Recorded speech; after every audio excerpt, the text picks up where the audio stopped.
great stuff, mate. We're going to see you up there.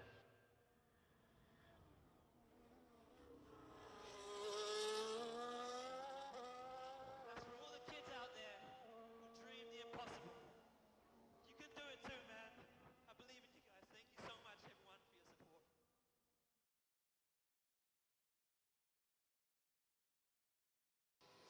Thank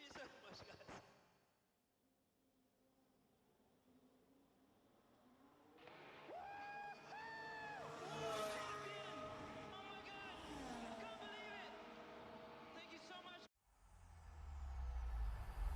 EA Sports. It's in the game. It's in the game. It's in the game. Copyright. Watch out for the bomb, bomb, bomb. I have slept. Thank you, Robbie. How was your Thursday? Now that it's almost complete. Luke with a 40 stream streak and a 25th month in a row, or 25th month total subscribed and 6 months in a row. OMG! Hello, my friends. How are we? Episode 1 just went live on the YouTube channel. We'll see how well that goes down, or doesn't go down. No idea how that first episode is going to do on the main channel. May well upload it on the second channel tomorrow if it doesn't go too well on the main channel. Don't know at the moment. Don't know how we're going to do it. Not sure. Not sure.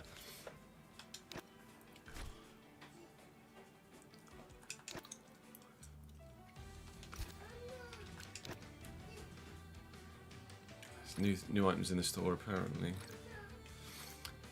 think someone said there's new podium emotes. I don't know where that would come under. Racewear podium emotes.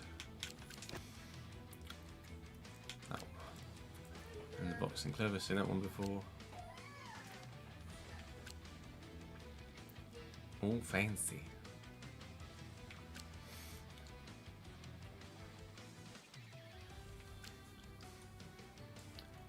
Yeah, not so sure about that one. Or that one either, to be honest. Okay. Yeah, don't win that one. These are the ones we own, apparently. Apparently I bought that one. Okay.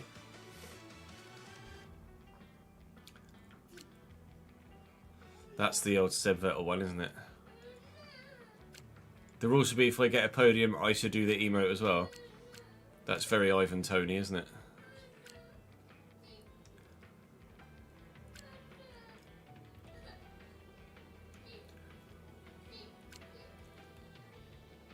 That's an odd one.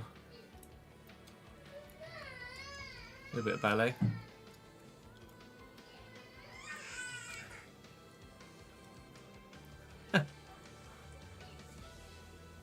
Lol.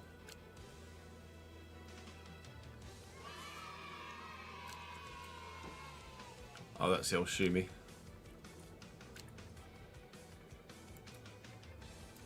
Pedri.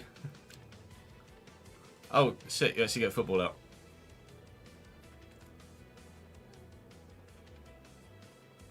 Gotta have the keepy uppy one, surely. Oh, don't mind a cheeky levitation though. Nah. Screw your hand egg. Are there any new radio calls? Oh, crikey. Can I do donuts? I want to do donuts now. Nick, thank you for the 49th month subscribed, my dude. Let's go! That's for all the kids out there who dream the impossible.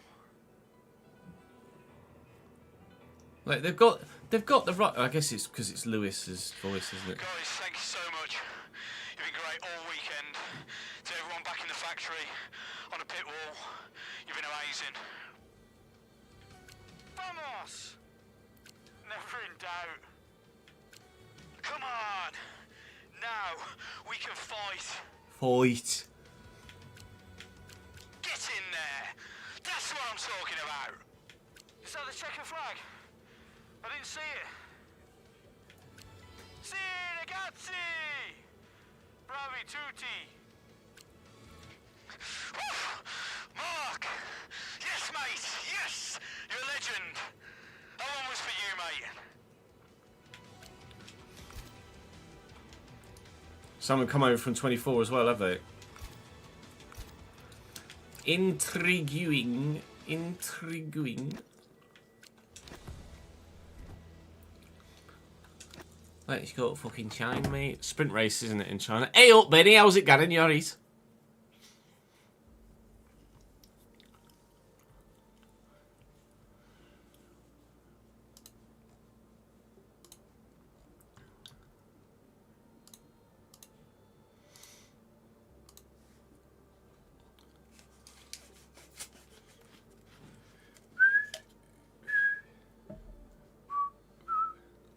I think the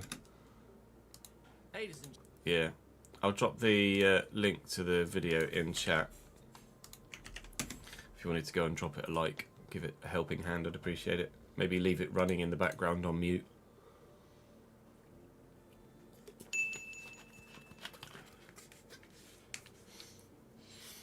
Rory is the Aussie version of Danny. Pass it on. No, it's not going to happen, Steve. It's not going to happen. Can't get the game to work on PC, can't get the wheel to talk to the PlayStation, and I don't have an Xbox wheel.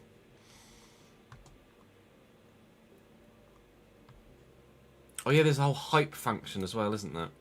I forget that. I don't even know how to do that. How do you hype a video? I'm not sure if I can hype my own video. I can promote it, apparently.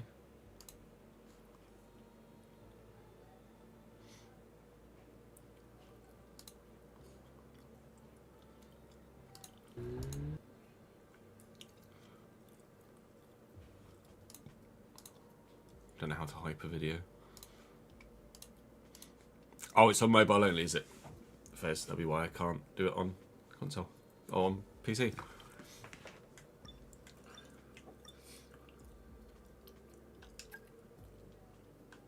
Yes, I know. Yes, I know. Drive 90 miles during the race weekend. Achieve a top speed of 203.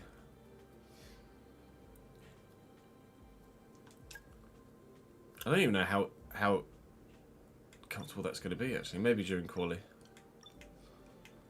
250 gear shifts, complete 5 laps in practice sessions. Complete 1 practice program. There you go. Yes.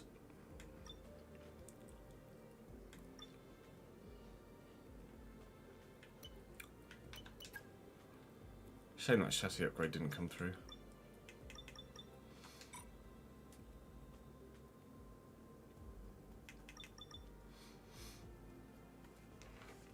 Last night's stream went alright, actually. Thank you, Sam. In the end, I mean, the actual recording of the content bit went really well.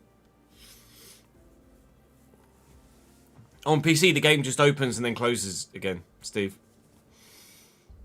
It's a anti-cheat thing.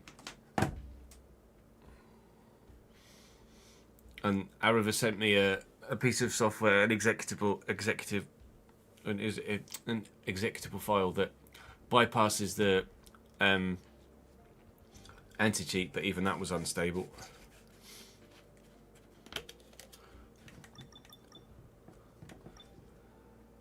No, you're right, there is no logos on the vehicle performance. That's weird.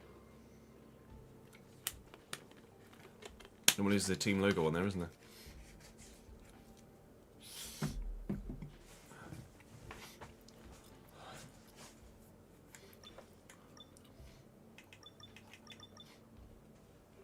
Right.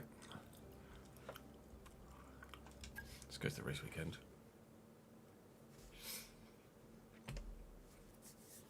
Welcome to episode 2 of the Isaac Hadjar Drive the Career here on F126.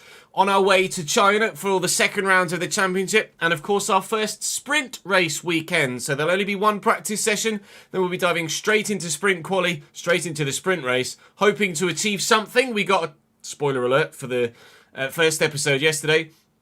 Got ourselves a points finish in the main race in Australia, and hoping to just seeing the weather, hoping to get ourselves some points in the sprint, and then fingers crossed some points in the race as well. However, some rain in practice 1 on the Friday morning, and quite a bit of rain it seems on the Saturday afternoon for the qualifying session, but dry for sprint quali in the sprint race and fully dry for the main race as well.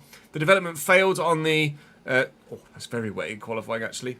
Development failed on the chassis upgrade that Max Verstappen put through, but we're redoing that, and we've got everything in the works to hopefully get that to become fulfilled sooner rather than later. And, of course, that's how the first race finished.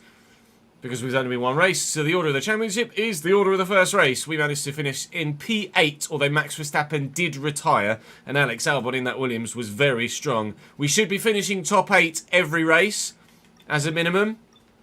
We hope to, over the course of the season, challenge slightly higher up, but we can only do that by improving the car, and the only way to improve the car is to get resource points in practice sessions and put those new bits on the car over time. So I'm going to go and earn some more of them, get the car on track, and I'll probably see you in sprint qualifying. But what you should do is drop the video a like. I'd very much appreciate it. Make sure you're subscribed to the channel so you don't miss out on any more of this F126 driver career. I'd appreciate that very much as well. Come and join me on stream so you can see it all happen live and see every turn of the wheel on every lap. There'll be a link in the description to the Twitch channel, or you can watch it here on the YouTube channel on Chesnoid Gaming, or if Kick is your preferred platform, you can watch me there as well. Practice 1 at China on the way, but you'll see me probably YouTube-wise in sprint quali, where, fingers crossed, things will go better than they did in Australia. We're at 103 across the board now, difficulty-wise, and it should be the sweet spot. Soon fucking find out if it is or not.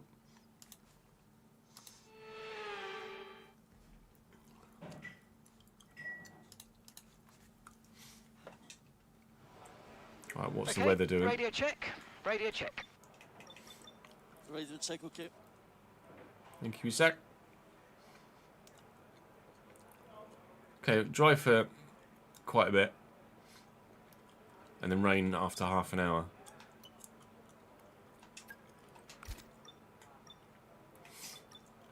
So let's do time management first.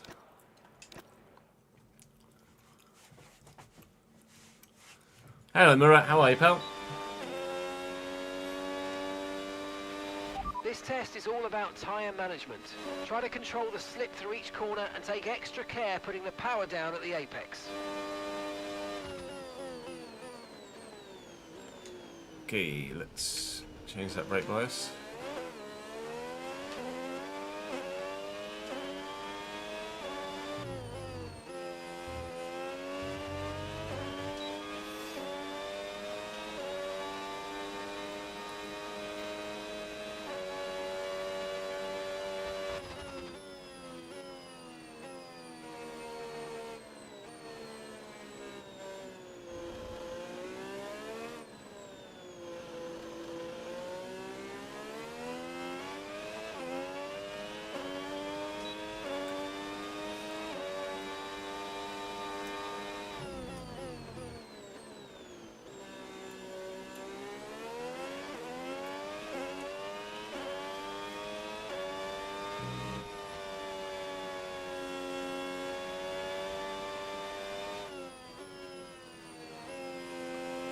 Got some time in the Delta to play with here, so I'm trying to be less aggressive.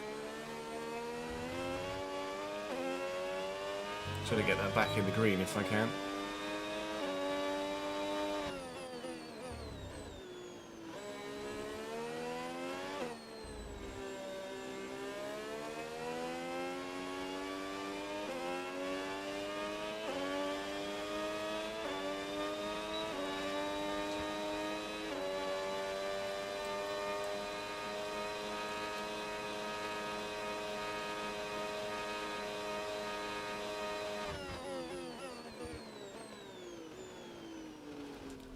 There's my breaking point.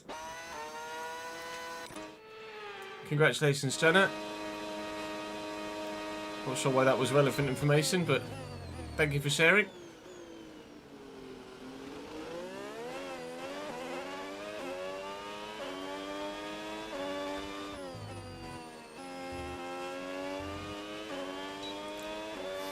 Got green in the end. I'm not going to get purple, so that will do for that one. Yeah, all good, thank you. Murat. All good, thank you, pal.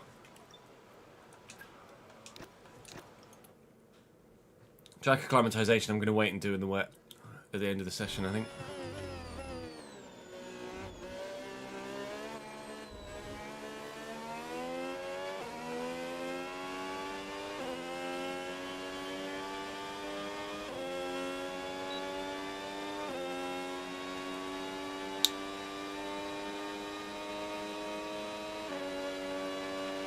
Rain is forecast in just over 10 minutes' time. Rain in 10 minutes.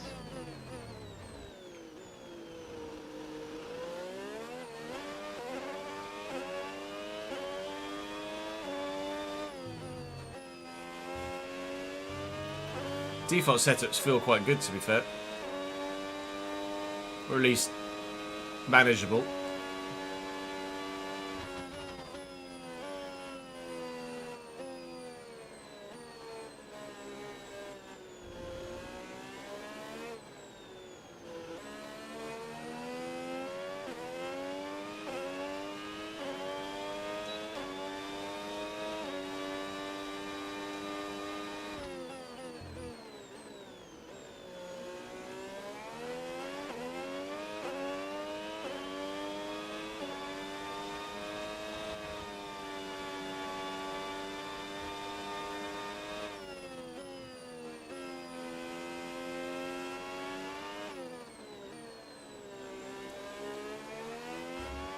Who banned you from what, Janet? I'm not sure what you're talking about.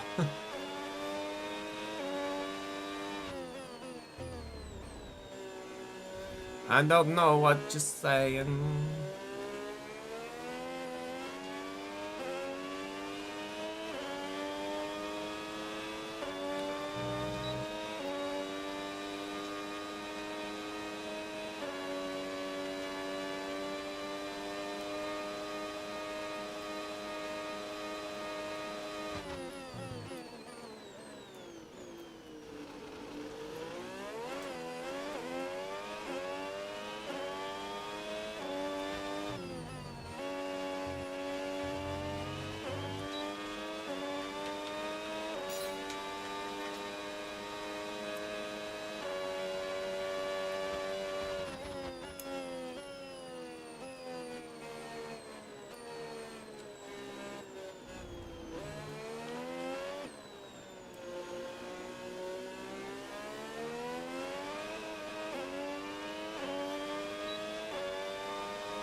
Oh, we got timed out yesterday for spamming first.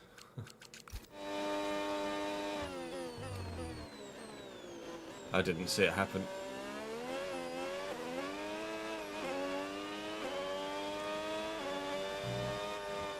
Struggling to get the power down.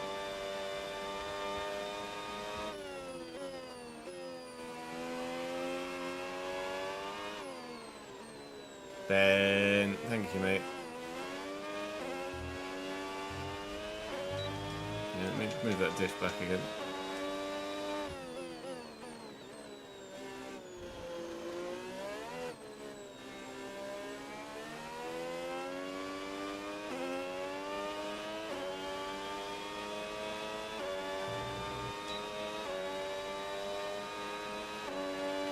Hello, Davidinky. How are we, lad?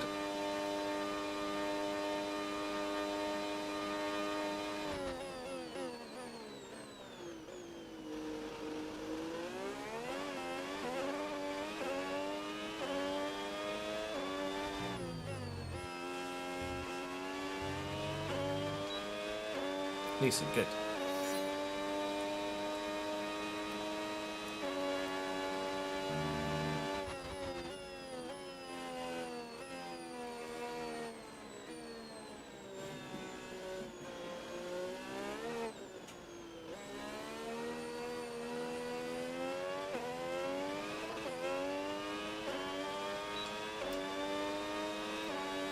Really struggling to get the power down out of the traction zones. It's going to be a setup thing, but Not sure what to do with the setup to help that at the moment.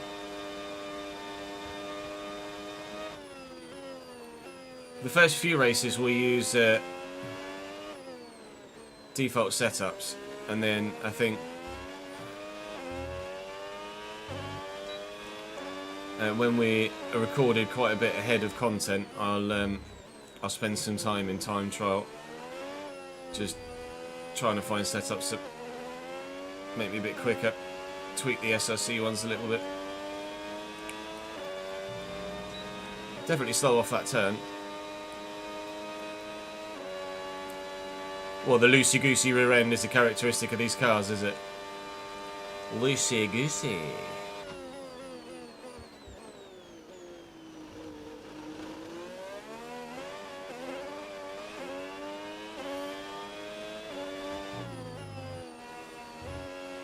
Itself, don't reach out on the way into that corner.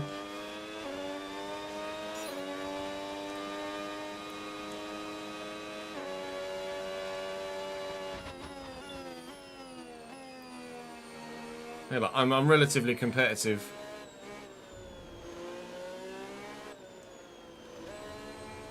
With the default setup at the minute.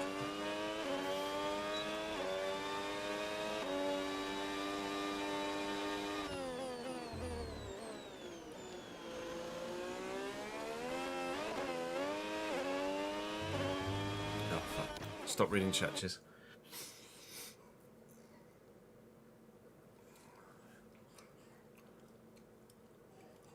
Is Perez still very much expected to win, to maintain the presidency?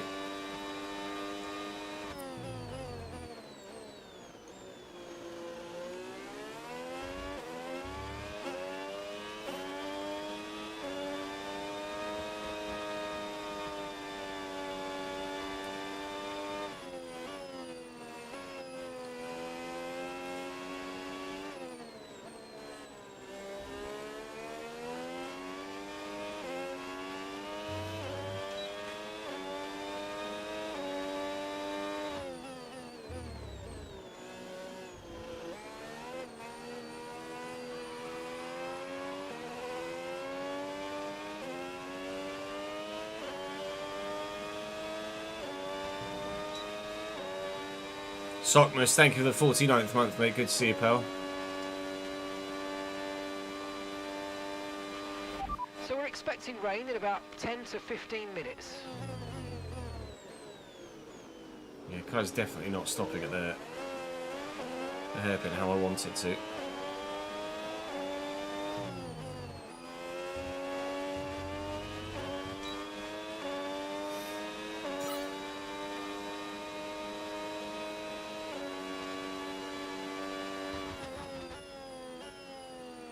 For some reason it's not allowing you to share your resub unless you have already done it, Ben.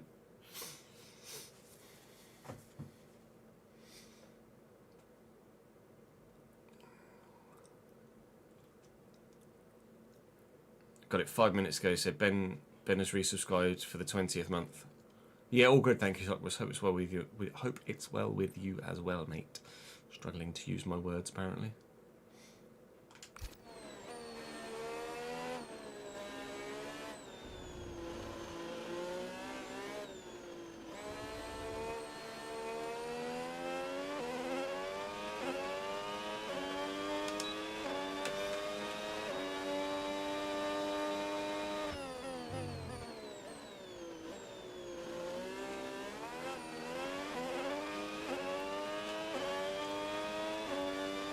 Really can't get out of turn 4 very well.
Program complete and a job well done. Fantastic. We got some excellent data with that run, so come on back to the garage and I can take you through the numbers. Thanks, Mark. Take you through the numbers, pal. Let's get it sorted, shall we?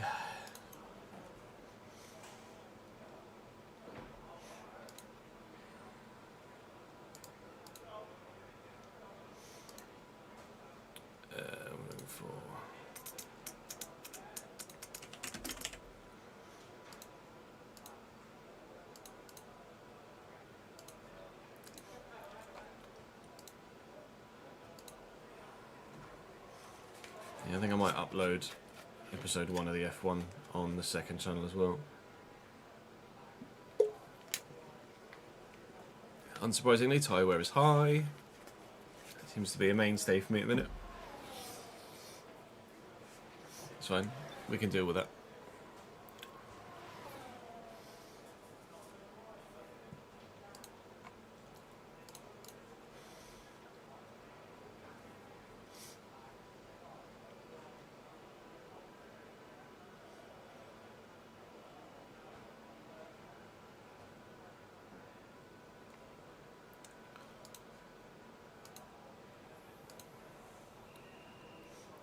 Might just be in a position where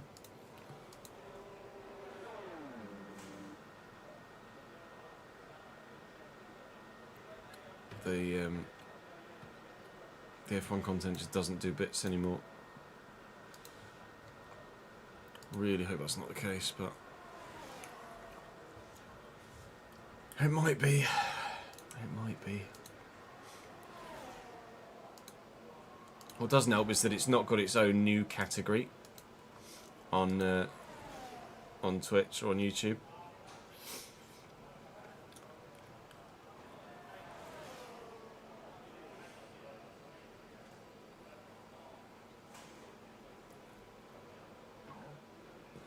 Not me.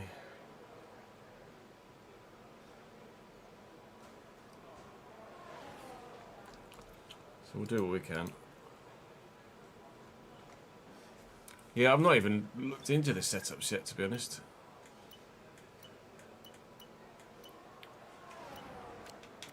Set tyre pressure all the way up as well.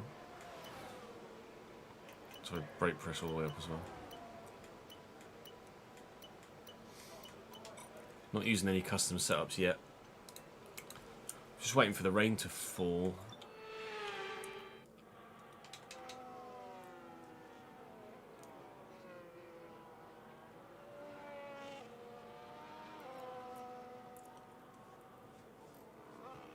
Curious to see the active aero as well on the front wings.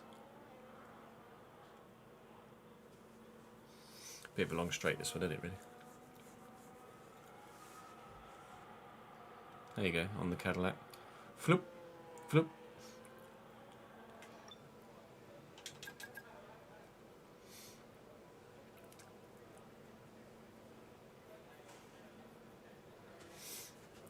That's not great, Rory. Such is life for that one sometimes.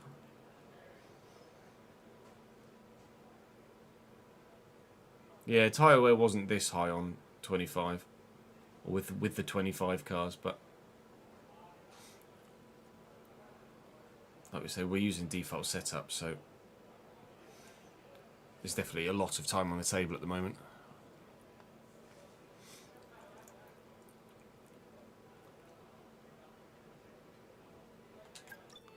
Is it raining now? It's raining now. Let's go do track acclimatization on the Inter.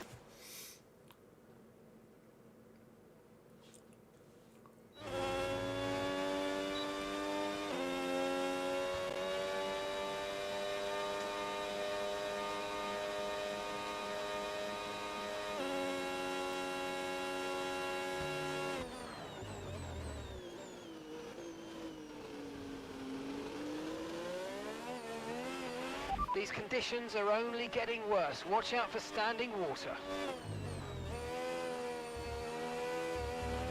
That is slidey AF.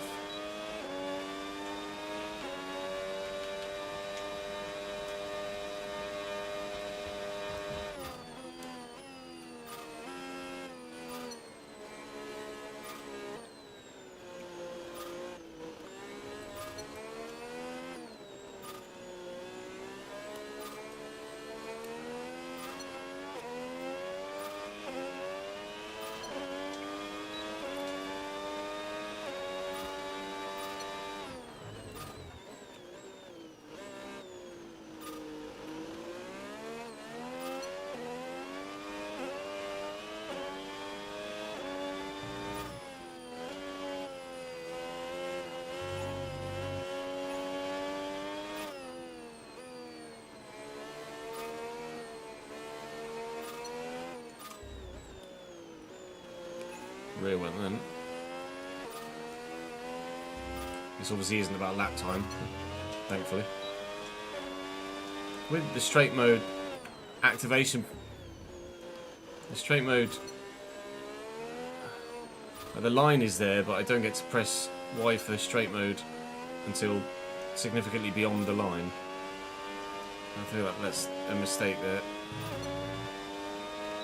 Like, the straight mode line is back there, but you don't get to actually open straight mode up for another 30-40 meters.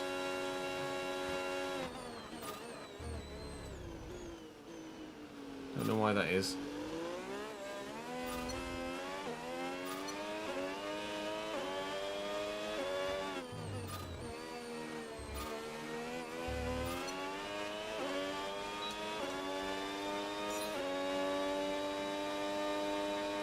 I might report that.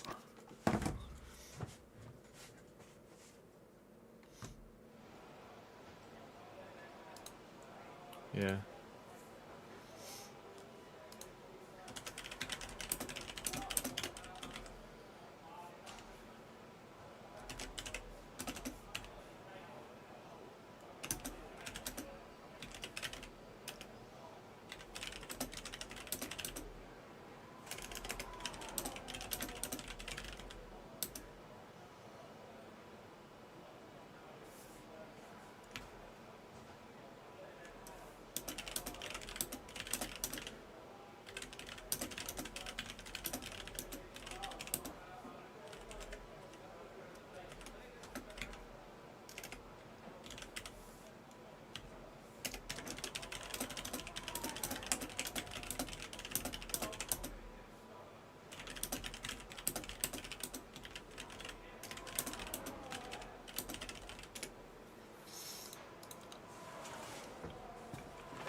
Right, hang on.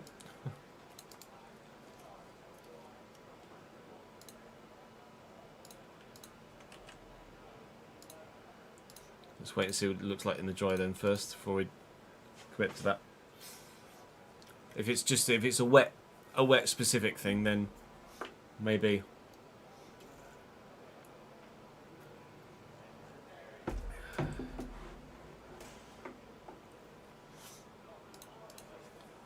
Have a quick look back at the laps we did in the dry and see when the activation point was there, perhaps.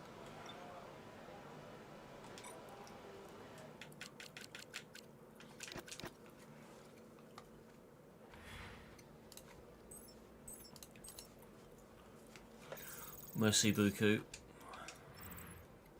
And if today's practice is anything to go by, Which we're it's in not. for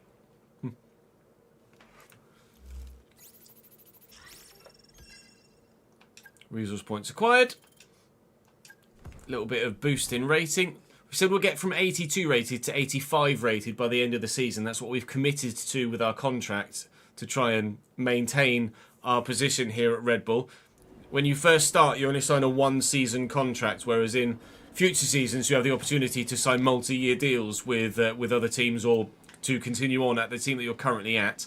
Right now, we have already grown from mid 82 towards the end of 82, so I've no doubts that we'll get to 85 rated by the end of the season. But here in China, tyre wear is very high, and I don't feel as competitive as I did in Australia. I'm still using default setups. I'm not tweaking them at all, so there's definitely a lot more time on the table, but I kind of want to get myself back up to speed before we start tweaking with the ins and outs and the finite details.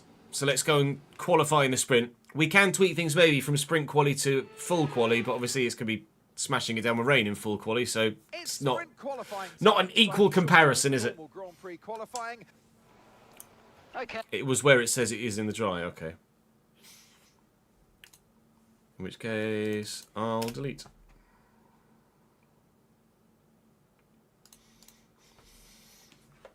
Hey, let's have a comms check, please. Radio check. Radio check. I don't know whether to go out now or at the end of the session, because you only get one set of tyres. But I'm not going to be able to go out twice regardless. I might as well go at the end of the session.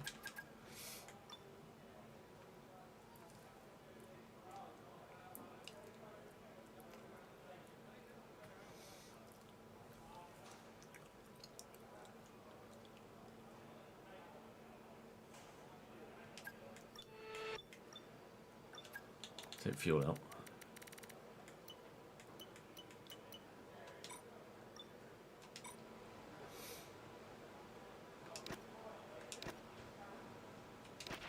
Okay, engines fired up, we're set. Yeah, F1's back. We got a Leone Vroom. Started your career with Bortoleto at Audi and it was a struggle, was it? What did you use for your difficulty, Steve?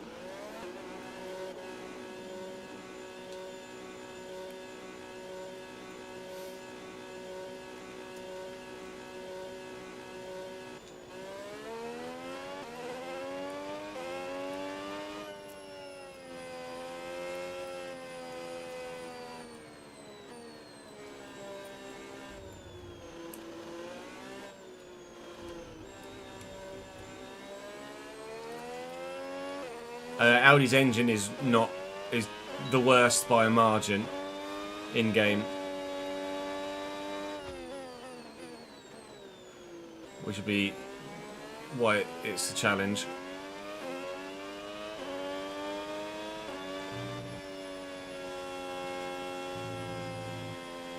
Oh, battery management. Yeah, it's a completely new ball game, isn't it?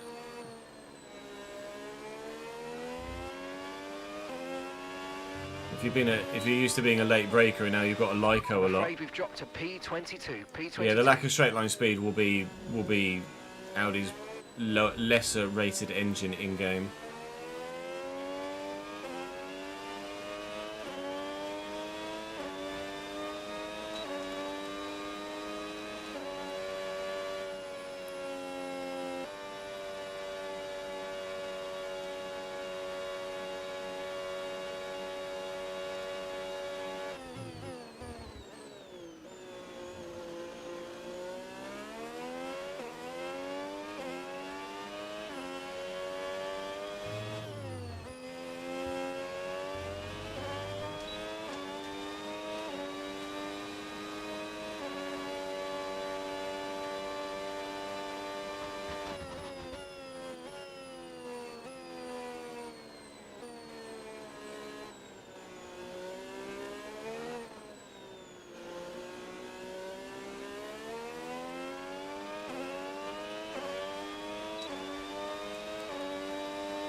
Really worried I'm not going to be fast enough, in all honesty.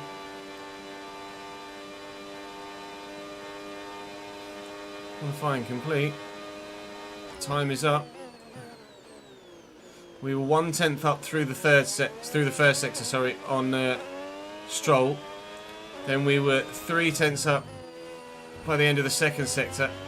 We've been pushed down and by the end of the lap, we are, can't quite see my wheel, we are P18, which is not through, out in Q1 in SQ1. We qualified 19th in Australia. We are 18th here. Max is P2. We might have to start actually delving into the... I know, literally, in the last highlight, I was like, I'm not going to delve into the nitty-gritty of the setups yet. I might have to. We're only 2/100ths off P16 in getting through, but that's still not good enough. I'm not going to go as far as to say the curse of the Red Bull second seat is alive and well, but there's definitely a lot of time on the table for us here. But we will find it. Of that, I have no doubts whatsoever. Like I say, we've not even delved into the setups yet, and when we do that, we'll find tenths of a second.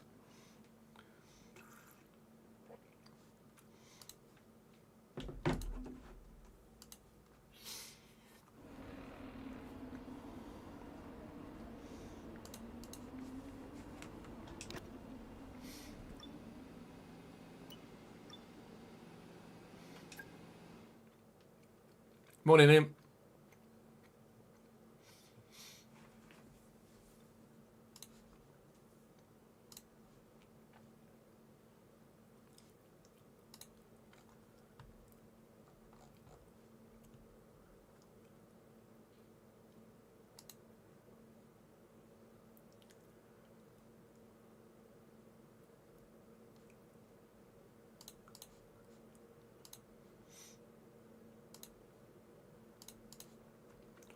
Loading times are loading times.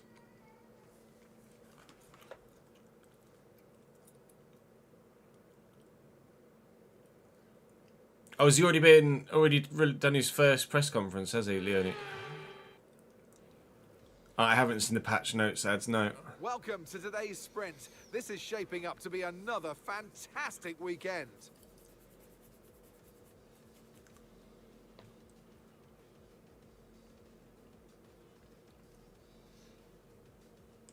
We start a lap here at Shanghai with the long, difficult right-handers of turns 1 and 2, the first of 16 corners that make up this 3.3-mile circuit.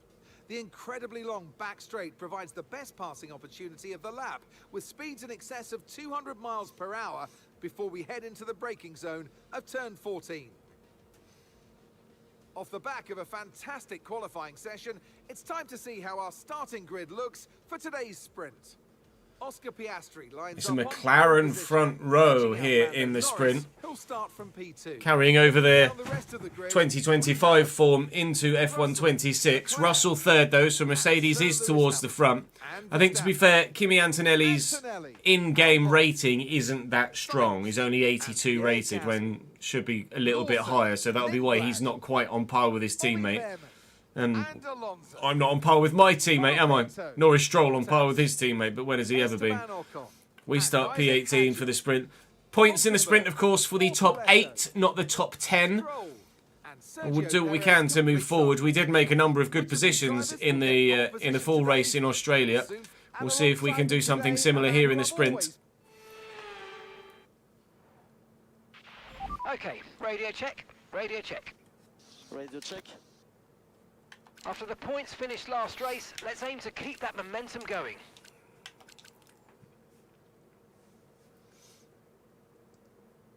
I presume everyone else is on the medium. Yes. Let's go on the medium then. I'll save the hards for the main race.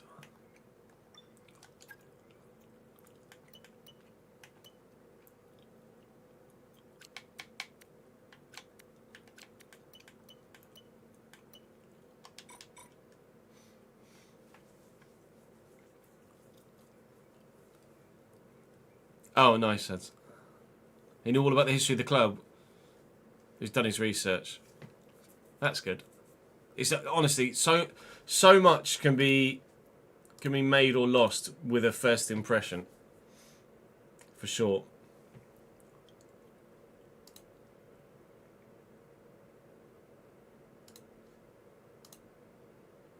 Stotty, thank you for the follow, mate.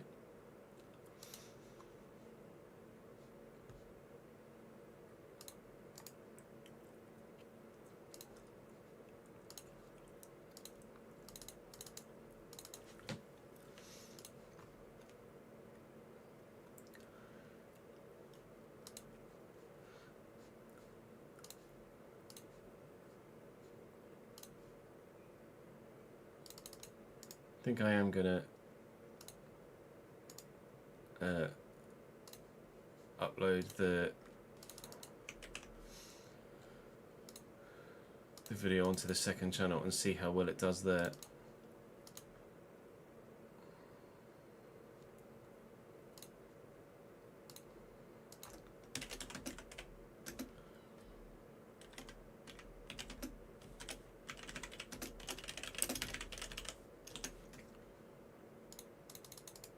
and then just make a decision from there.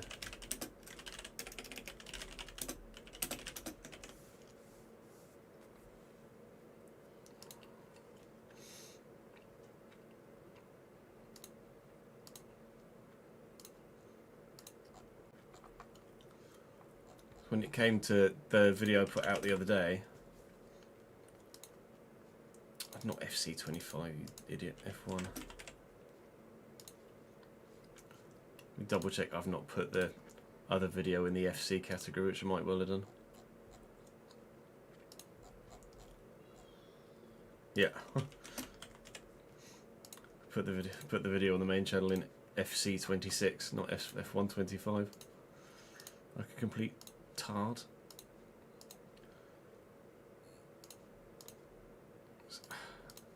I tried to, but like the like live reaction to the trailer breakdown wasn't really much comparison to be made there, whereas a proper like episode 1,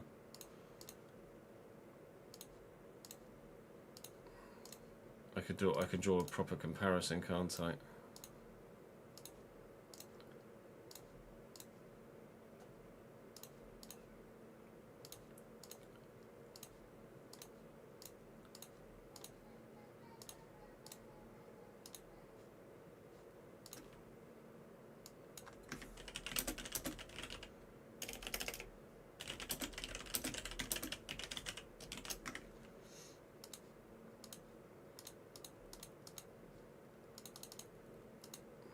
I'll set that live for like 2 PM on the second channel. We'll see how well it does.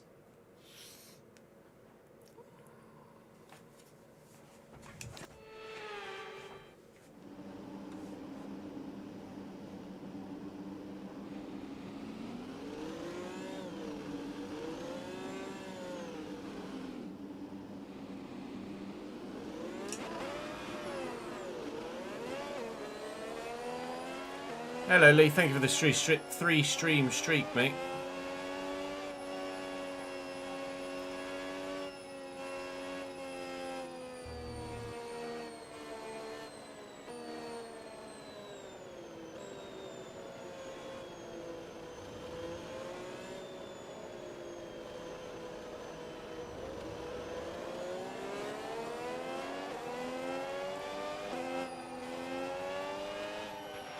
No threat of rain for the time being. Conditions look good.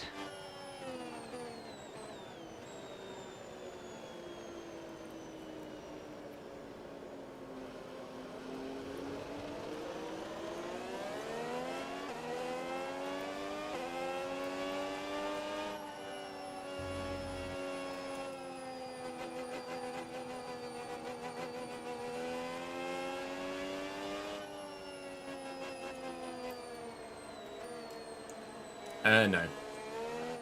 I'd like to think that Neil Harris is going to be at Cambridge for many years to come.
Go, a few burnouts on the way to the grid.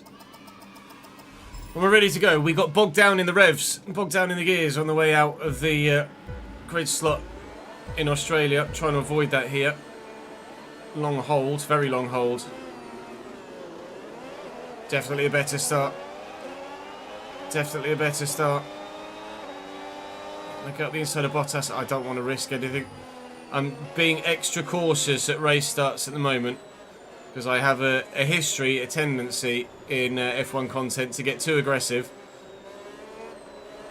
make damage to the car and end up just screwing myself. So I'm going to be a little bit hesitant to begin with, but hopefully in the long term I'll be okay. I can get aggressive here. There are certain... You are stuck to me, pal. Good. What on earth happened there then?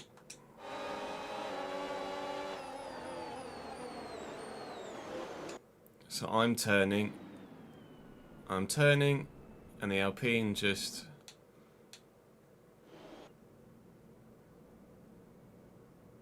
To be fair, the Alpine turns more acutely. Look, the Alpine is fine here against the Haas, and then turns more acutely as if I'm not there, and just drives into me.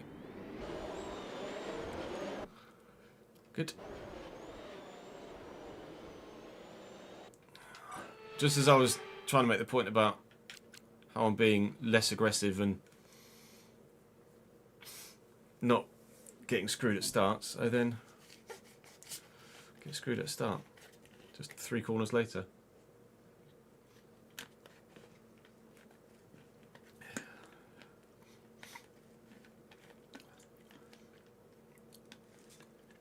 Hello Tom, thank you for the 30th month, mate. The video of the first episode has gone live on the main channel an hour ago. So it's available for you to watch if you wish. And obviously the live stream is there too on the main channel.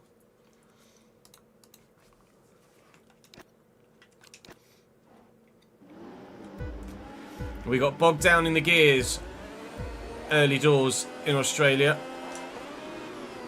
So I'm going to give it a few more revs here. Try and have a stronger start, which we have done. Bortoletto got away very well there. Thought about lunging up the inside of Bottas. I won't. I will do now, though.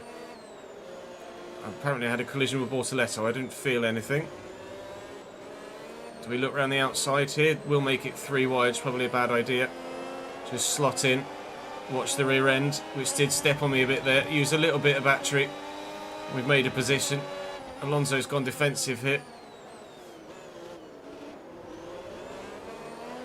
Okay, I thought about maybe trying to steal the position on Alonso, but I didn't want to end up going 3 wide there as well, because that can lead to contact. It's fine. Now we've got to learn who uses their battery where. Hey, and can we take advantage of something somewhere? They're going to be 3 wide in front. Now they're getting out of it. Lots of backing up there as they scrap hard in front of us, and that will allow us an opportunistic move on Franco Colapinto. I've got the inside line here as well. Put the power down, use the battery, slot in behind. Now I don't want to use too much of the battery because I want it available with the boost mode for next lap. Lindblad's actually going to be in a better position here. He had more of a get up and go to get around Alonso. I was thinking about following Alonso past Lindblad, and in the end, then tried to follow Lindblad past Alonso. It's gone very slowly on the apex of the corner there. A little bit of contact with the Aston, but we both get away with it. Yellow flag somewhere, and that's because Pierre Gasly's engine's gone bang. We saw an Alpine, it might even have been Gasly then as well. We saw an Alpine's engine explode in Australia, and an Alpine's engine has exploded here as well. Again, it's not an Alpine-made engine this year. They have Mercedes engines in the back of those Alpine cars, and they've been let down by it again.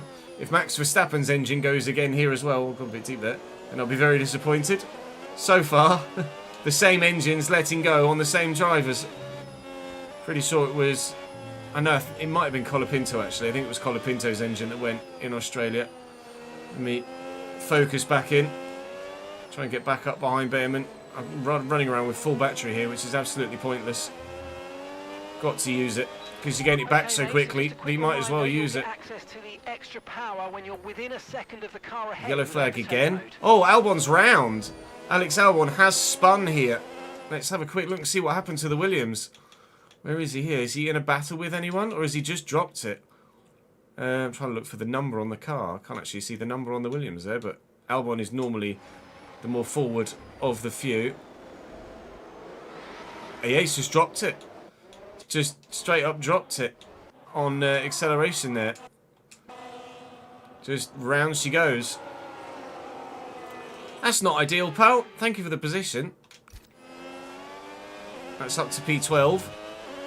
Again, to reiterate, only points up to 8th in the sprint, but that's 2 free positions we've just been gifted there straight away. 213 miles an hour down the straight. Brake slightly early. Don't want to be running into the back of Lindblad. See what happens with regards to the top few here. Tyre wear is very high in China, so it is not going to be easy to manage the speed of the car along with the wear of the tyres, but we'll do what we can. Behrman's running slightly low on battery there, and Lindblad was rather... Oh my god, Lawson's round as well! Everybody's making mistakes here. What happens with Liam Lawson here in the RB? Has he just lost it too? He might have just... But did he make contact with the Williams? I think he might have made contact. He's going to look to go around the outside. No, he's just lost it. Wow, car stepped on him, kicks up loads of tyre smoke, didn't actually go all the way around. I thought he'd gone all the way around there. Managed to save it. It's a hell of a save to get that back under control at that speed, going that tightly round a corner. Colapinto's having a look now. I won't need to go defensive, so I'm not going to.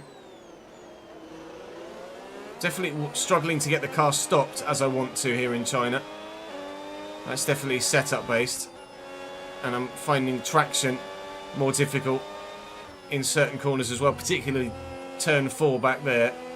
The rear is really stepping on me. You used to find it quite difficult for traction around this part of the racetrack, but actually the car feels more stable here than I'm used to in previous years, and less stable in other areas where I'm used to not really having that much of an issue.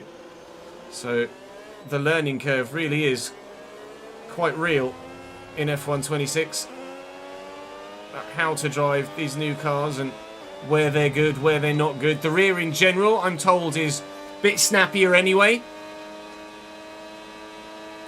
but so far we're dealing with it. We're surviving, not yet thriving in this Red Bull. Hopefully we can thrive sooner rather than later. The points aren't that far away here. It is going to be possible to try and sneak into the top 8, but we're going to have to catch Carlos Sainz if we want to do so.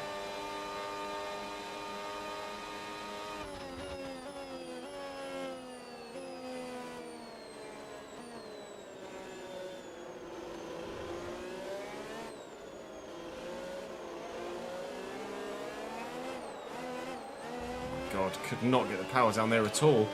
Tried once, car went, backed off to try and correct it, went to put the power down again, and it went again.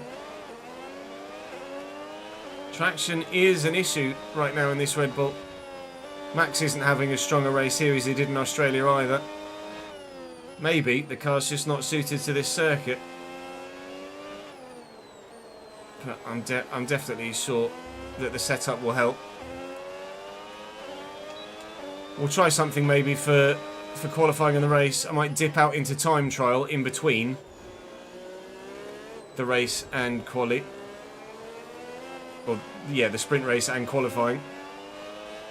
And see if I can find some time and a bit more stability, and then come back and try again.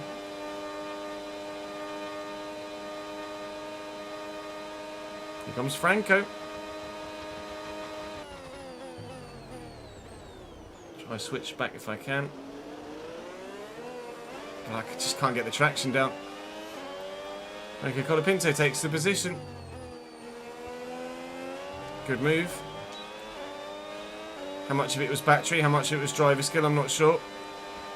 That was all battery. Certainly. Not really much driver skill involved there. He's having a look, but the track just naturally tightens there. Right, don't lose your rear end this time, Ches. Well done, dickhead.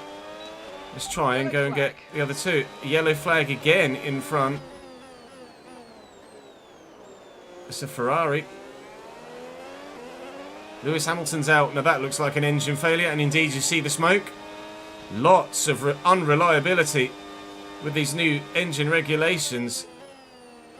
People dropping like flies here in the sprint race. People making individual errors as well, including myself. Like that.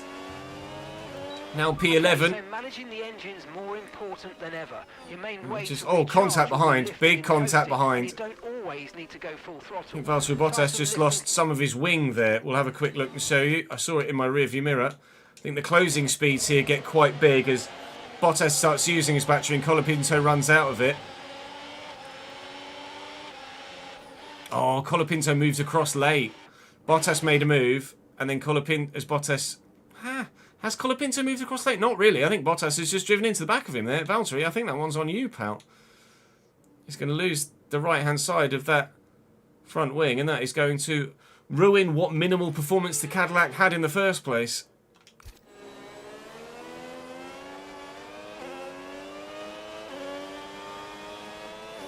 We need to try and get after Behrman and Lindblad here because they are significantly pulling away. Tyre wear is going to be an issue. For now, everything's looking good. It is, but it's still not great. I need them to scrap in front so that we can catch them up.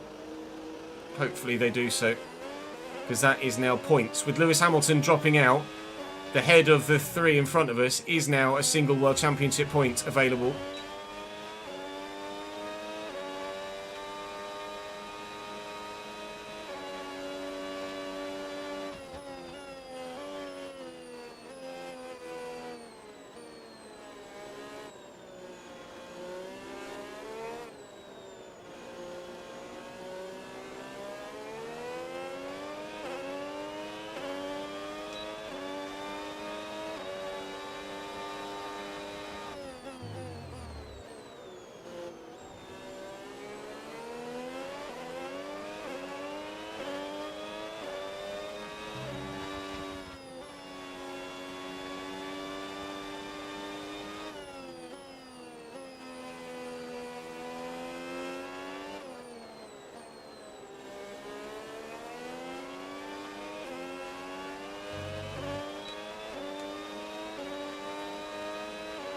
Okay, so gap to the car ahead, 1.7 seconds.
Look out for a bit of understeer when trailing the car ahead. They're going to be giving off dirty air, which is going to affect our tyres, so try to get past.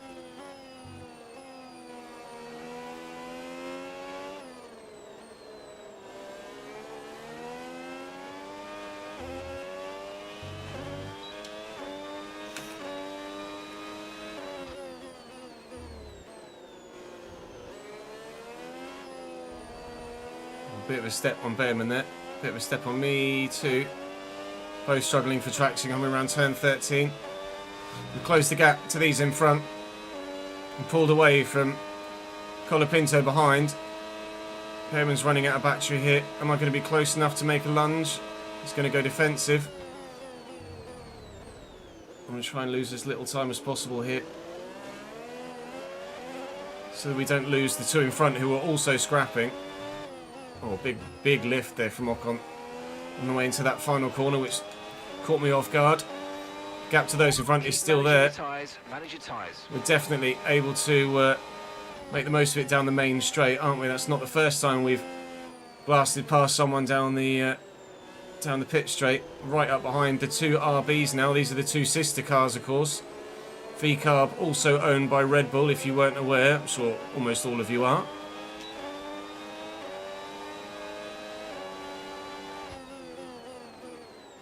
It's the car that Isaac Hadjar was driving last year.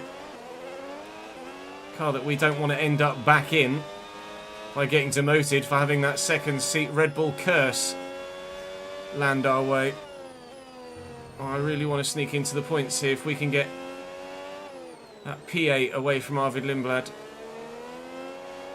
Oh, then we'll be very pleased indeed. Not that far behind the Williams of Carlos Sainz either, but I think he's probably just going to have enough on us by the end of the race. Really got to be so careful winding the power on these traction zones. It really is something I'm struggling with at the minute. Tyre wear's fine, fuel is fine. Might be able to get Liam Lawson here. Go a bit deeper in the corner, try and hang it around the outside. I know he's going to lift into this final corner, but yeah, and I'm going to try and take advantage of that. Now here comes Behrman trying to get past Lawson as well. We're going to be 3 wide. No, he's backed out. They're going to be 2 wide. Right, one more position for a single World Championship point here in this sprint race if we can catch Lindblad in the next 2 laps. Not going to be the easiest task, but hopefully it's a task we're up to. See the gap from Sainz to the next few. There is quite the jump to the significantly higher rated drivers in their significantly better hardware. Obviously I know Max Verstappen is in the same hardware as me, but he's Max Verstappen. Put him in a tractor, it'd still be top 8. Trying to catch Lindblad here is proving to be a little bit difficult, actually. 1.7 seconds. It's pulling on me a little bit.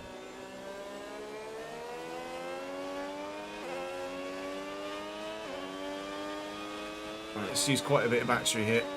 See if we can close that gap, which we are definitely doing. Question is, can we get close to him on the final lap to make an overtake at this sort of position? Next lap. We shall find out together. He's going to have a little bit of a lift here. Oh, and he had a little bit of a snap there as well. I've not got much battery here, so I'm going to save it a little bit down this straight and not use the boost, because I know I'm stronger around turns 1 and 2 than most of the other drivers. As you can see, really closing that gap on Lindblad now. Concertina effect obviously at slower speeds, but still. Just got to make sure when we put the power down, it propels us forwards and not sideways. And there might just be the chance of a point here, he says, as he goes sideways. Come on, Mr. Lindblad, come back, please.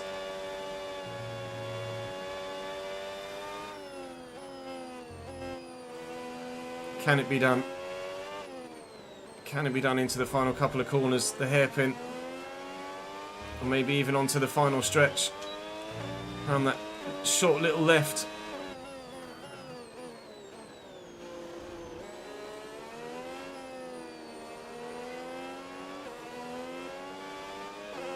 Really nervously putting the power down here, so I'm just waiting for the rear end to step on me and give up, but it hasn't.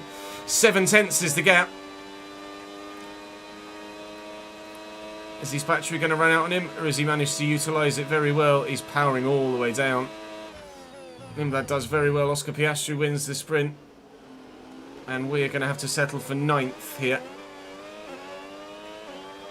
Unfortunately, not quite enough in the tank to get a World Championship point at this moment. I'm going to drop to time trial mode now in between the footage of you seeing this race and qualifying for the full Grand Prix. And then hopefully we can find an extra couple of tenths in the setup at least.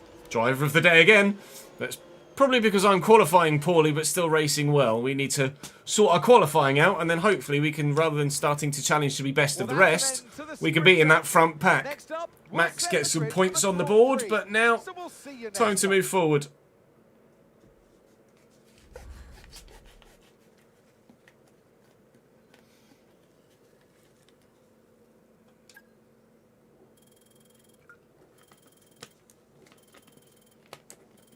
That's just unfortunate timing, Dim.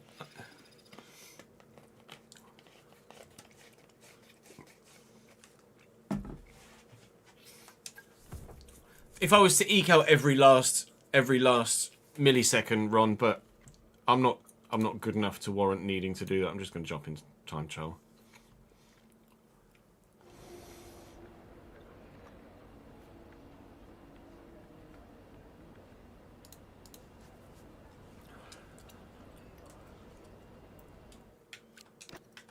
Just quit to main menu. Go and do a couple of laps. I wasn't able to catch Lindblad, unfortunately. Finished 9th.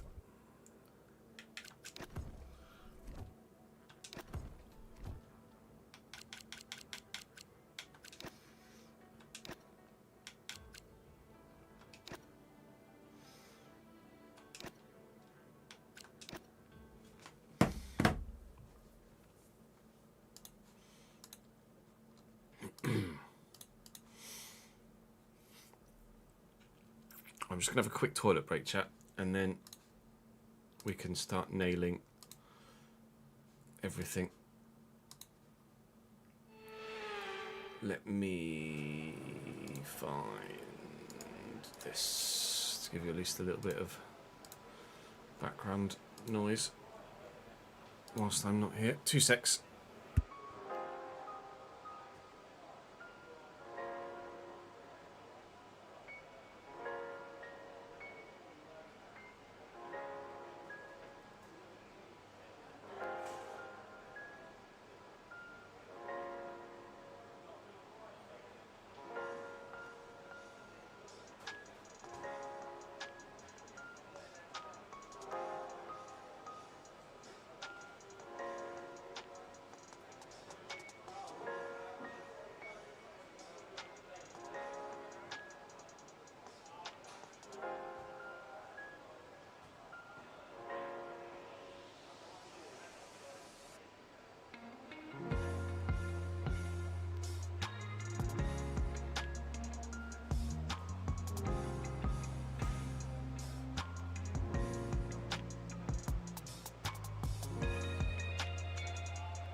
Let's. Well, let me put the phone there just in case.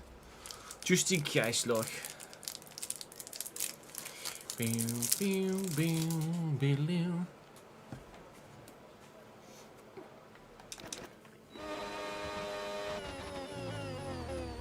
The Red Bull looks better this year than previous, yeah, for sure. Nice to see a brighter blue on it.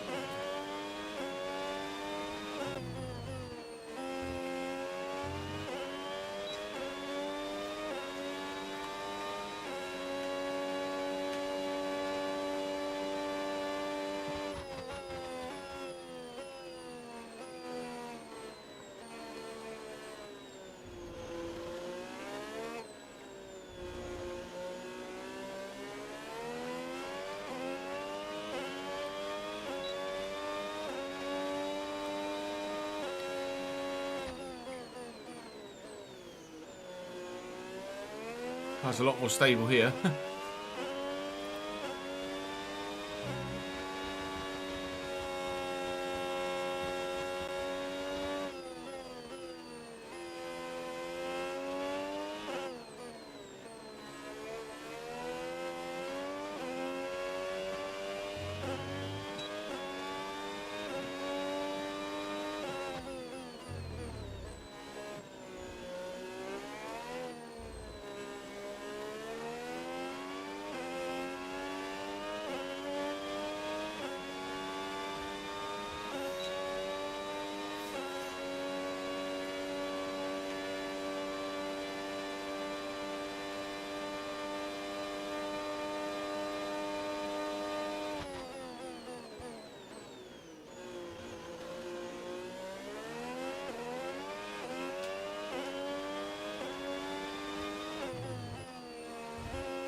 One.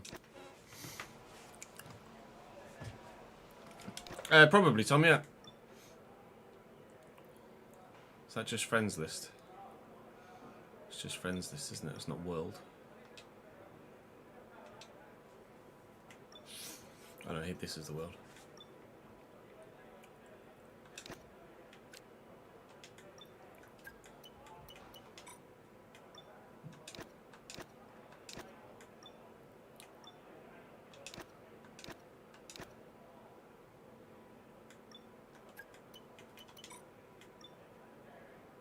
It's not got a custom setup on it.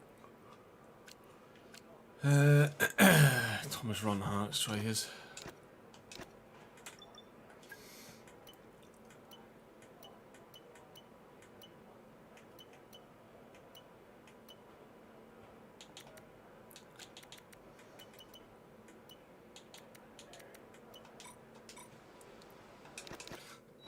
Front tyre pressures are going to be different for time trial than they are for career, but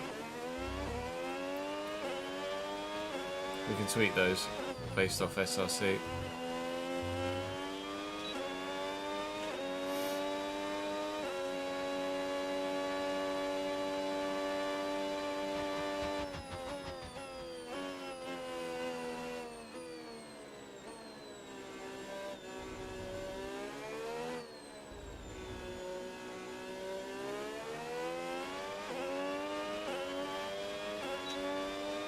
It's going to be slower in a straight line.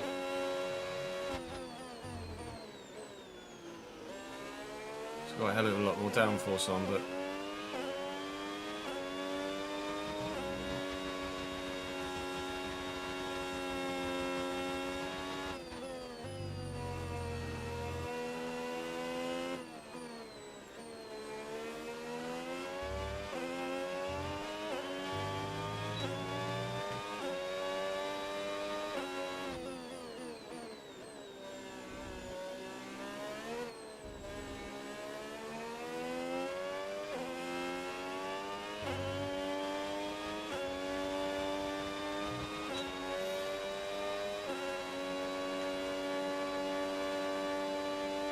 not actually losing that much down the straight.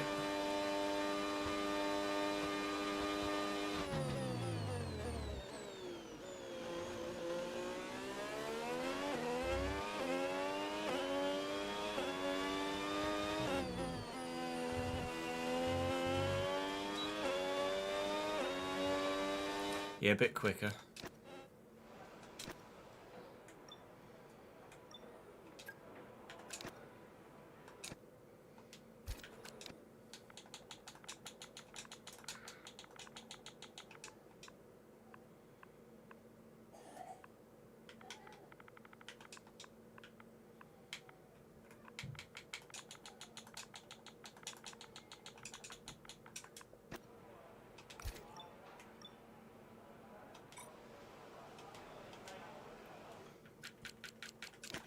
Let me just compare tyre pressures to what SRC says now.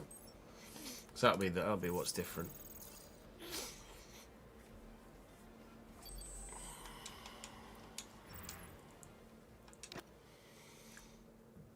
Found considerable time there though, didn't we?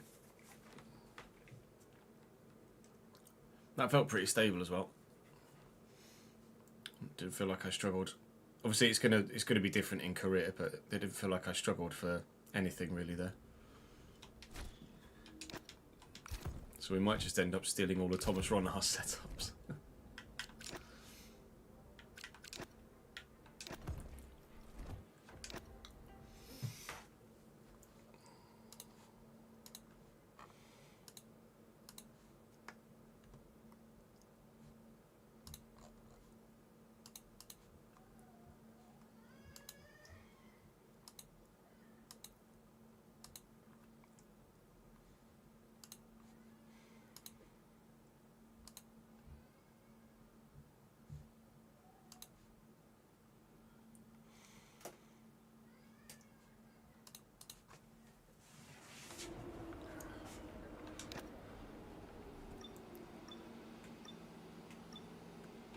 Let's go to quality.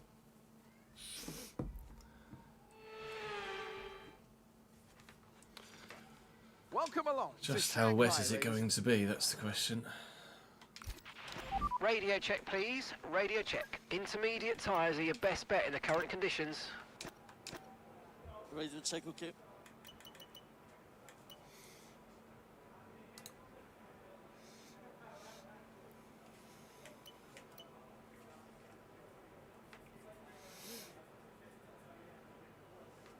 Okay, it's definitely different.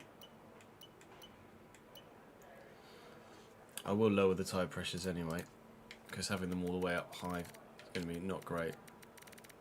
Go about 28.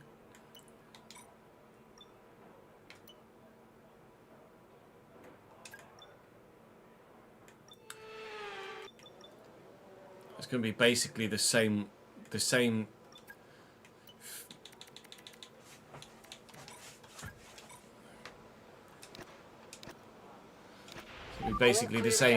level of precipitation throughout the whole of the session, so it doesn't really matter when we go out.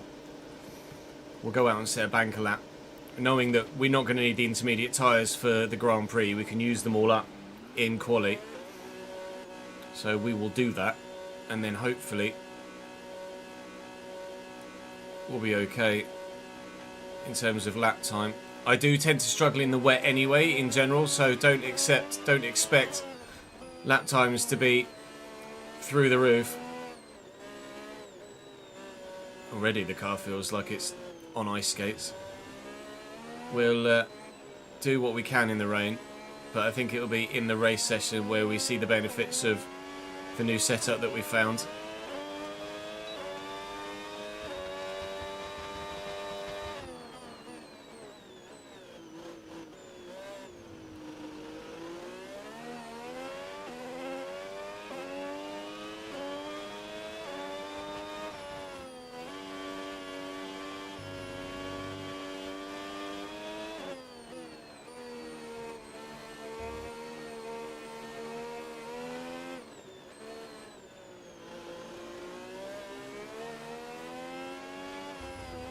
The car is rotating all over the shop.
Car just wants to go everywhere. It's desperate, absolutely desperate to spin round.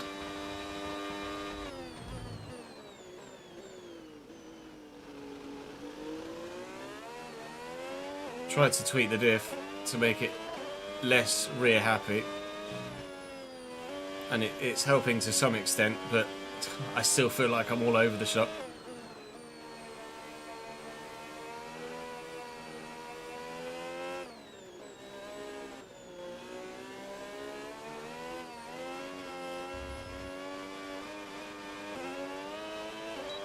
It's just wheel spin everywhere.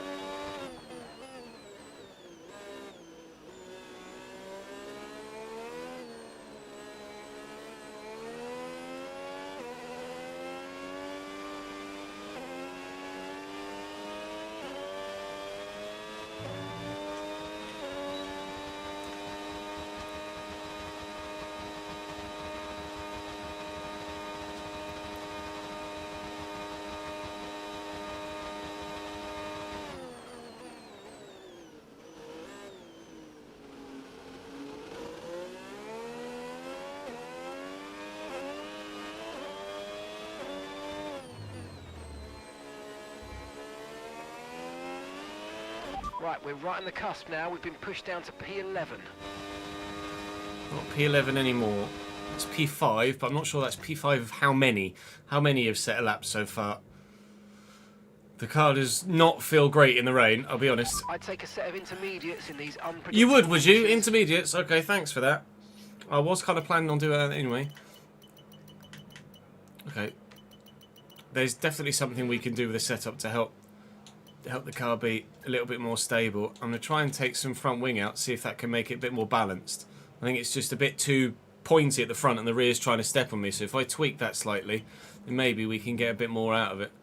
We'll wait and see what happens in the... I might take some pressure out the rear tyres as well, actually, just to help with traction. Let's give that a go. See if maybe it's going to be a bit more planted later in the session. Because at the minute, I don't feel like I'm... Well, actually, at the moment, I'm fast enough to get through, but you imagine times are going to tumble as the track gets quicker. Let's see if we can go a bit faster. Ready? Okay, let's go.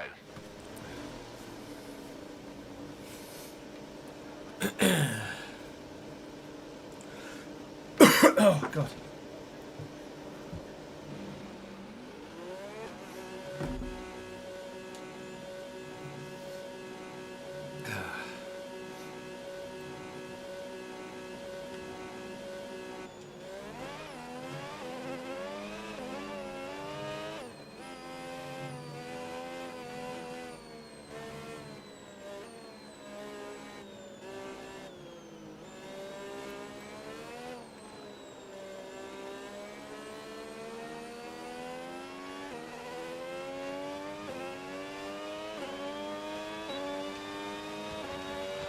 Three minutes to go.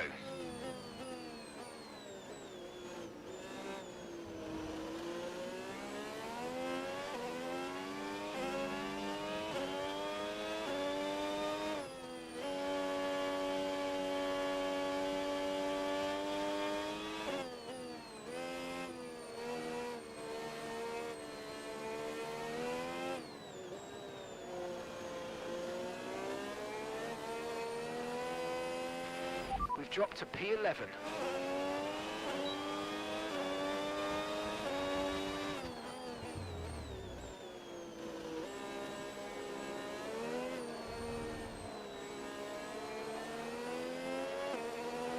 You go, Oscar.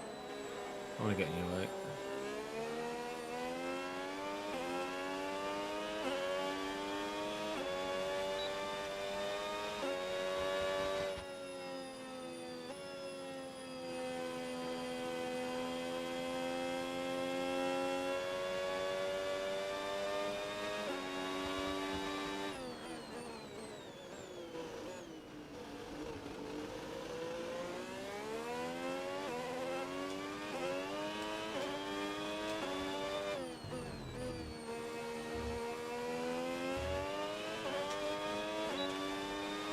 Right, see if we can make some time.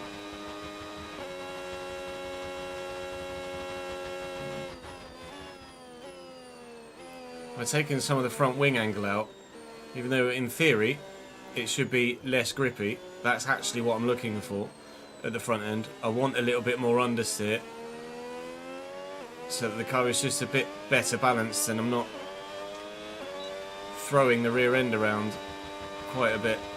And quite evidently you can see from the delta times that that is working.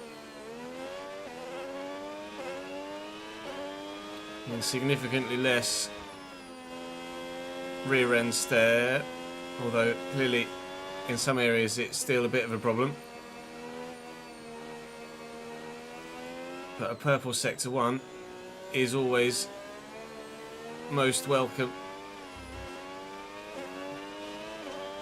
No boost mode, of course, in the wet in qualifying. And in qualifying as well, or not quite in qualifying as well, in the rain as well. The straight mode is enabled a little bit later than the designated areas. So you'll notice that straight mode here is the line, but now am I able to implement it. That's just the nature of the rules in the wet weather.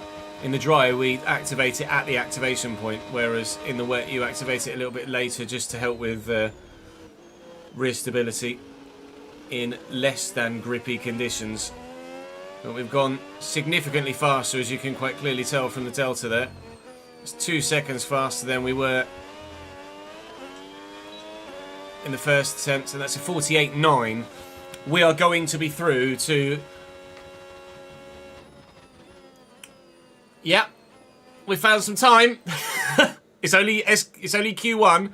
It's only Q1, but I found a bit of time. I'm still 8/10 off Oscar Piastri. All right, chill, mate. We found some time. I don't yet know how that's going to show itself in the dry, so we're not going to get ahead of ourselves. But in that particular session, yes, a custom setup is quicker. Shock. Okay, mate. Radio check, please. Radio check. I'd take a set of intermediates in these unpredictable conditions. Would you really? Radio check.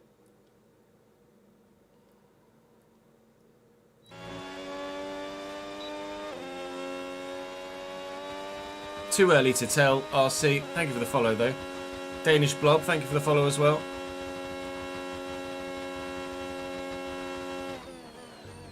The cars are definitely looser at the rear. Other than that, nothing feels too different at the moment. It's more how you drive the battery than it is how you're driving the chassis.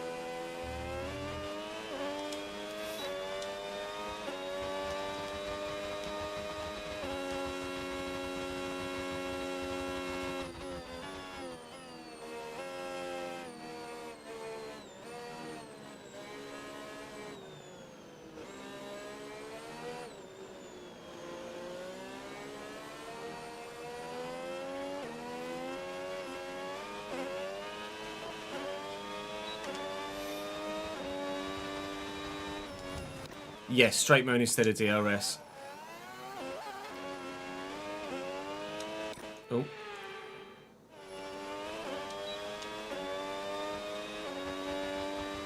And you get straight mode every lap regardless of where you are compared to the car in front. The DRS replacement in theory is the overtake mode where you get extra battery power.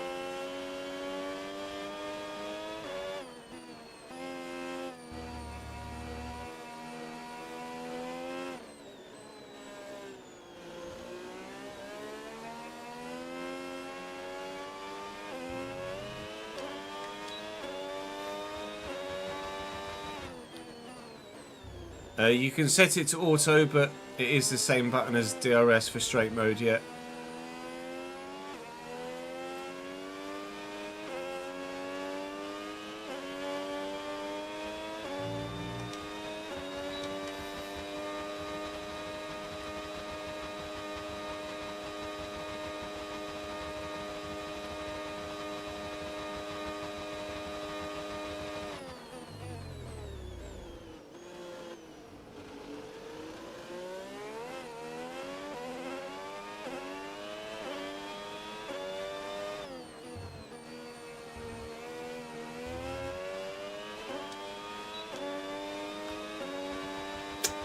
Spankle up number 1.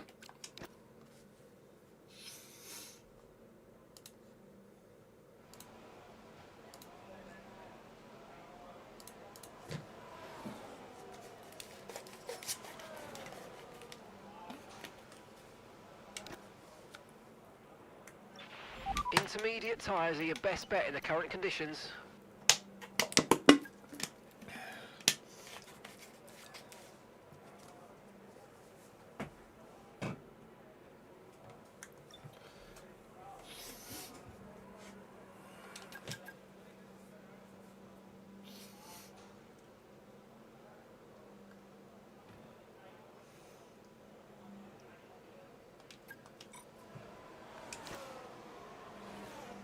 Oh, fuck. I've left it too late.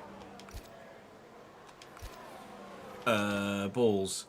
I've left it too late to go out again in the rain here. So I'm not going to get to set another lap. We have to hope that people don't improve enough to see us drop outside the top 10. At the minute, Max is the one that's on the bubble. We've got a significant portion of time in hand, but Max is the one that's on the bubble and might potentially be going out here. There are still a number of drivers out on track, but qualifying is finished there, and we are through. We are through to Q3 here in the rain. If I'm this competitive in Q3 as well, I think I'll bump the difficulty back up to 105 for the race in the dry, just to avoid the potential of that kind of winning a race too soon thing that we spoke about in the last race. But qualifying in the wet with the custom setup is going much better than qualifying in the dry without a custom setup.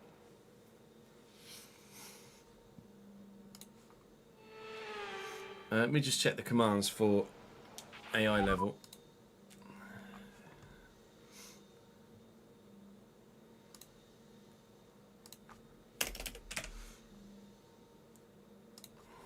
I'll leave it to say 105 because I think I'm going to be testing it. I think we're going to be turning it up.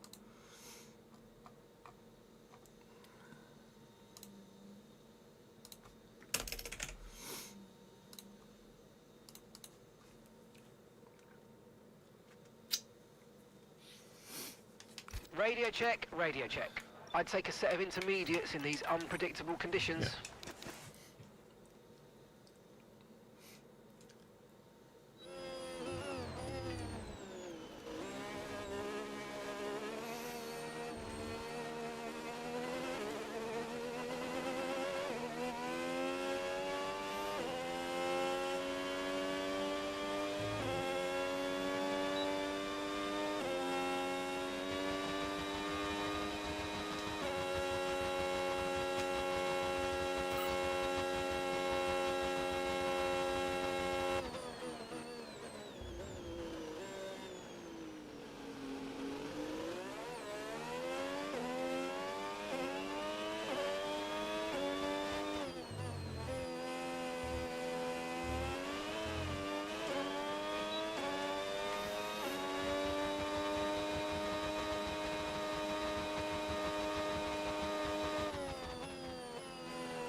Maybe Rory?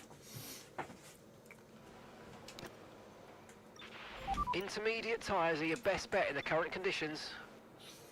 Maybe.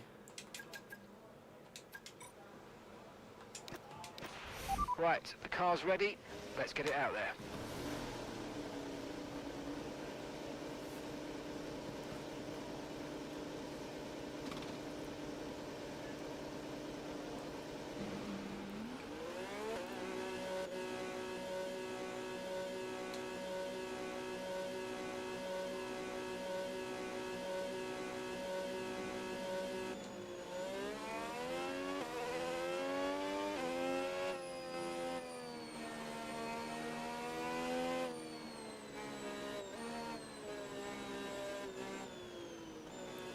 Like Max and the Haas aren't going again.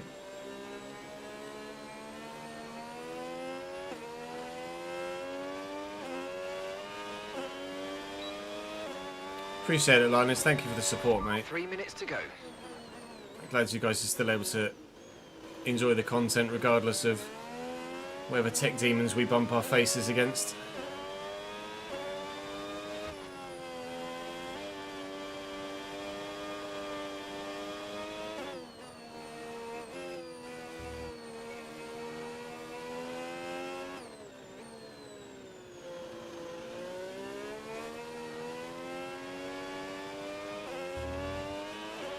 Okay, the forecast suggests this rain's going to keep getting stronger for at least the next 15 minutes.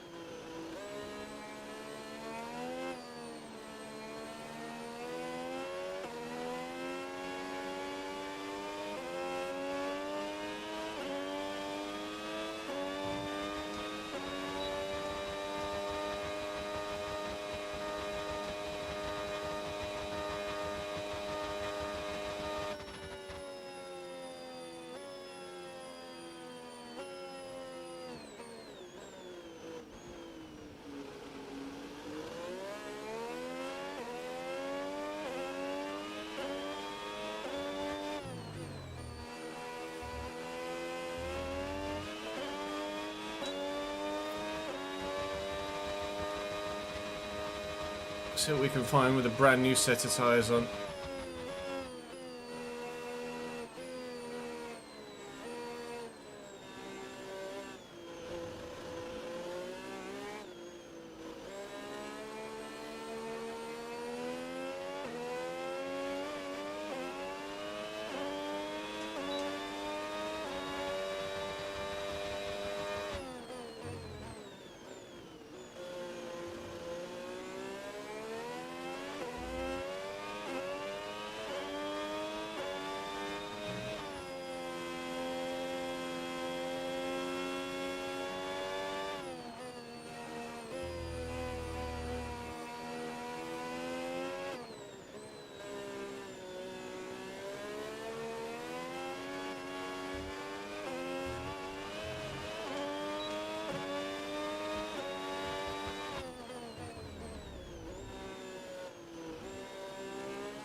Really having to float around the corner.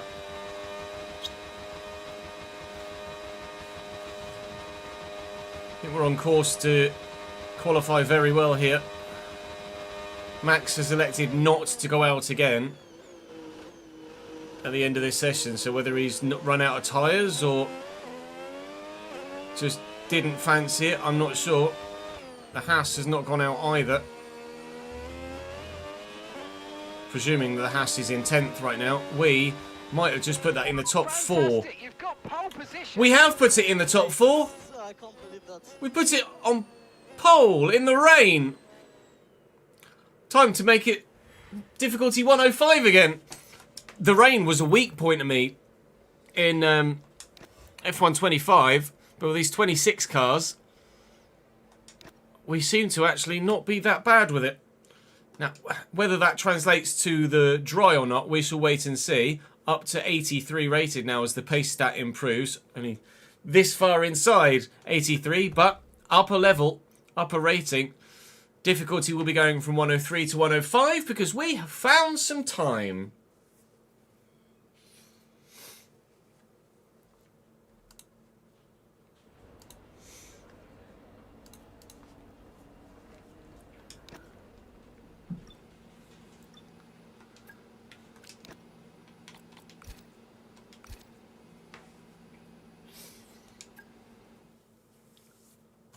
That was a surprise.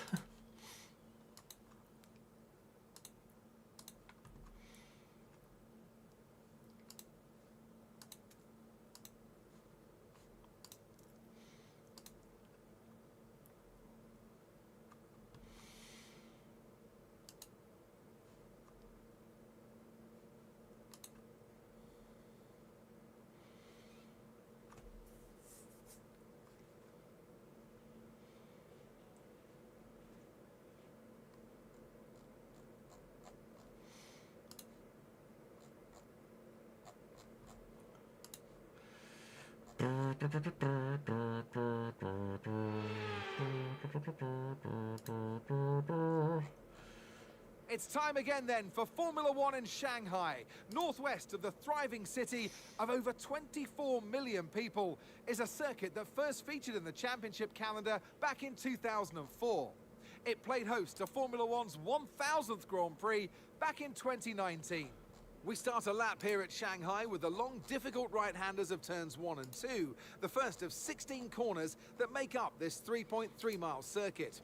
The incredibly long back straight provides the best passing opportunity of the lap, with speeds in excess of 200 miles per hour before we head into the braking zone of turn 14.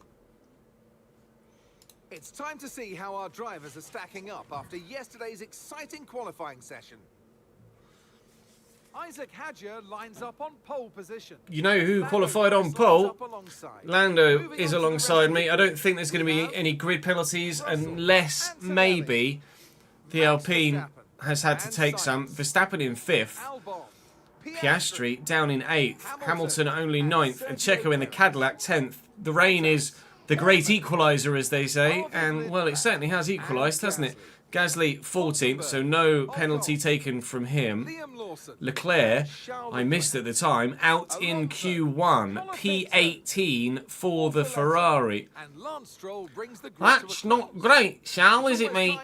Not great at all. The question now is what to do with strategy. Starting from pole, there's a lot that could go wrong. Radio check, please. Radio check.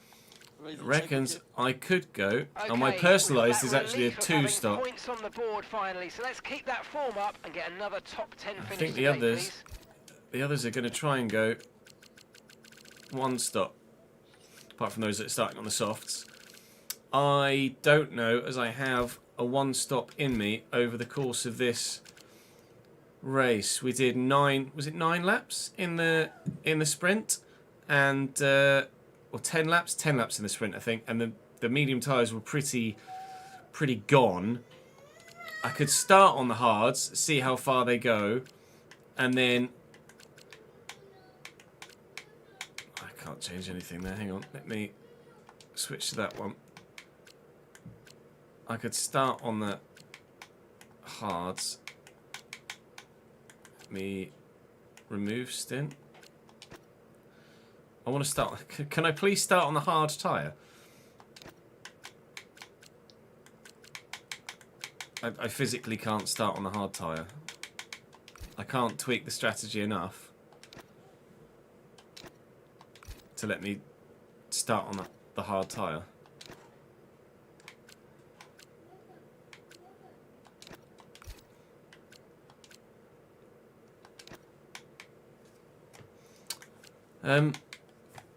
I guess I'm starting on the mediums then. Cheers, game.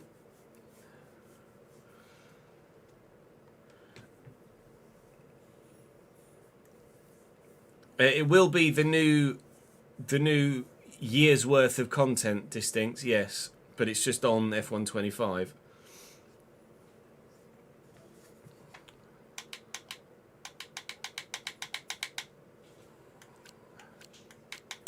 Physically won't let me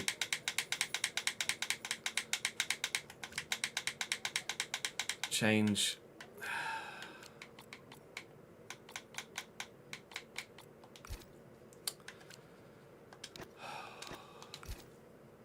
Good.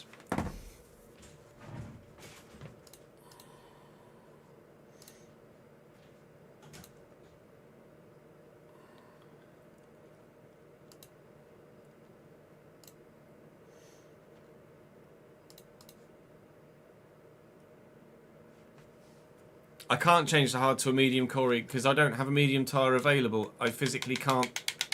I can't change either compound.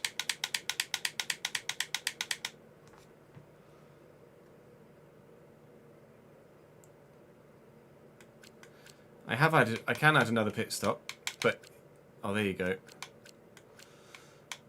Blimey, that was a pain in the ass.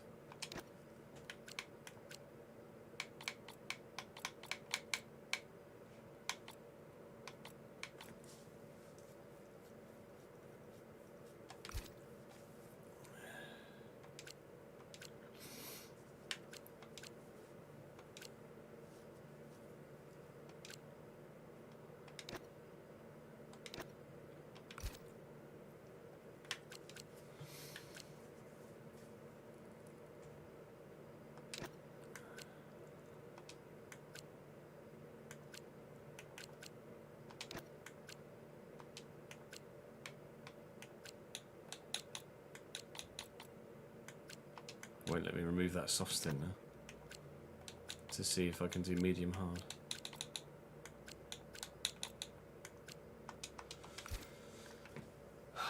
Fucking hell.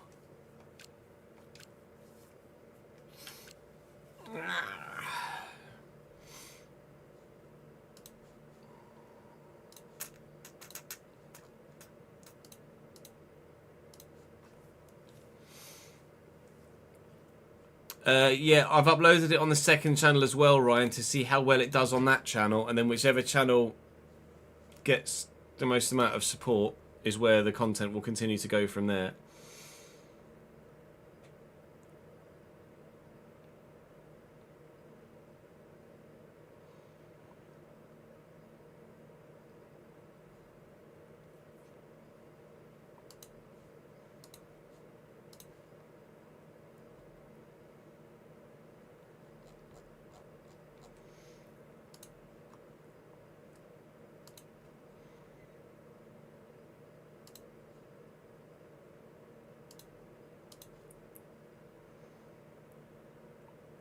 No, the cars do drive differently. There's not necessarily different handling, not necessarily a different handling model, but the cars do have different driving styles for sure.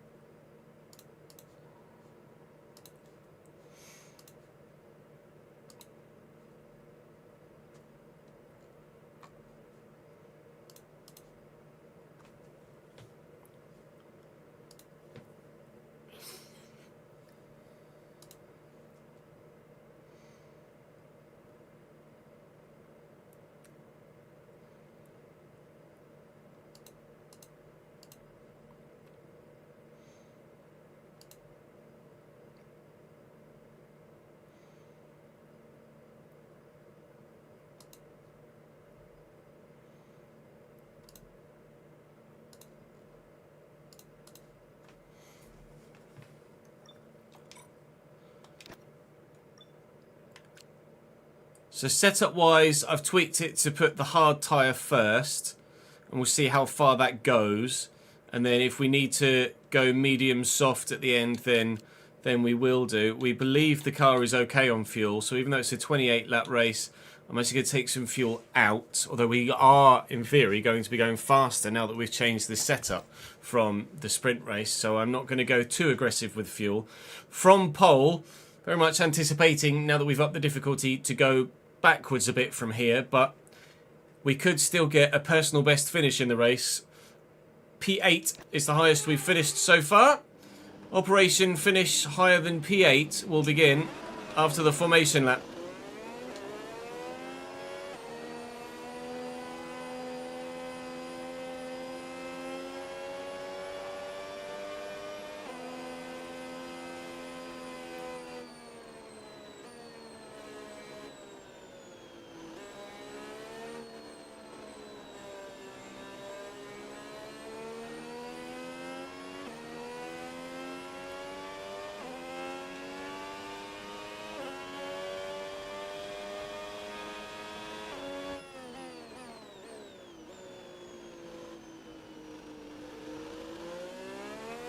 too early to say at the minute, James. No rain expected. No rain expected for the time being.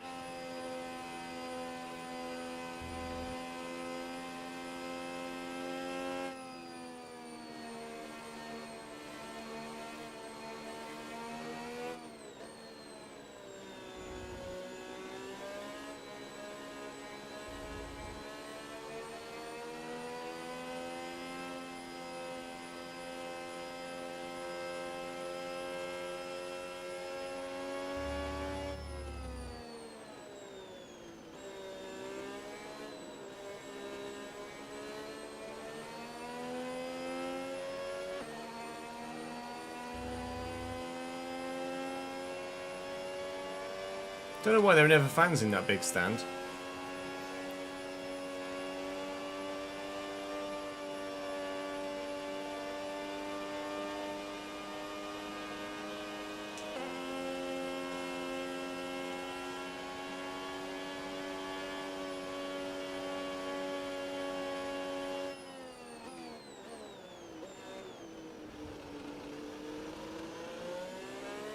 Oh, it's gone in real life now, is it?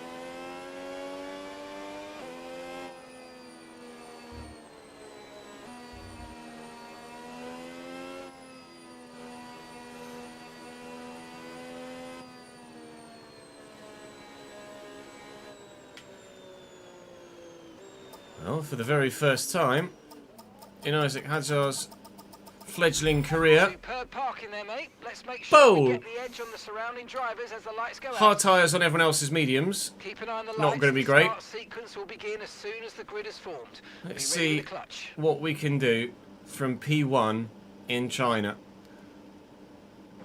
Might be a false dawn in terms of the competitiveness of myself and the car.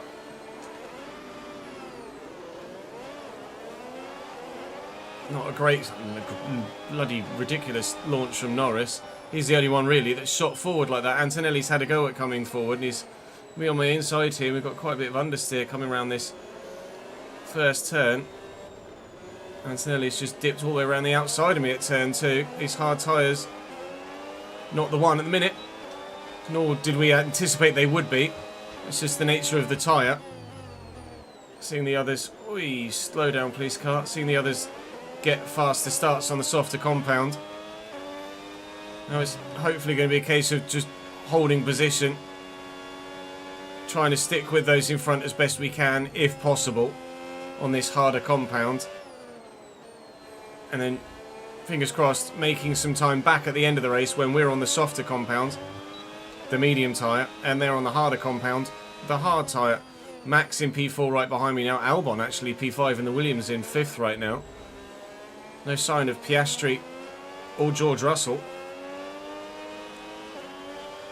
At the minute, no sign of Norris or Antonelli either. They've gone. Goodbye, gentlemen.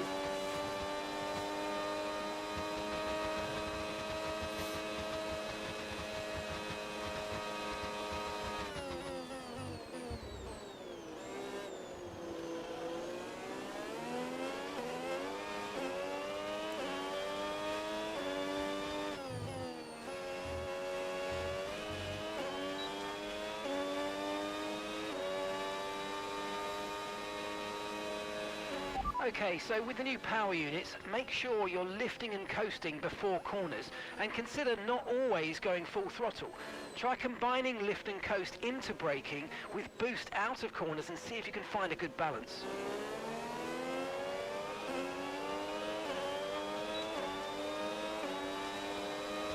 Teammates having a look at me here. Might be in my best interests to let my teammate go. Try and be a bit of a rolling roadblock for Max Verstappen, and for the sake of the team, try and get him. Oh, we might see a red flag here. We are going to see a red flag here. Just on the minimap, I should have paused it just before it came. There was someone that had spun round and blocked the track at turn 4. I think it's an Alpine. There you go. You can see it there on the minimap. They've got going again, but we are going to see a red flag. Now that's going to help our strategy because our hard tyres will go further now, and it's going to mean that the one stop is more viable for us. So that's actually worked for us, Okay, although essentially a free does stop, mean so let's think very carefully about our strategy for the rest of this race. does mean that I now need to get off the line again. And obviously that didn't go that well on the hard tyre previously. But if I could put the medium tyre on now for the start, then I can go back to that hard tyre that's not got that much wear on it at the end of the race, and hopefully still be okay tyre wear wise.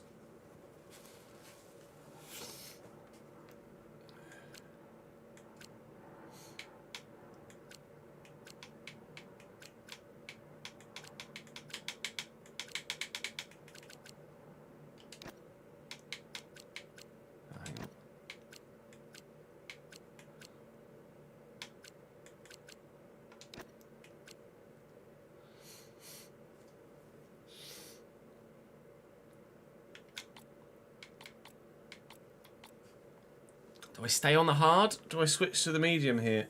I don't know what to do, chat.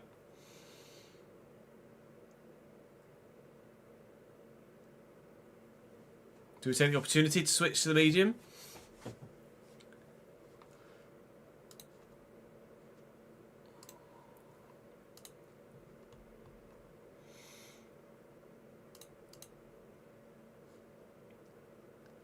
I don't have enough tyres. Stockmas, because of the sprint weekend, I only have one set of medium tyres available.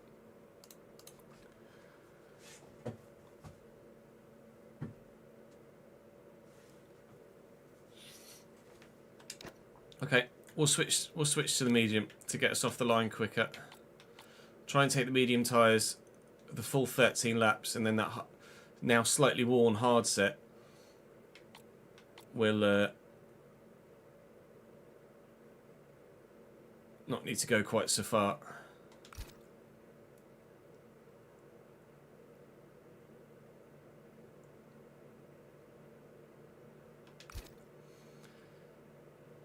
Confirm. We're going to switch to the mediums. Back on track. Let's make the best of this restart. go. Let's go.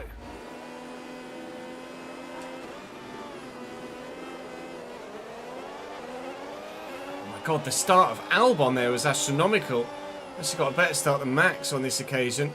Albon flying in that Williams. Piastri behind is on the hard tyre here, but he's in a McLaren.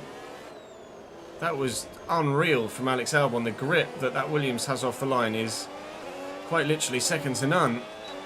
That was like the IRL Ferrari starts. Over your EOS mode, so play around with them in your Oi, oi, oi, oi, oi. That was an unintentional dive bomb on two cars. I didn't expect them to be braking quite that early or quite that hard.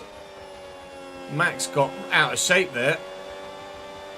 And all of a sudden, now we're back in P3. And intriguingly, Antonelli and Norris have switched to the hard tyre. So they have changed strategy the other way. Okay, and they'll now be the ones going to the medium tyre at the end of the race. And I'll be the one going back to that hard. Who's made the right call? We weren't sure who made the right call at the beginning of the race. Now we're not sure who's made the right call after the red flag either.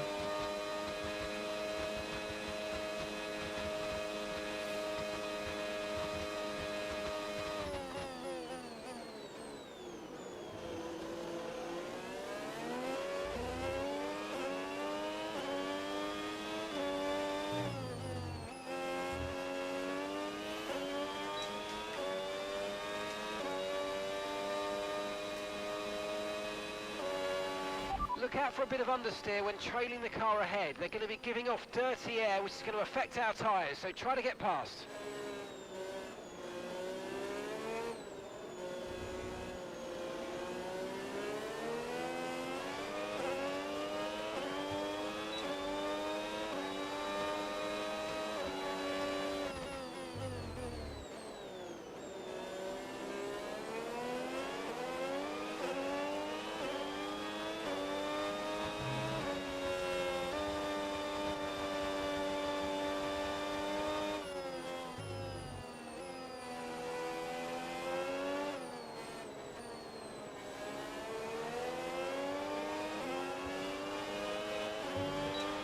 Okay, no issues with tyre wear for Max now. is using his battery to get past it, or at least I thought he was going to. And he's lifted off significantly early into that left-hander and not actually follow through with it. It appears like I'm a bit of a roadblock here, but actually not that much. And there's not that many cars actually back here either. Is Max going to have a look? No. Okay. Antonelli's still right in front of us here. Nearly within the second for the detection point as well to get the boost. We'll get the... I have now got the overtake boost. So overtake is active. Overtake mode. Bye-bye, Max. You're going to get more power from the hybrid system. You know how it works. Just use boost on the next long straight to get your way past. That's fine. Going to save that for later in the lap. And then hopefully, maybe even both of us can get past Antonelli. Max struggling a little bit with the rears there, but we've been doing the same this race at this circuit. Okay, Isaac. I want me to overtake Max Verstappen by lap 11. It's not going to happen, mate. I'll tell you that much for free. It's not going to happen. Little blue logo over Max Verstappen, just indicating that he's my teammate, for those that are unfamiliar with the extra UI elements or HUD elements. And the little orange diamond that's appeared is because that's my objective on that driver. They want me to get past Max Verstappen before lap 11, which is not going to happen, I highly doubt. But Antonelli looks a little bit vulnerable here. And Verstappen's going for it. Lando Norris, on the other hand, the only thing he's vulnerable to is a little bit of a lapse in concentration because he's got absolutely nothing to do other than pootle round. Max going for it on Antonelli. The more they fight, the closer we'll be able to stay, and the more likely we'll have the boost battery for the next lap, which will help us stay out of range of Albon and Piastri behind, who are also fighting to try and get some more gaps. Antonelli and Verstappen swapping positions once more here into turn 1. Piastri and Albon battling quite hard as well behind too. I think it was an Alpine that spun earlier that caused the red flag, but nobody's retired yet. Still all 22 cars on circuit. Boost mode is available now. It is.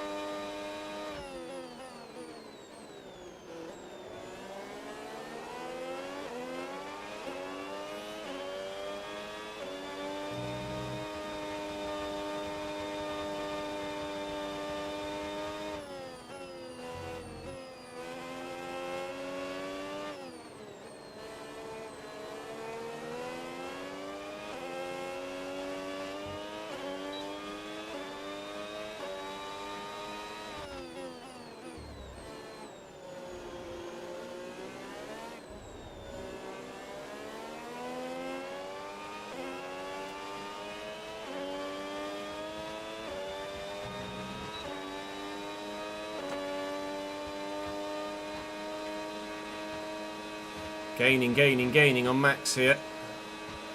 Going to lift off though. Not going to attack my teammate. It would just cost both of us unnecessary time. I'm much more concerned at this stage of the race, trying to build a gap to Piastri and Albon, or most notably Albon, and the gaggle that are going to be behind him, including Lewis Hamilton. There's now Alpine in there as well, and then George Russell is all the way down in 9th or 10th at the moment. Verstappen falling a little bit back off Antonelli now. I'm quite happy where we are right now. Less action. I say less action, having had a red flag, etc. Is that another spinner? Is the yellow flag for something? I think it's George Russell. It is George Russell. What's happened to George? Where is the Mercedes? Here he is. Has he gone round or is his engine popped? No, he's just spun round. And he's just sat in the middle of the track. He's managed to reverse out of the way, but he's going to have to wait to get back on. And unfortunately, for George, that's his race pretty much over in terms of battling for a podium or a win. Not going to cause a red flag or anything this time, because it's a wider part of the circuit where everybody can get past, and he spun out of the way rather than spinning into the way. But still, not ideal for George Russell there and his attempts to win this World Championship this year. So far, it seems that Lando Norris is the man to beat, as he was in 2025 IRL. Piastri all over me now. We're starting to fall back from the handful in front.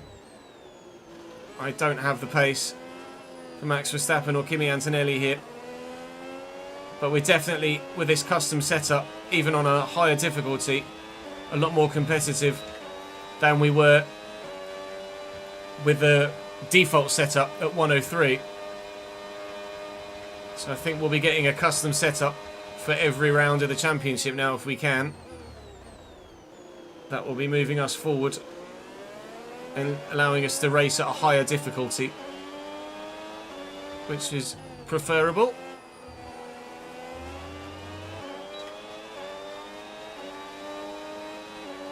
Piastri saving a bit of battery in a straight.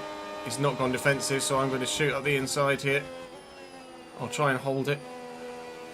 He'll have the inside for turn 2, but if I can get far enough in front, no, I can cut across him and block him off, but I can't do that. In the end, Piastri holds position, well done. I'll go for it again into turn 4, going around the outside this time. Trying to hold it to then have the inside for the next one. Give me the position, Oscar. Let me have it. Good boy. It's costing us time to those in front, but... Oh, was that contact between Piastri and Albon behind? Piastri got well out of shape and then swung back towards the Williams. I'll get onto the straight and I'll have a look at that, because that looked like Oscar Piastri just swung around into the Williams there. He did. He's complaining. He loses the rear end and Albon just flies into him. Was there some lost bodywork there from Alex Albon perhaps? No, just a little bit of spark of some small bits of carbon fibre, but nothing major coming off either car. Maybe some floor damage to either or both of them,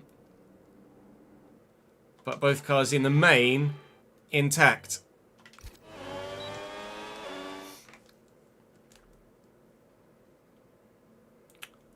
I couldn't move the HUD stuff yesterday. I could move some stuff, yeah. But some of it wasn't even highlighting to give me the option to move it. Chase, thank you for the follow, and Kato. Welcome to the channel, guys. Yeah, we're at 105 right now.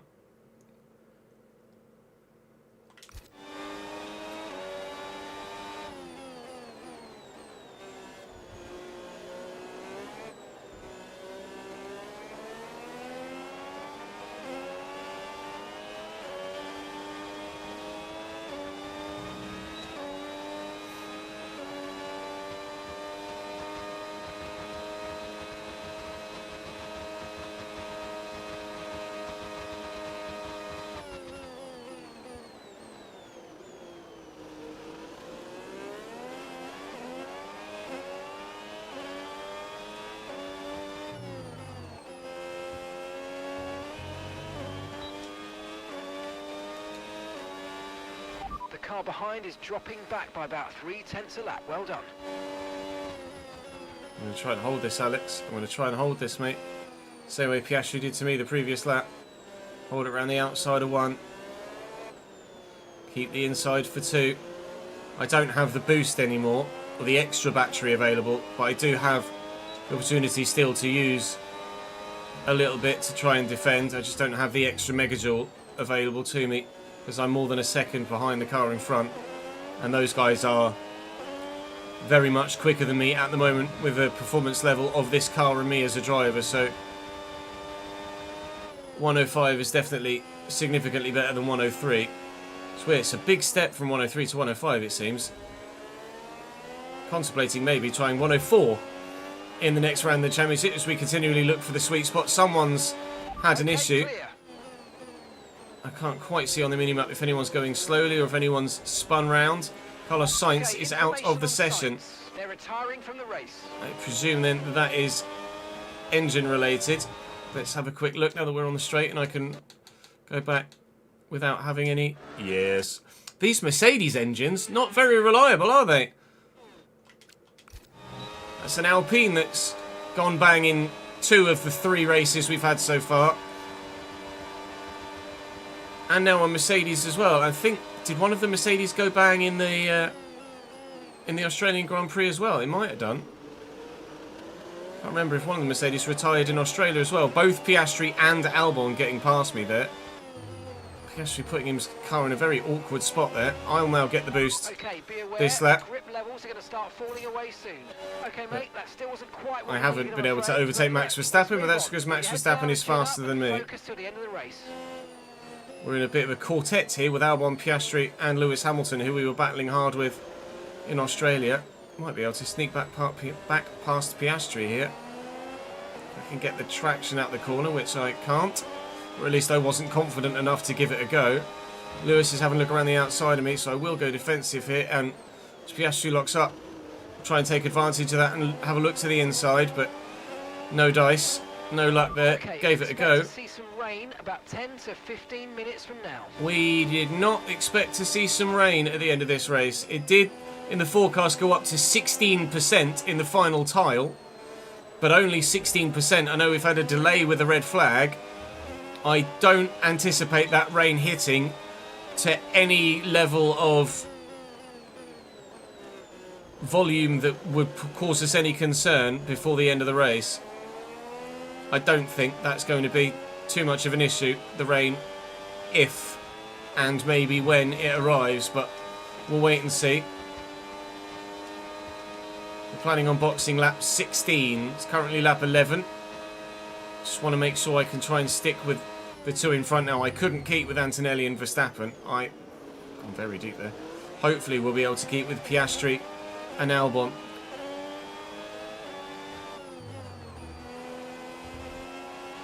And keep Lewis behind. But he's using a lot of battery. That's fine. I'll just gain it back later. Try and get the position back again. Australia was easier to figure out who and where battery was being used. Not quite so obvious here in China. I can't quite, other than obviously on the big straights. Oh, I tell you what, the car does not want to stop for me into that 4th corner. It's like the 3rd or 4th time I've made an unintended lunge at someone just because I can't get the car to stop. And maybe I'm carrying a bit too much speed because I'm using more battery than I'm used to in there, or whether setup wise I need to tweak the brake balance just for that corner, but it's not ideal for me. It's an accident waiting to happen that so far thankfully hasn't, but it could do. Piastri's now past Albon and starting to pull away. Albon, I imagine, has still got the overtake boost from the previous lap, but he's now out of a 1 second gap to the car in front, so as it stands he won't have it next lap. They're not using much battery down this part of the straight, or at least Albon isn't. Lewis is. Lewis is going for it here. We're going to be 3 wide into the chicane, into the hairpin, sorry, so I'm going to go deep. Hope that they make contact. I've had to go wide there. As a result, lost the position. Lewis has taken both. And we're down to P7. Alonso P9. Getting a nosebleed in that Aston Martin. Charles Leclerc is up to P10, as you can see from the minimap as well, right behind Fernando Alonso, so he's having a good Grand Prix after a terrible qualifying. Starting P18 and working his way back up. Lewis going very slowly there. Albon similarly. It's just a little bit too slow around 1 and 2, I feel. It was the same on F125, but around the rest of the lap, they're very, very strong. If you can be ahead at that point, it's of great advantage. If you can't get ahead at that point, it's not. We'll take Lewis Hamilton again here. He went defensive. I went ultra offensive. And we've made the move. Now then, come back here, Alex Albon, please. Mixture of hard and medium tyres at play here between a multitude of different drivers. So lots of different strategies at play. Just because those are on the longer lasting hard tyre now doesn't mean that their medium tyres are going to outlast my hard tyres when we put them back on at the end of the race.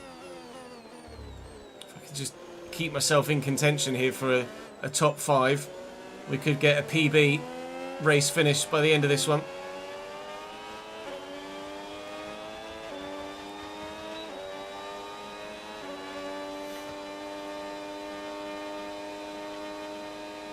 Oh, was it Lando retired in Australia? Thank you, Sank. No, Lando won in Australia, didn't he? Or did he just win this sprint race? I think Lando won the race in Australia.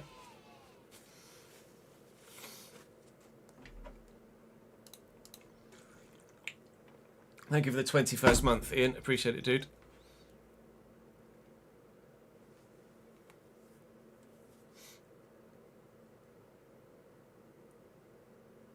You're right, it was Colapinto and Max that had the engine issues, wasn't it? In Australia.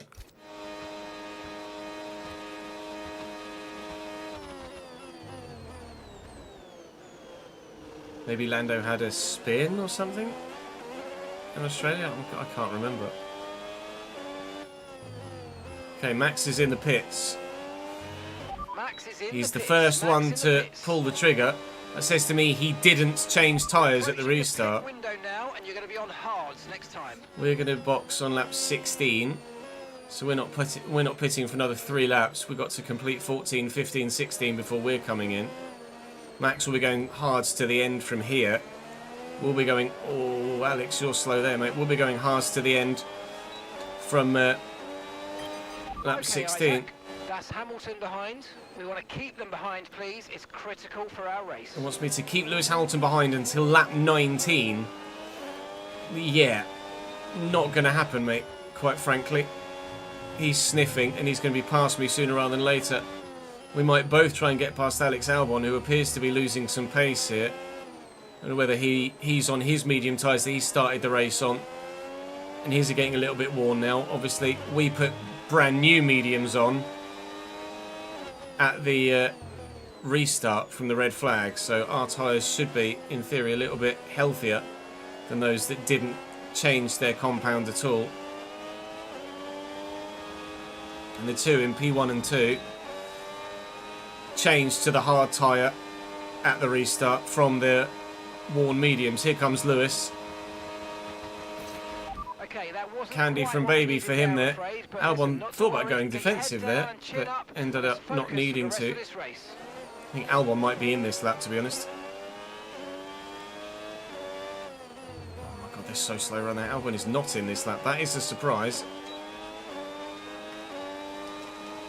Front left is getting worrisome now. Still got 2 laps to complete on it. And we're past Lewis again. Honestly, the back and forth yo-yo effect is more fun on the game than it is to watch in real life. That's what I've deduced so far. In real life, I don't like it. But in the game, it's actually quite fun. There goes Lewis past me again.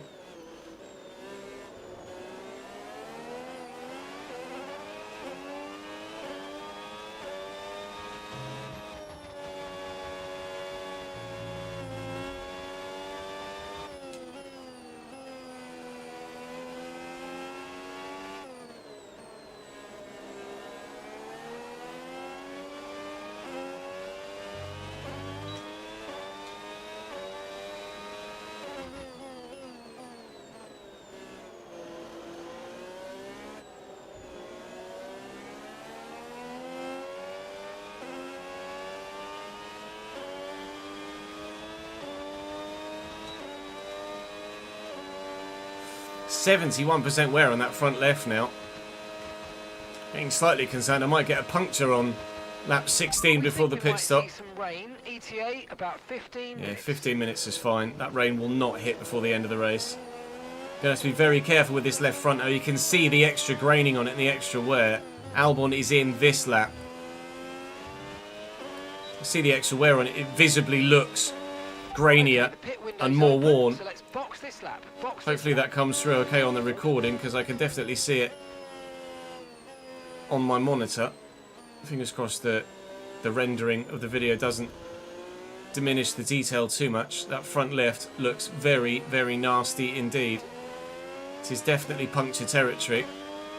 We're definitely losing on those in front of us now as well, but we've got a big gap to Lawson and Bottas. I don't know if they need to box again. or whether they have boxed and that's why they are where they are. I'll ask. Driver behind. Behind, and the time last lap 1:39.0.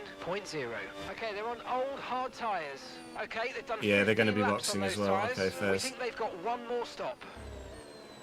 So I think we're looking good for a top 7 at the moment. Right, let's have you in at the end of this lap, please.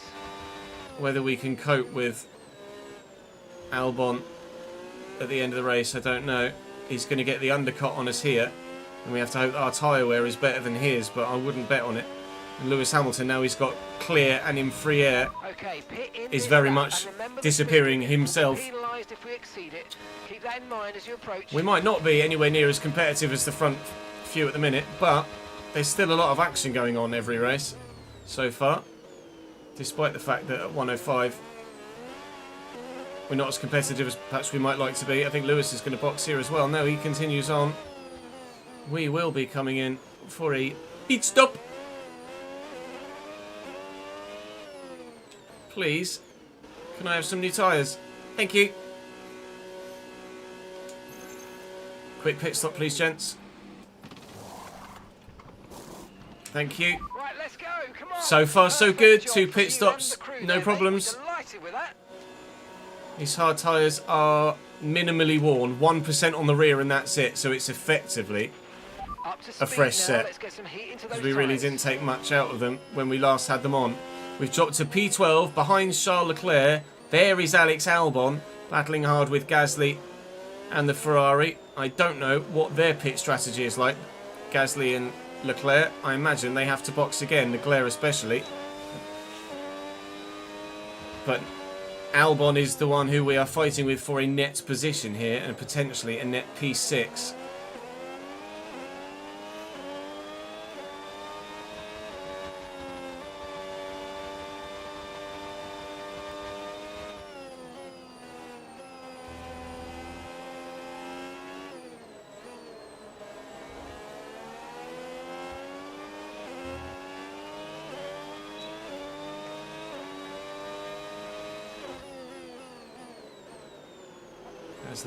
Gasly and Leclerc, sorry, getting a little bit tasty here. Just letting Alex Albon get away a little bit. I just don't have the traction to be able to put the power down as early as I might have liked to there to maybe try and make the most of that. It's not these two in front of me that I'm worried about. It's Albon down the road, and you will see me suck my thumb a little bit here because when I drive, I push the controller stick all the way up. And of course, over the course of laps and laps and laps, you end up with, I'm not sure if you can see it on the camera, you end up with a bit of an indent on the thumb, and it goes a bit it goes a bit thumbstick shaped on the inside of your thumb. So you will see me do that a lot because it gets quite painful after a while. But so far so good here in China. We're doing okay. I'm going to be recording the 3rd round of the championship after this one as well, so that thumb's going to be getting a battering today, but hopefully it survives. Hopefully we survive for a decent finish here as well.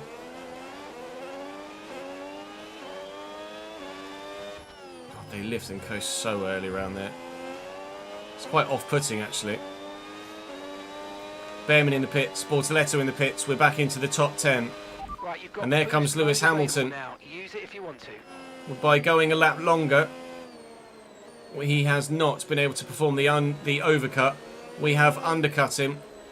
And the 2 seconds plus we were behind Lewis Hamilton is now 3/10 in front. You saw Albon getting all out of shape there. Here comes another one of those unintentional lunges and a really strong front wing again for this Red Bull. I just can't seem to get turn full right. I don't know why. Hopefully no damage to anyone. I really have gotten so lucky with a couple of these. The car just won't stop for me. I must just be getting my braking point wrong for the speed I'm doing and kind of settling into old habits when we might well have been travelling slightly slower coming into that turn in previous iterations of cars than we are now. And I'm leaning on what I used to do rather than learning what I need to do now. The car behind's just boxed for mediums. Car behind on the medium tyre now. Yeah, I can see that because he's in my face. 10 laps to go when we cross the line. Here comes Lewis for a position. we won't let him have it.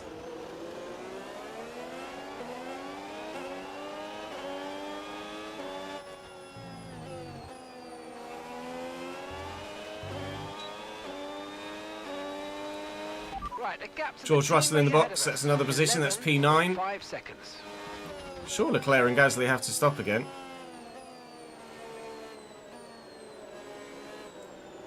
I will ask, but I'm pretty sure they have to stop again. Wait till we're in a position where I can do it without completely screwing myself. And now, Leclerc is ahead of you. here comes Less Hamilton than a again. second separates you. Time last lap, 1 minute 37.3. Oh. I think that means they are done with their pit stops. Leclerc and Gasly have organically been able to get themselves up into the top reaches of the points and are challenging for a top 5 now. I think this is all for position. I'm not sure still, but I think it might be, judging by that radio call.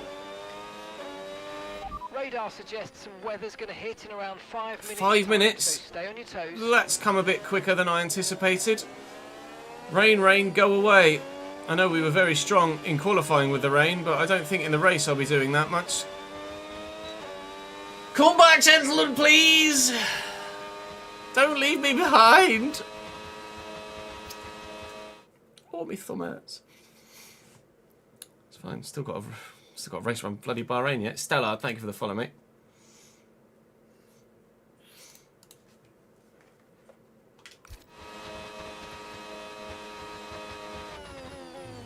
Two Ferraris going for it on each other. Albon and Gasly getting feisty too. Oscar Piastri sets the fastest lap of the race. Antonelli's in the box. Leclerc has yielded to his teammate now. Leclerc ahead, and the time Is he going to box or not? 37.3. For softs at the end, maybe? Gap to the car ahead. No, it doesn't 1.1 look... seconds. Okay, they're on old hard Yeah, how tyres. old? Their tyres are 5 laps. No, laps he's going old. to the end. Wow. Gasly sideways, battling with Lewis. They definitely used some battery out of there, that's for sure. Out of 3, running towards 4. Having to brake so much earlier for 4 than I feel like I want to, but it's just the nature of it, it seems, right now. At the moment, I think we're battling Leclerc and Gasly for a P7. I don't feel like I have the pace at the moment to challenge Hamilton and Albon. But if they continue to fight up there, we'll try and make the most of it. And I get up the inside of Gasly here, be brave to do so, perhaps borderline stupid, but we've gotten it done. Following Charles Leclerc past the Alpine. Good job, nice overtake. Now we'll try and stick with the Ferrari and catch up to the other Ferrari and the Williams that is a little bit faster than it should be in game right now.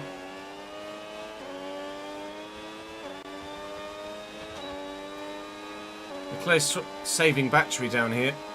I'm going to use mine to take the position. Try and get it done before the braking zone. Although he's used a bit of battery to try and defend here, Charles. He's coming back at me.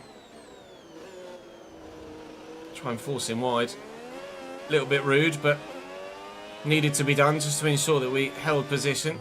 You see drivers do it in real life all the time. Just open up that steering angle a little bit and not let them take the line they want to on exit. Compromise them a little bit and you're able to take the line that you want to and get away quicker. Now then, Hamilton has breezed up to Albon, breezed past Albon, and presumably will now rush away from him because he's on medium tyres and he's going to be very fast. This might be where we finish at the moment, unless I can somehow catch that Williams. But if he's going to have the extra kilojoule of, or megajoule of battery behind the Ferrari, I think he's probably just going to be able to extend away from me, and we're more likely to get caught from behind than we are catch in front. 7 laps to go when we cross the line, and potentially rain to come yet at the end of this race.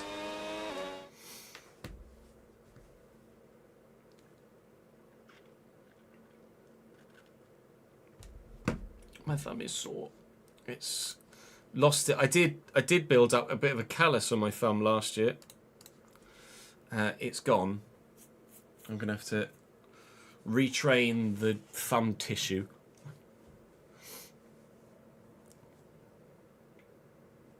Yeah, stick drift is a killer.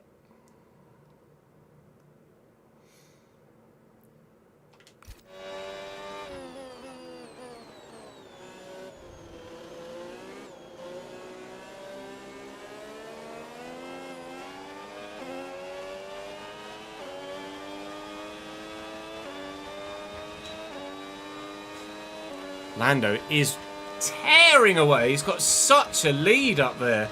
It's more than the full pit straight ahead of the three following him. Max is still on for a podium here, battling with Antonelli and Piastri, but we'll wait and see how things pan out in that regard, because it looks like Piastri might have gapped them a little bit, but there'll be battery games at play. Not sure I can stick with Albon. I'm trying, but it's not going too well so far. Oh, I'm worried about that rain now. I wasn't concerned at all when they first told us about it 10 laps or so ago or so. Now I'm terrified that the rain's gonna come. I'm gonna get some sort of decision wrong, and we're gonna tumble backwards. Wants me to use all of my ERS. I'm probably going to have to if I want to get past Alex Albon, quite frankly. But I'm apprehensive to use too much of it, to leave me vulnerable to Leclerc behind.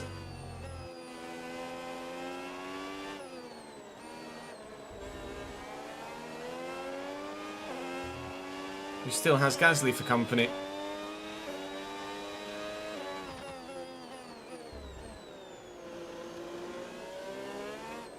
God, Sainz isn't that... Oh no, Sainz retired, didn't it? I'm not sure who it is behind. Oh, it's an Aston Martin. Never mind.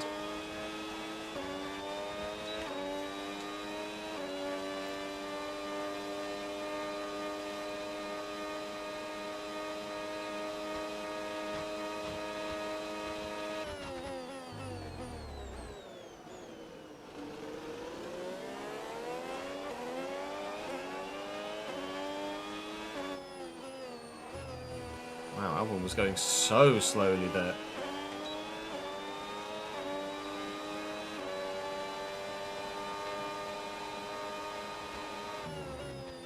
It's raining. I'm going for that position. It is raining, boys and girls. I just saw raindrops here on lap 23 of 28.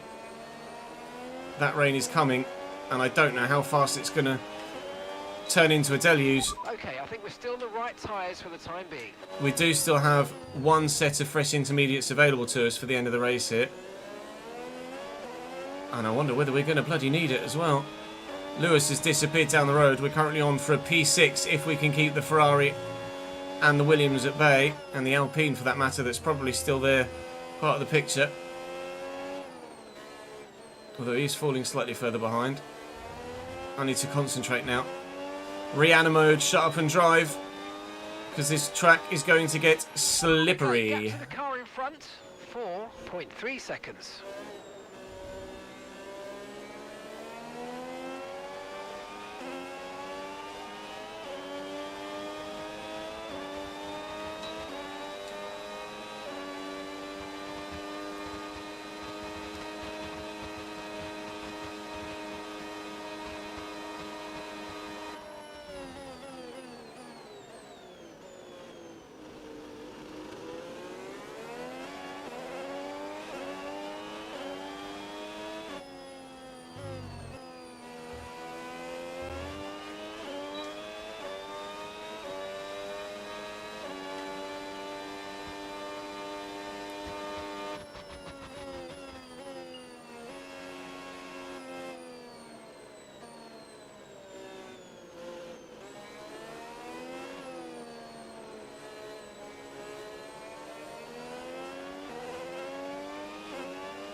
No need to worry about the tyre condition for now, everything's looking good.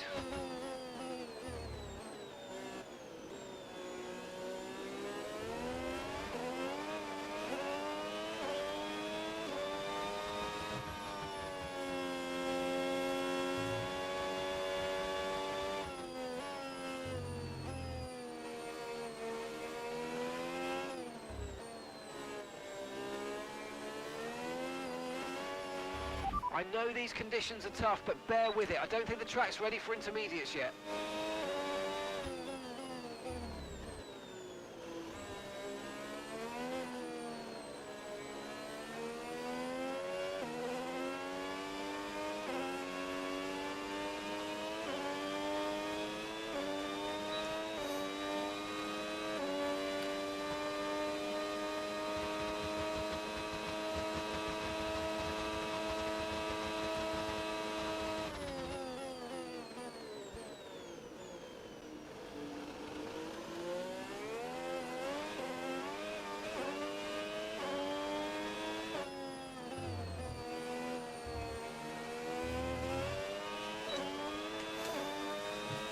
Okay, we have... Didn't quite get what we needed out of that, I'm afraid, but don't worry about it. There's a long way to go. Chin up, and let's focus till the end. The weather's turning. We think it's time to box now. Gap to your teammate ahead. Telling me that at turn 1. Seconds. Others are in the box now. Others are going to Inters. There are 4 laps to go, including the one we're on. We are... Wow, not many are actually boxing. It doesn't feel that slippery right now, but by the end of the lap it might well be. There's enough of a gap. Oh, Hamilton's really struggling. Hamilton's really struggling. For a while, light rain conditions for the foreseeable future. I think, at the minute, judging by the way that the gap to Leclerc has opened as well, I'm making a conclusion that in the rain, the AI aren't as competitive as they should be, which is the opposite to what we're used to having. Normally, the AI are a bit too competitive in the rain, and it's hard to deal with them. And at the minute, we're gaining time hand over fist over the Ferraris, at least. Haven't seen really what the gap is doing to Verstappen and Antonelli. Lando Norris continues on here. Like I say, it doesn't. Pretty touch and go right now. It doesn't feel. Yeah, it doesn't feel like it's Inter's weather yet. To keep them in the temperature window. The Inters are ready for whenever you need them.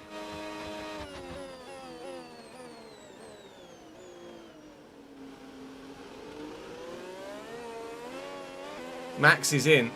I think it might be related to the fact that I have carcass temperatures turned off. That might be why we're doing a little bit better than the AI. Although, as far as I can recall, they don't suffer, or in previous iterations of the game, they don't suffer with carcass temperature issues. Only they only have surface only on as well. I'm not sure. Double check and see what if chat can remember or not has any insight.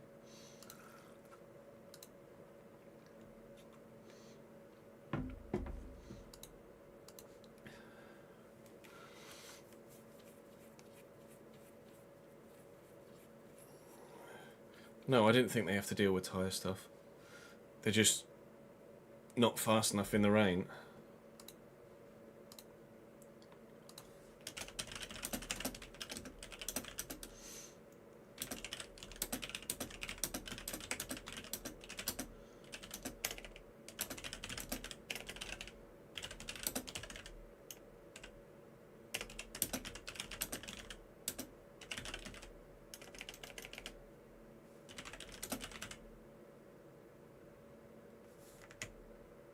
Just asking if anyone else is having that as well.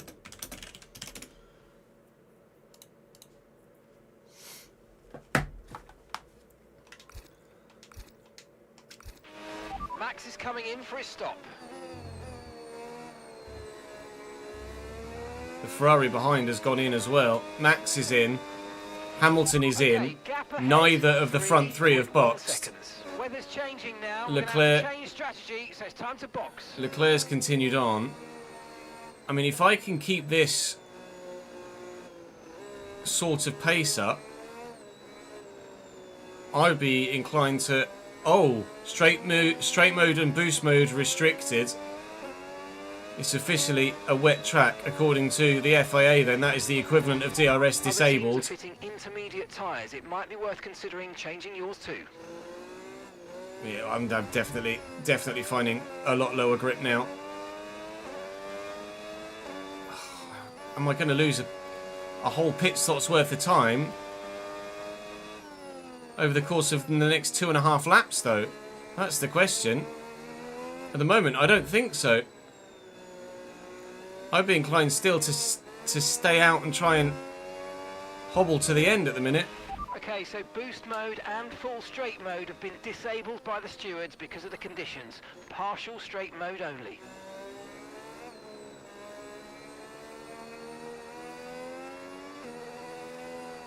Yeah, the AI are definitely too slow in the wet for the given difficulty level.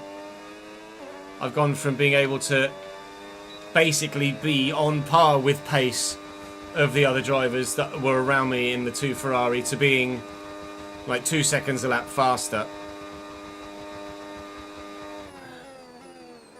That needs looking into. Early teething problems with the launch of a new game or new DLC pack, where obviously things will have been tweaked. I wouldn't say they need to make them crazy faster, but they definitely need to be bumped a bit and made to be a bit quicker. Neither of the McLarens nor Antonelli have boxed here. I'm continuing on. Russell is continuing on. Verstappen is now coming on his intermediates. We'll see if our teammate... So no.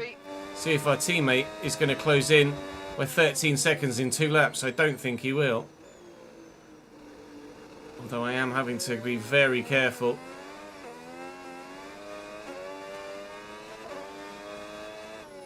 In a lot of places on the track, the gap to Russell's actually growing, I think. Those of us on the drier tyres in these damp conditions are continuing to struggle on and might just be able to maintain positions. Max has gained a lot this lap. A lot. Oi, oi, oi. Max is going to get me. But I think, he says after making that horrendous mistake. Oh. Now I'm contemplating boxing for the last lap. Max has gained 10 seconds on me this lap. Although I did just make that horrendous error. Lando's in. The leader is in. They are switching on the last lap. The gap. What's the gap behind Lewis? It's not much to the Mercedes, but then there is a... Oh, the car just doesn't want to do it. Oh, I don't know what to do. Everybody else is boxing. Antonelli stopping now. I'm going to box. I can't. I'll only end up putting it in a wall. I think Russell is going to box as well.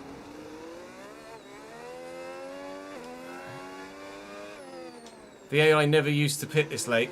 They would have just struggled on. But they've shown intelligence. I maybe should have shown a bit more intelligence and boxed the lap prior, but I didn't anticipate it getting quite that wet for the last lap.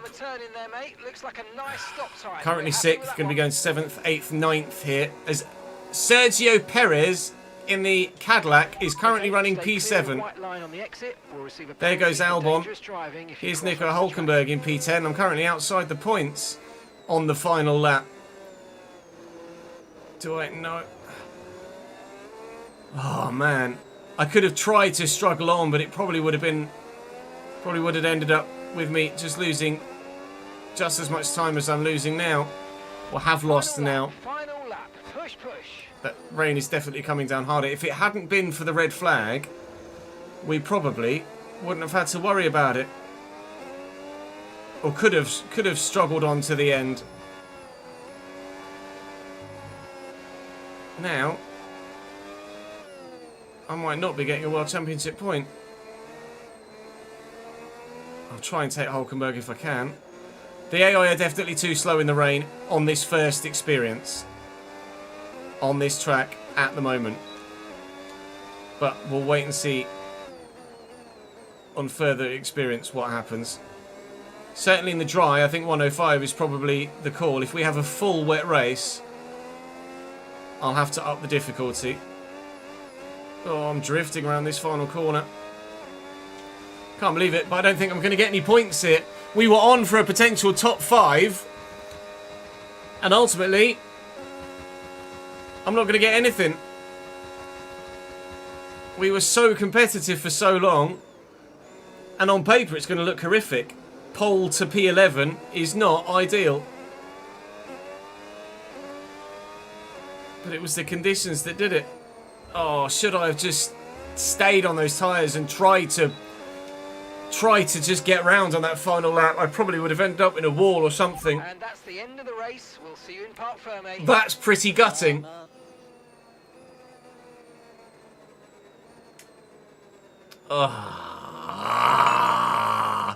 That's racing, but that is annoying AF.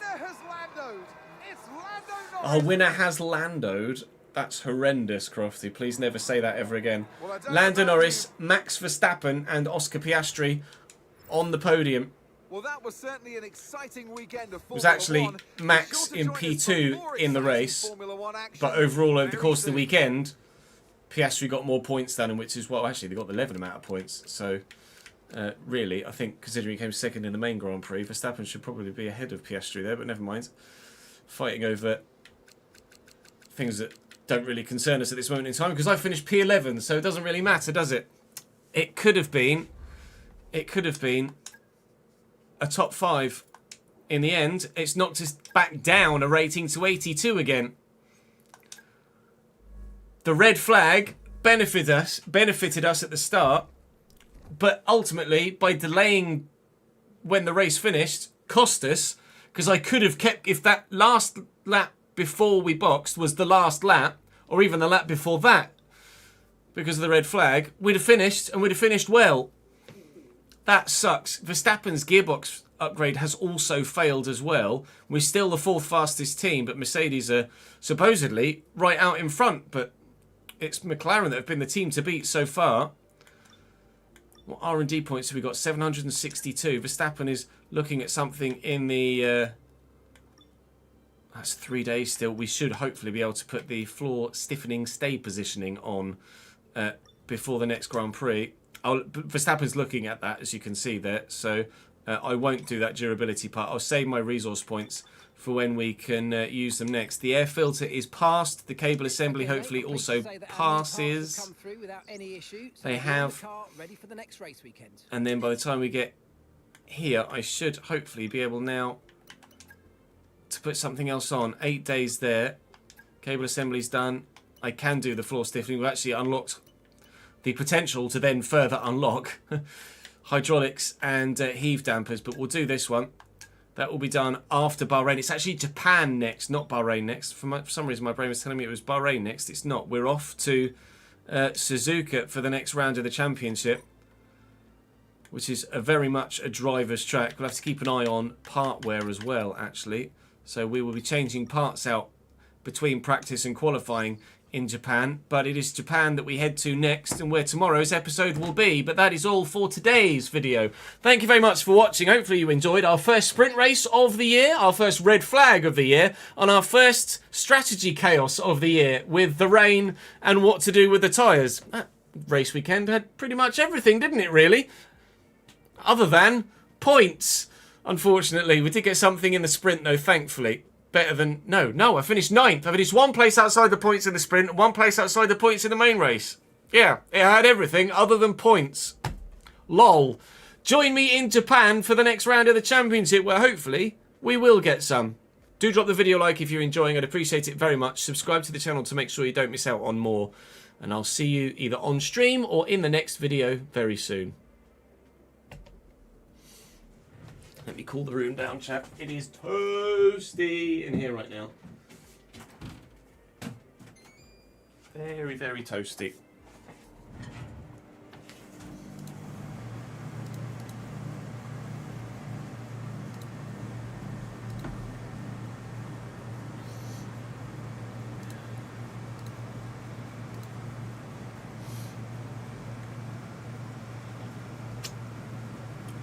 The YouTube content's getting basically no views.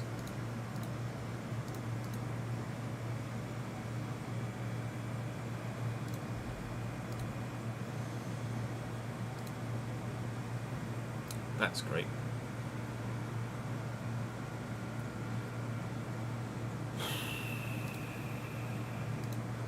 if it doesn't pick up, I might be forced to just drop F1 content for the first time in a decade.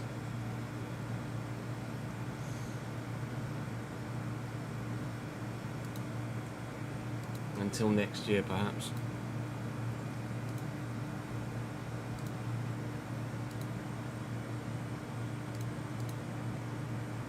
Or if it gets just enough, we can plough on with it. I mean, stream numbers are good, or better than FC. So if it still does bits on, or gets numbers on stream, and that can make up for the lack of numbers on YouTube, then great. If it leads to more subscriptions and more ad revenue, etc.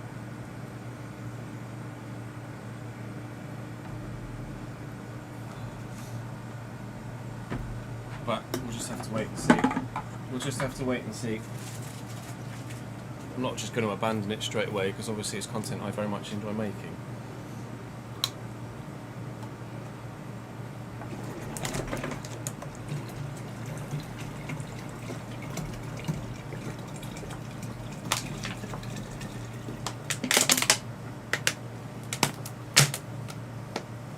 I can't dedicate the time to it just being stream only, Corey. Like, if I'm going to stream it, I might as well make video content.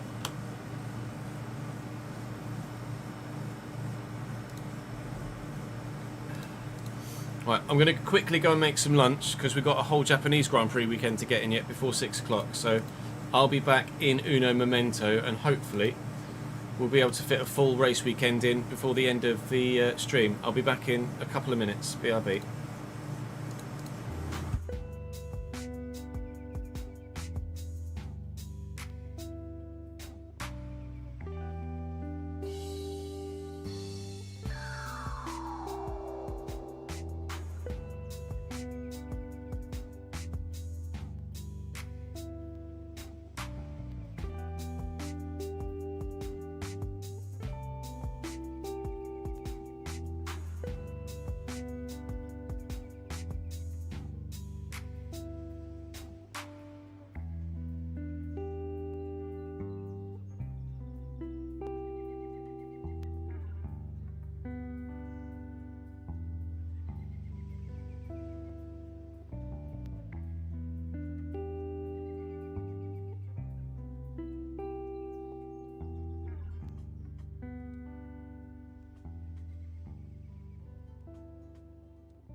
Next gen football quickly.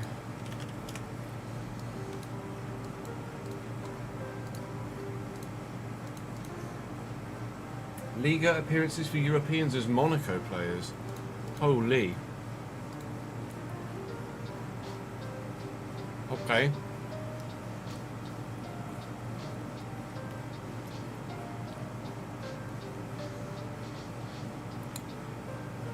No, you're right, Dunder. If the second channel had been active with FM content,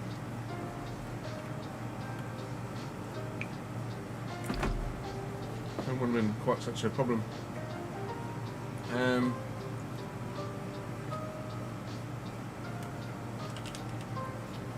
Mbappe. Only 41. Oh, it was the first team longer than that.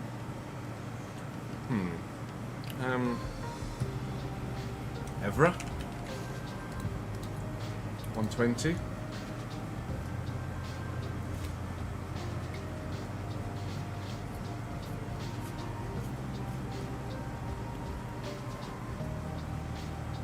No names, please, boys. No names.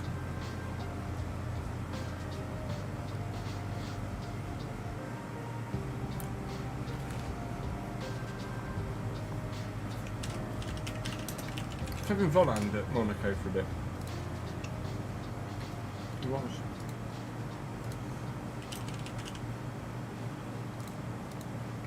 '86.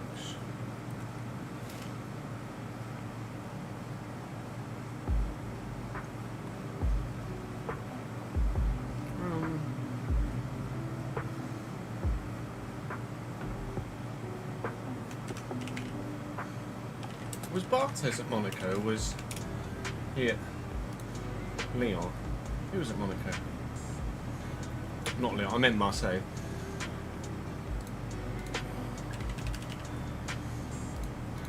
Gosh, that's a good one.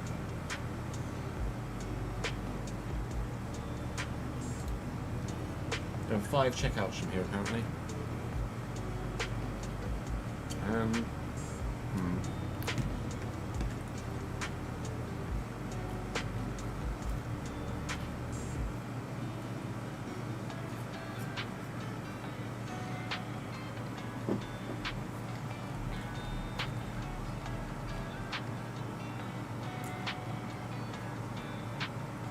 Balogun's American now, isn't he? No.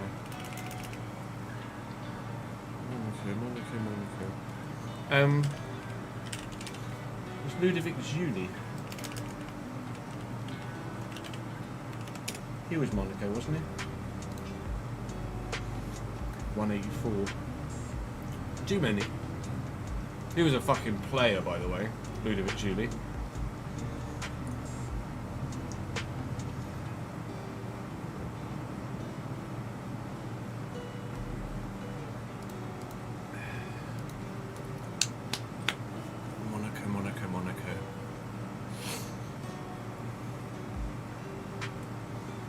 I can even like players like Fabinho, but they're not European. Was Ferland not Ferland? Ferland was Lyon. Was Benjamin Mendy? He was part of the Monaco side with everyone else, wasn't he? 25 appearances only.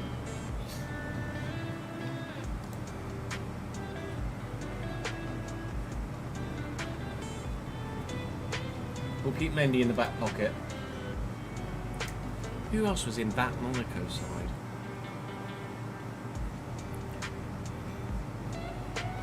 I know Gourcuff was Lyon, but did he ever play for Monaco? No, it's just Bordeaux.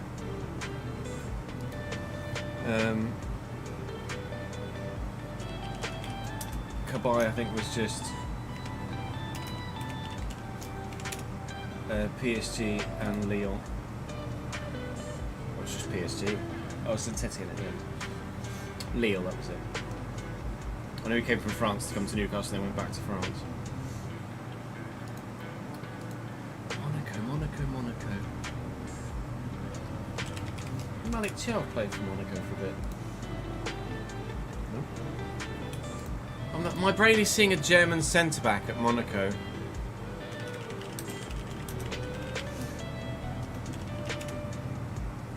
Caver. Wrong player. There you go.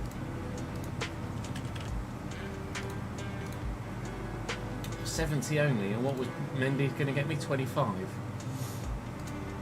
Still can't finish.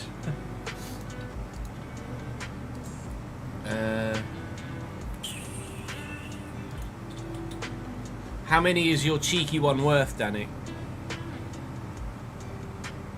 Annoyingly, Kylian Mbappe would have checked me out from here.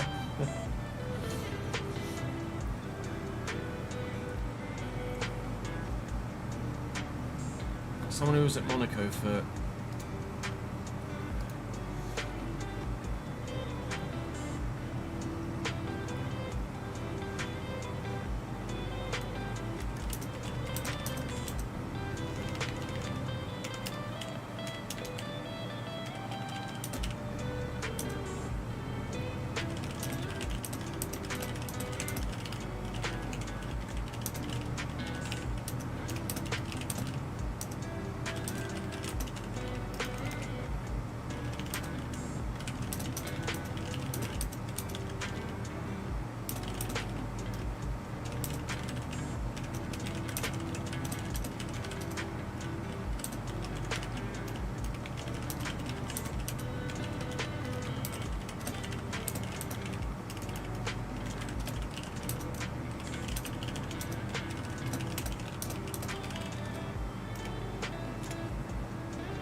$108. Oh. You've got a 28. Let me put Benjamin Mendy in.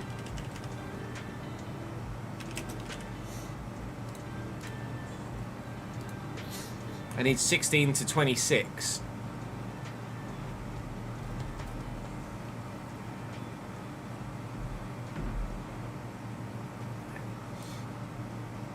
Who was the 108 and who was the 28? I'm happy to know their names.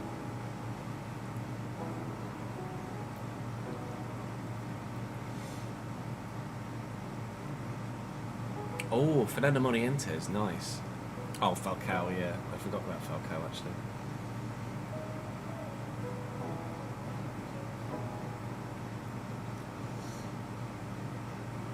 Who moved to... I'm just going to Google it now. Who moved to Monaco this year?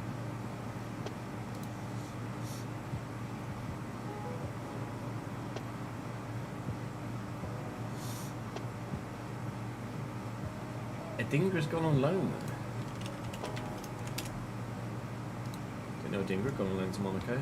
14. Still not enough. Fuck.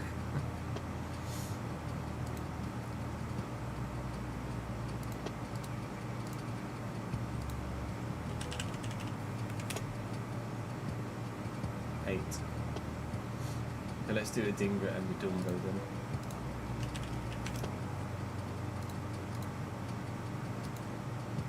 Oh, he's not fucking European, idiot Chez. No.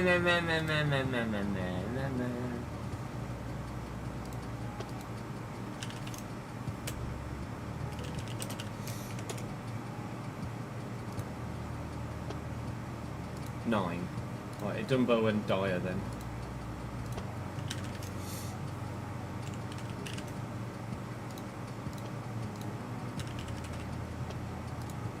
There we go.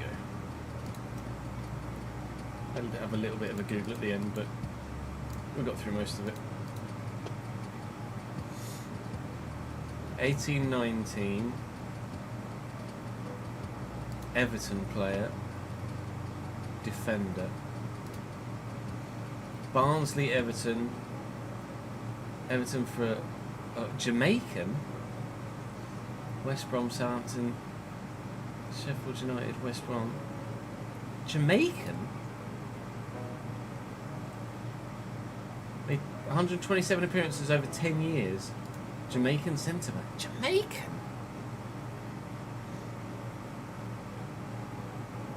There's someone that was English and then changed. When I saw Barnsley to Everton, I thought John Stones, because Stones was Barnsley to Everton, wasn't he?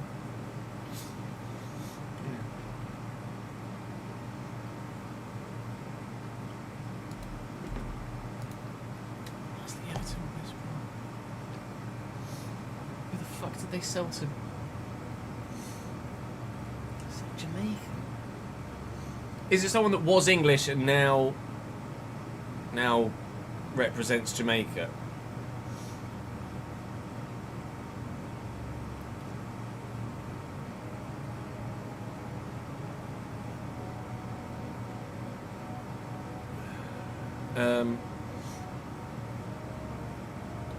Who am I thinking of? Not Tyus Browning. Someone else. Fuck. No. It was the West Brom that did it for you, was it? West Brom on loan last year, or 2 seasons ago when you were Championship. Is he mixed?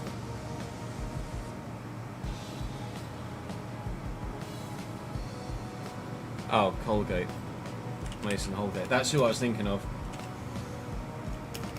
When I was like, is he mixed? Toothpaste was a great clue, Linus. Because my brain went, Tyus Browning. Initially, I was like, no, he was Chinese, and Mason Holgate.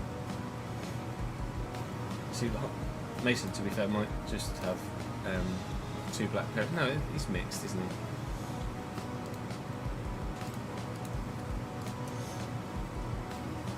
Stephen Pienaar's South African, damn it. And not a centre-back. Tottenham to Everton, 15... Oh, I thought for a minute. Oh, Pienaar might have gone the other way, actually. English, Tottenham to Everton. Dele Alli was after that, surely. Yeah, well after that. Tottenham to Everton.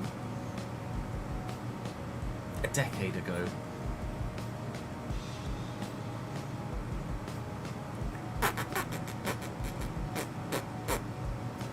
Might struggle with this one.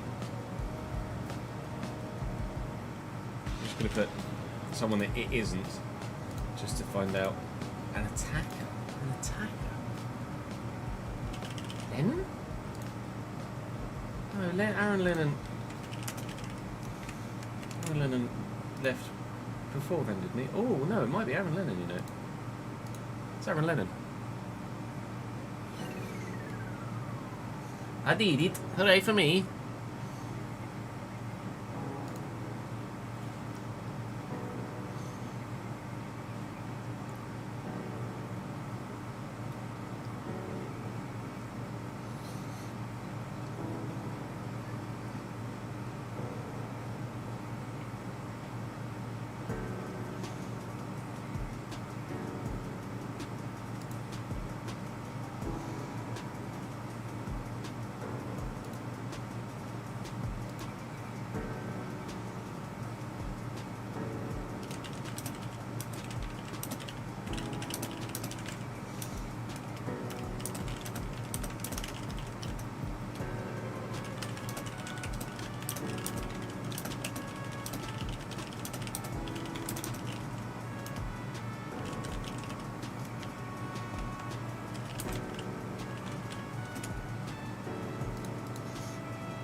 Yeah, lots of Everton on Gen Football today, huh?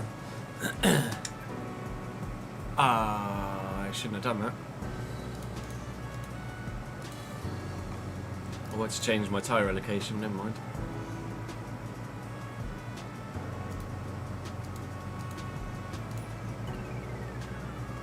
The fact that Aaron Lennon moved to Everton 10 years ago, making you feel old as it has. That's a hell of a thingy, by the way. Hell of an emote.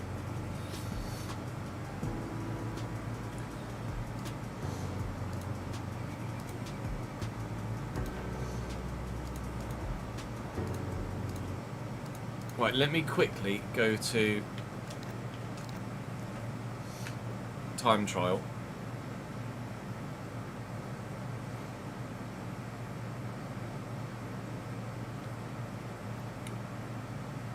Underscore Julie makes all of his emotes. She is really good. I would hire her if I had some money.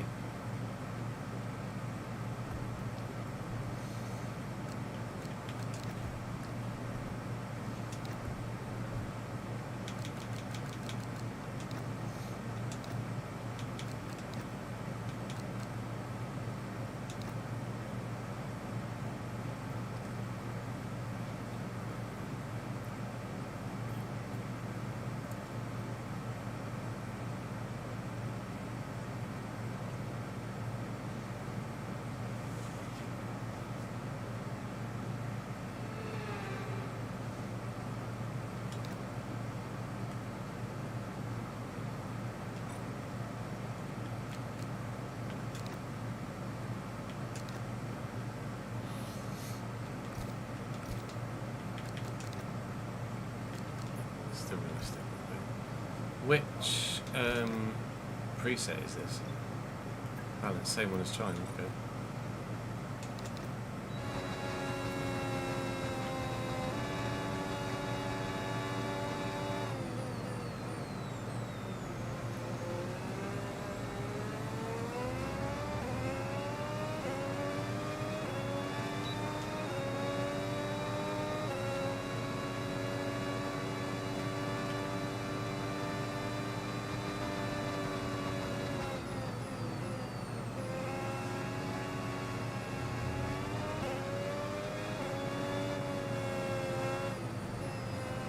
This is rubbish.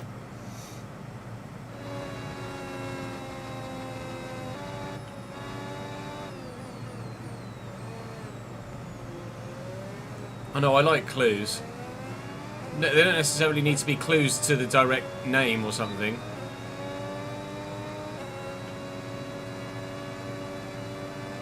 Like, you obviously thought of something that rhymed with the surname. We've had certainly more vague clues in the past. Oh, I'm all over the place.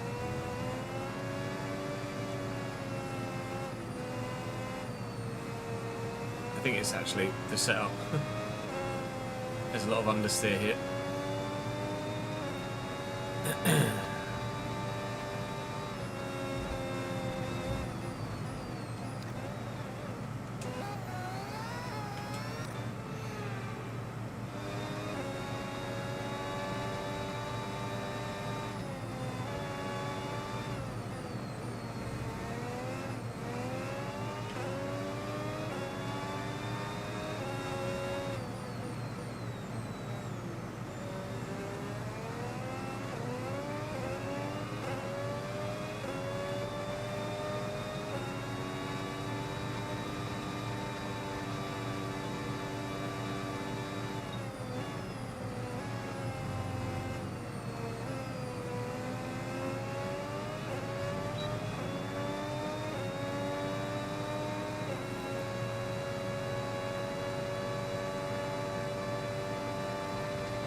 Terrible at.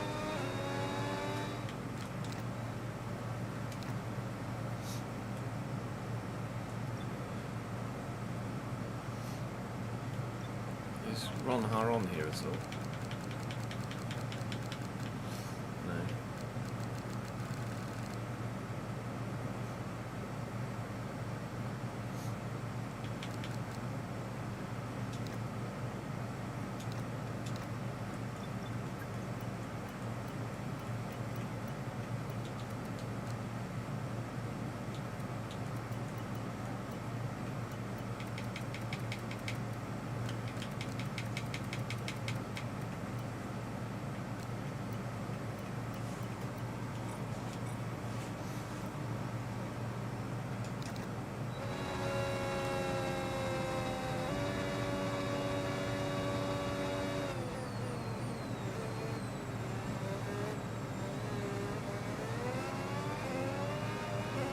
Loose.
Pit lane, please.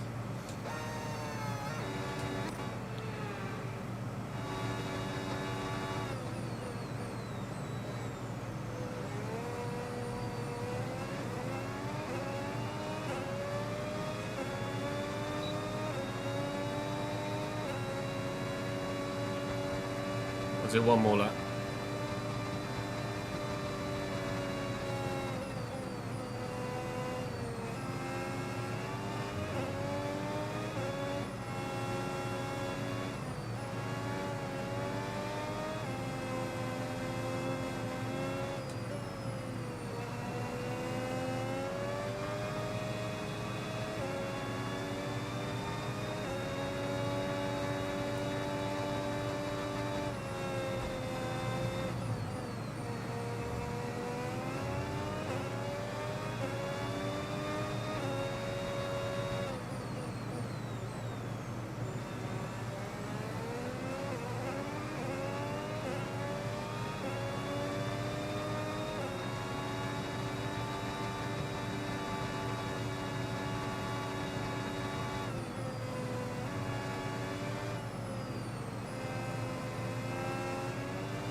Yeah, if there were wreckage points, I'd be absolutely buzzing.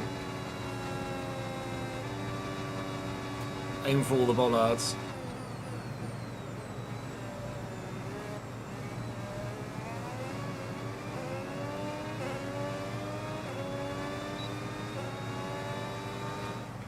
Yep, use this up. I'm significantly quicker than the default.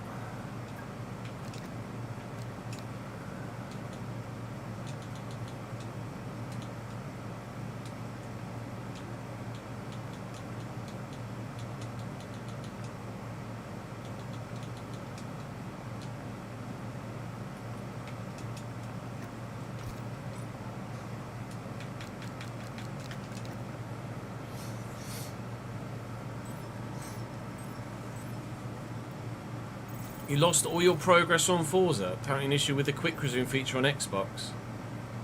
That's the first I've heard of that. That fucking sucks.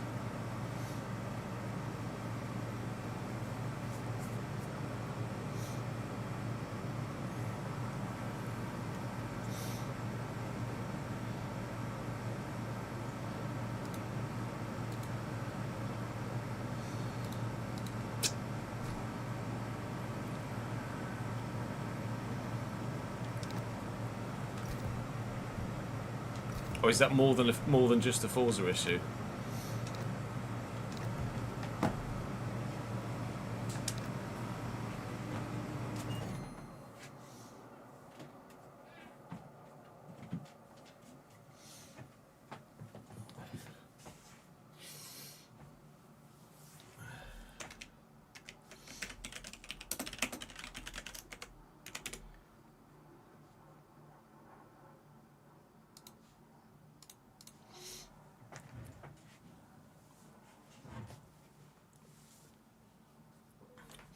Yeah, the engine does sound sick, doesn't it?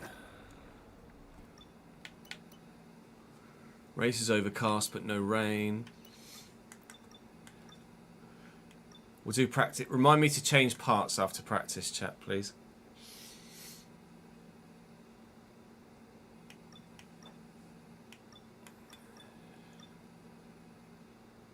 Yeah, I've gone hard. To be fair, in Japan, I probably wanted harder anyway, didn't I?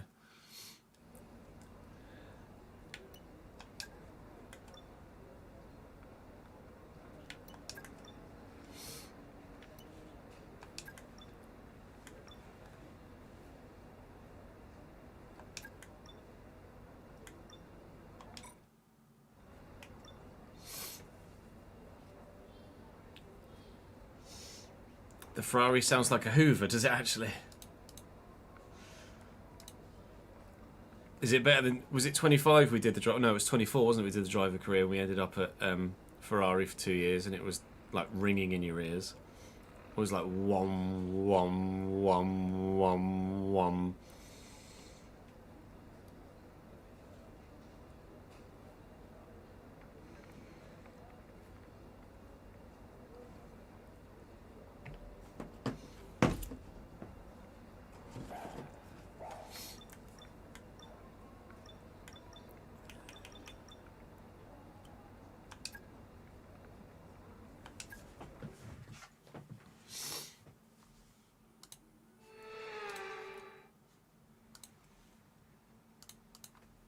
Konnichiwa and welcome Oh, I was going to to a say, she track stole my line. I was loved going to say by konnichiwa, drivers everyone. and fans alike. A place where so many champions have God been damn it, found. Natalie. Let's get practice started then here in Japan.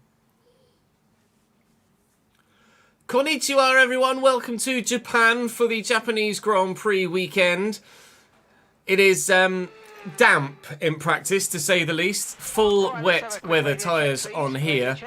We have ourselves a custom setup, so we hopefully will be as competitive here as we were in China in the last episode. If you missed that video, there was a lot that happened in it. Sprint race, red flag, wet weather chaos at the end as well. Very much worth your watch.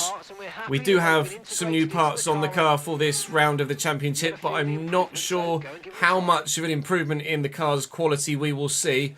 Crucially, main sessions are dry for this particular race weekend, so we shouldn't have too much issue in terms of actually getting stuff done in the important sessions, but the practice sessions might take a little bit longer than planned, but you don't see that on the YouTube videos because we cut it all out and you get the important stuff. If you would like to see every turn of every session, then do of course come and join me on stream, either here on YouTube or over on Twitch or Kick. You'll find links in the description to those, and you can see every minute of every session that we do live. But without any further ado, I'm going to jump straight into this. We've gone with a harder tyre setup here as well, harder tyre allocation here in Japan as well, because it is a tyre killer, of course, with that first sector, but it's a wonderful driver's track, and hopefully we will have a wonderful time driving around it. Please do continue to drop the videos a thumbs up. I'd appreciate it very much.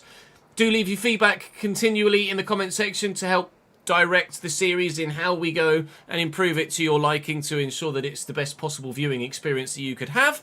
And hopefully, just my on-track goodness will be enough to keep you watching. Although it's probably going to be a bit more swimming than driving in practice one, I think.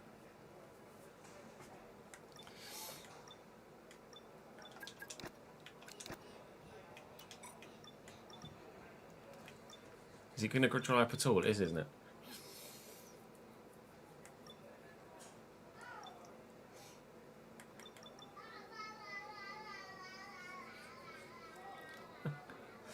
Oh, Camille Glick is a great shout. Bernardo Silva was another one of those players that was in that team with Mbappe and co, wasn't he? Nice one, Jack. That's a GG. Someone mentioned Henri in the chat, so I didn't use it because they mentioned it before we were looking for names. I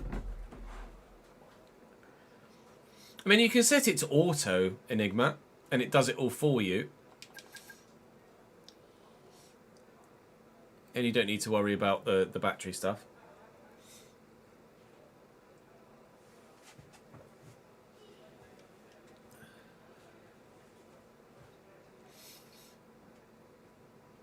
Glick was a walkout on 17, was he? Yeah, time to get the armbands out in P1, you're not wrong.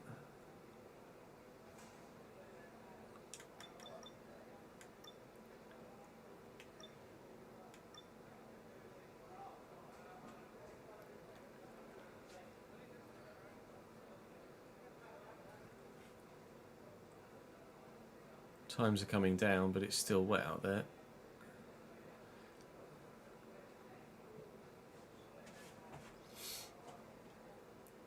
Yeah, someone mentioned in chat they were like 34 for 4, Benny. Are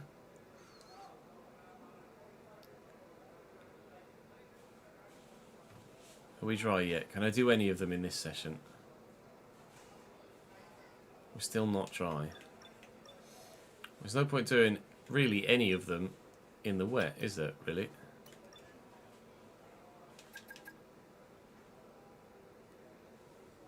You were supposed to dry up. Session?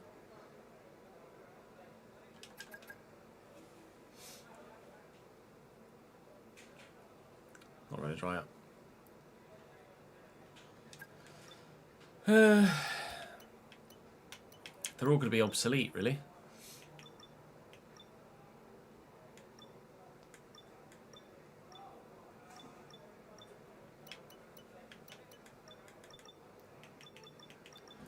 Just going to have to do it in practice too, aren't I, really?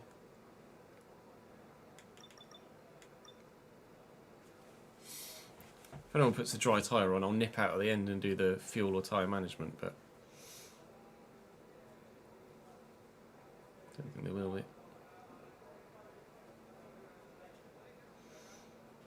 Oh, we've got medium tyres on. They're going slowly, but they're outdoing it. Let's do fuel management on the first set of medium tyres.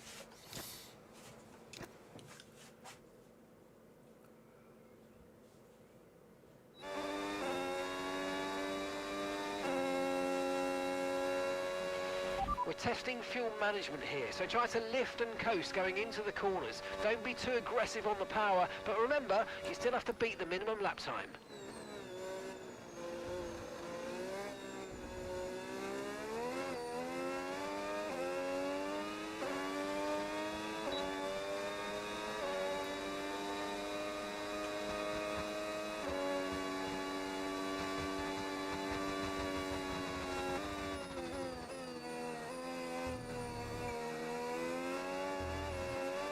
He's unstable through there, to say the least.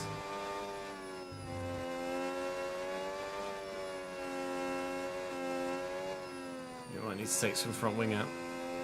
Or add some rear wing in, and I think I'd rather take some front wing out.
Okay, Purple, yay! test complete, and that was a really good job indeed. We got a lot of valuable information out of that. Well done. Thanks. Only a minute left. Start from session. Yong, thank you very much for the follow, mate.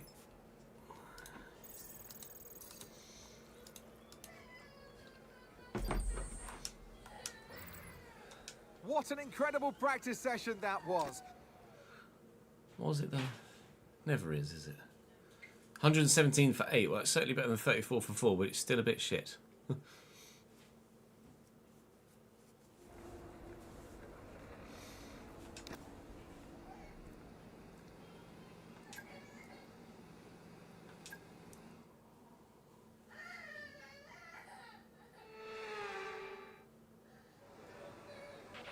Okay, radio check, radio check. Radio check. A very whingy child at the moment. Not exactly sure why.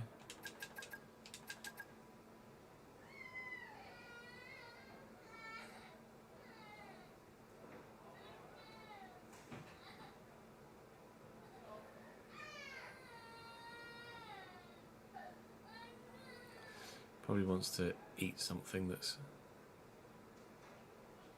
currently unavailable. They just got back from doing a food shop.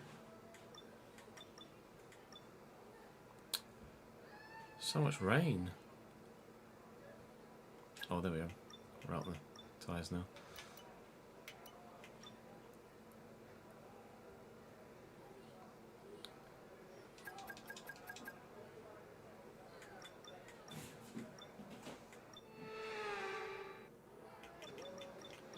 Let's do time management first on a set of softs.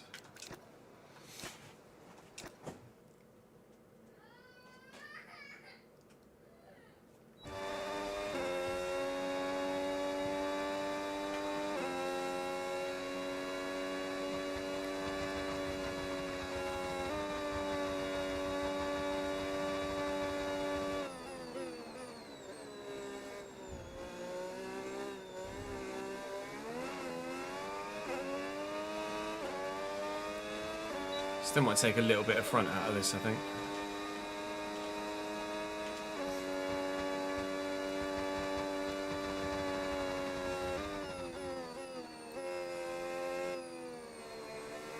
That's terrible.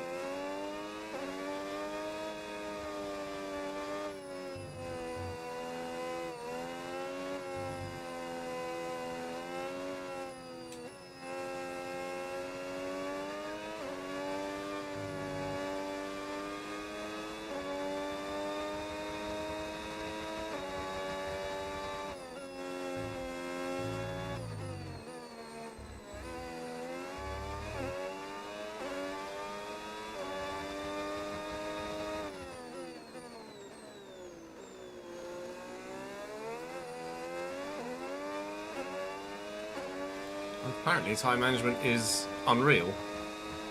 I think that might be due to the conditions more so than anything else.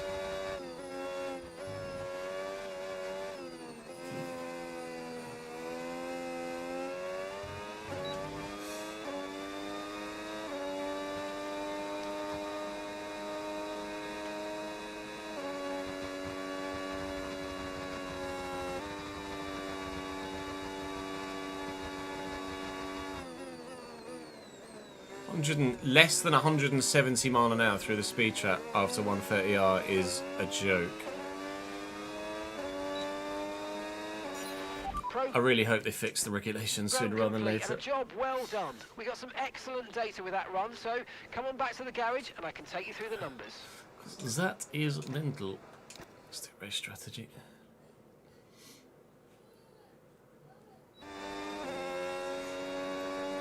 You will super clip and you will like it. No. 192 coming into 130R. And then 160, 170, 169 by the time you get to the braking zone. When you should still be accelerating, you swipe off 20 miles an hour of speed.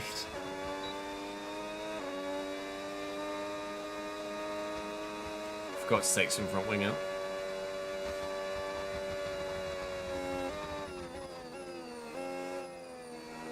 Thank you, Franco.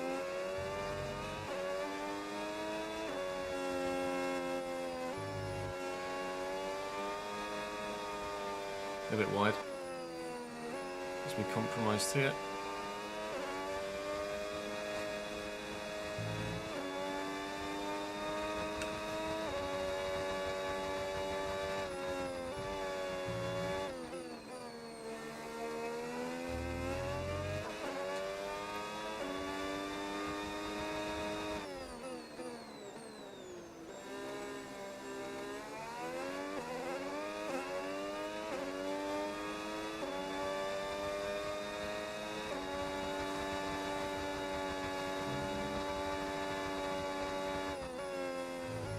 Where are you going, Noid?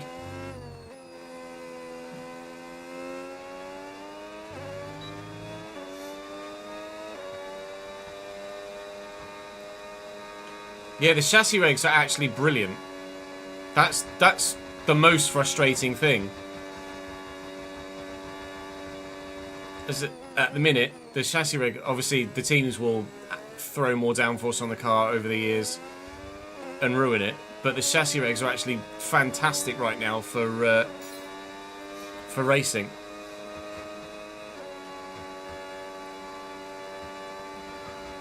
Just the engines are bloody useless.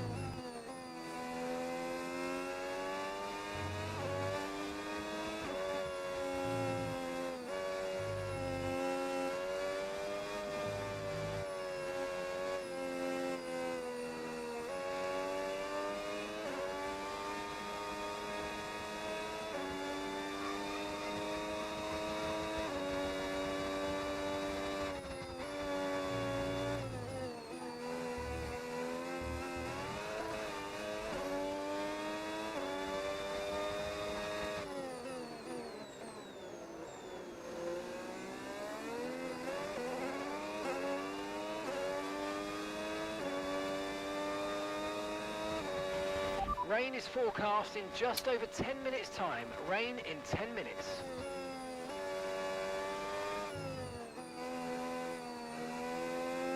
A bit of four-wheel drift, never hurt anyone.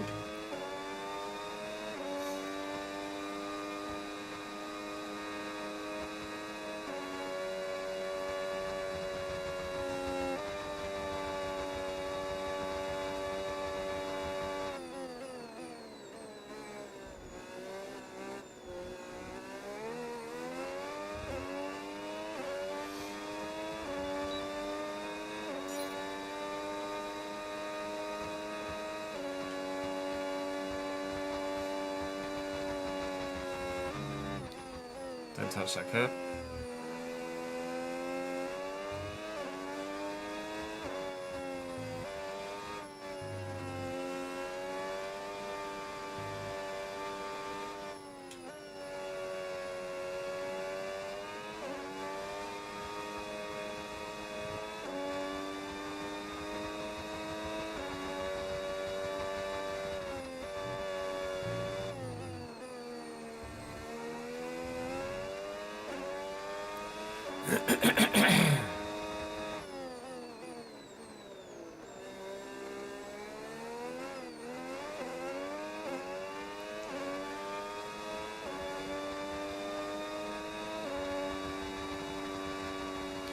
I wouldn't even consider personally doing online races on Forza. Maybe Forza Motorsport, but Forza Horizon? Nah.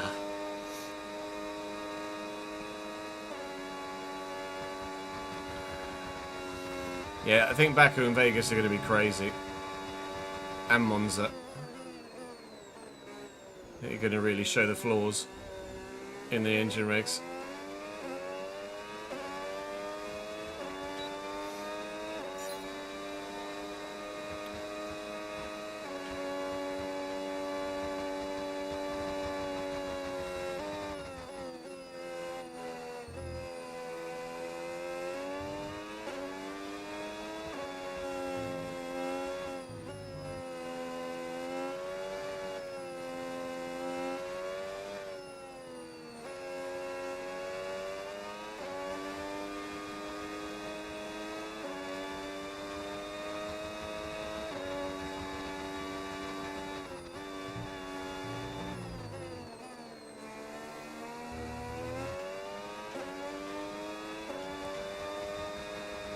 Thank you, Fernando.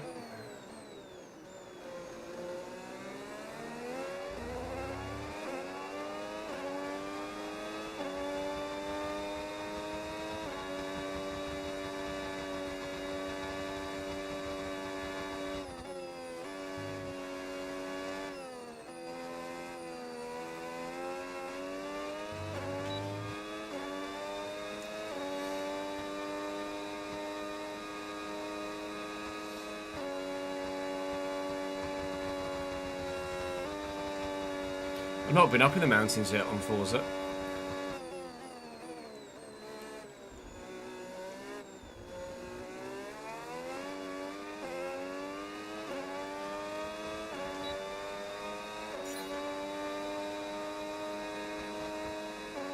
Bottas a 133 1 on softs.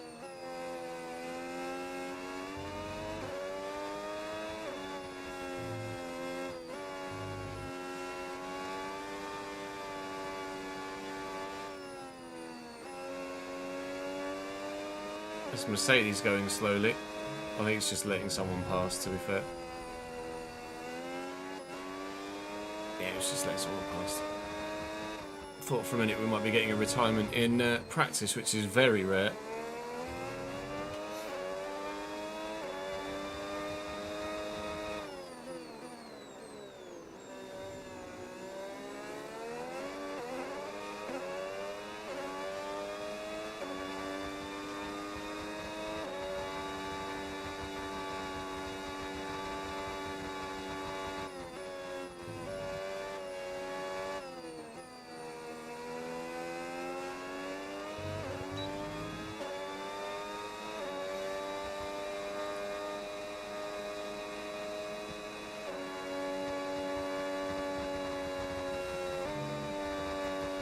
The D-rate happens before you even get to 130.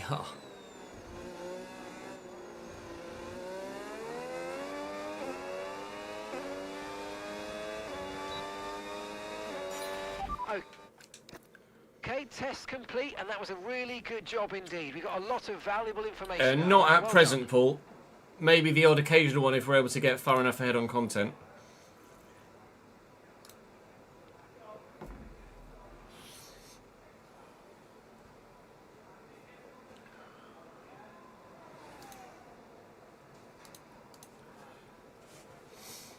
Tie wear's alright, actually.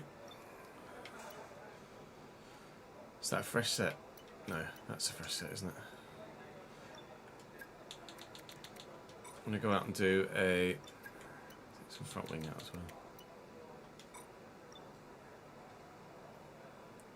I'm going to go out and do a flying lap. A quali lap.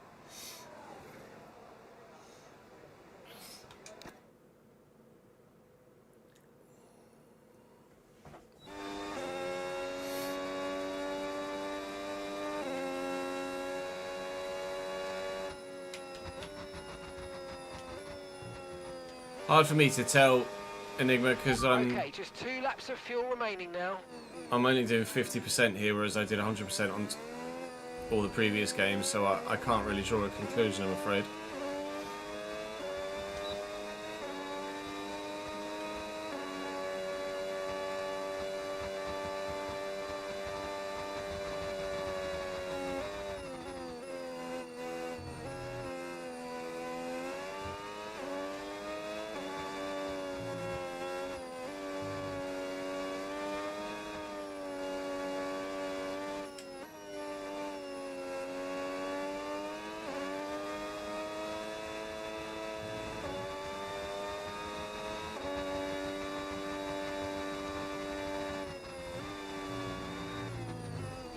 Hello, Wall. How are you?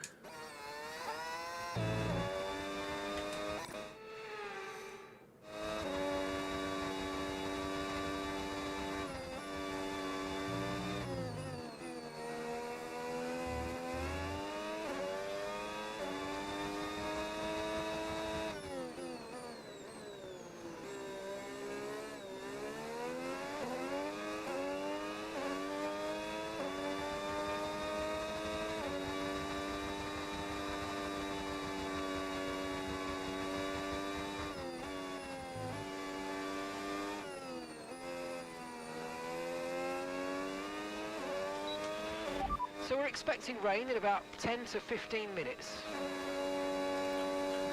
Nein Problem.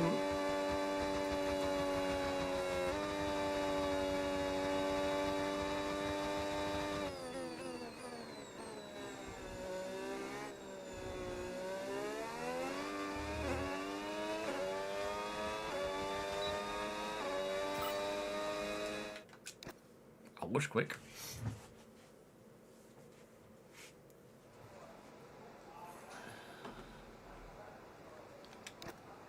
What country are you in to get F1 TV, Enigma? Because we can't get it in the UK.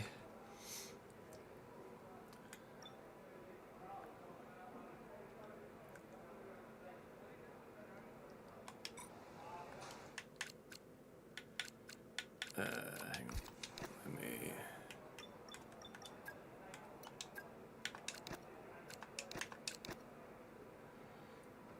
I'm not sure if I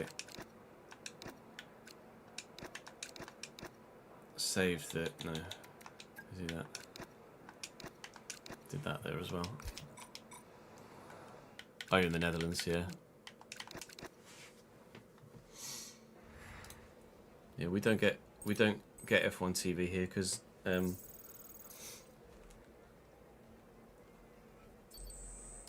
Sky have all the rights.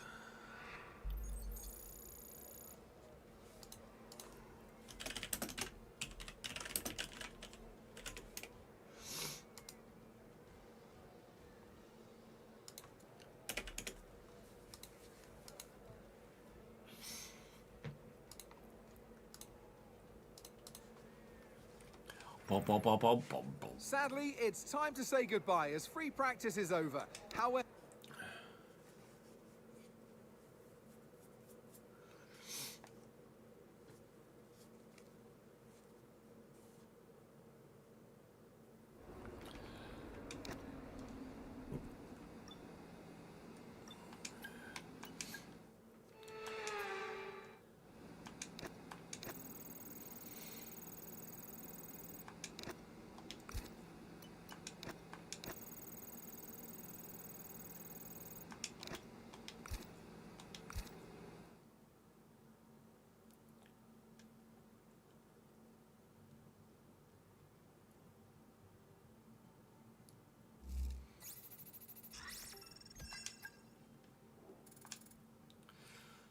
Nice, back to 83 rated.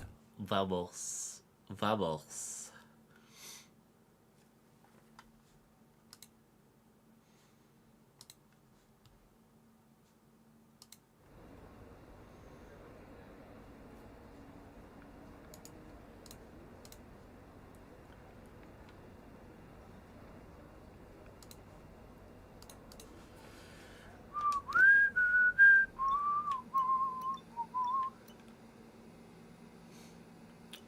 Shut up, Elena.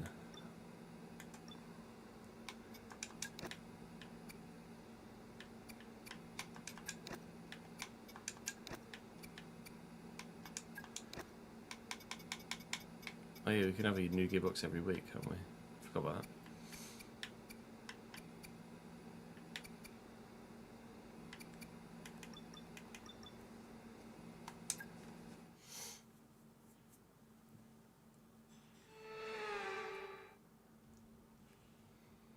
A warm welcome, everybody, from a venue that has seen plenty of sensational laps over the years. Remember, Verstappen in 23, Vettel in 2019, some phenomenal pole laps. But whose will it be today?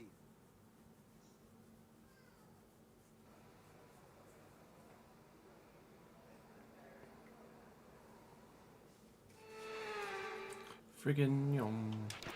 All right, give me a quick radio check, please. Radio check. Radio check, okay. Radio check is okay. The car is set up okay. Practice went well enough. Managed to maximise all of our practice sessions, so we have ourselves some R&D points to do some upgrades at the end of the episode. I think we should be okay pace-wise here. I'm just going to see what sort of lap times they put in to begin with. We did a 31 something in practice, which is evidently not going to be enough here by the looks of things. I'm sure it was a 31. I'll go out early in Q1, try and get a decent lap in, and then if I have to go out again, then I have to go out again. But I was kind of hoping to not have to go out multiple times here in Q1, but I think everybody else might be a bit quicker than I thought they were going to be. Okay, that's all the checks complete. We're ready to go.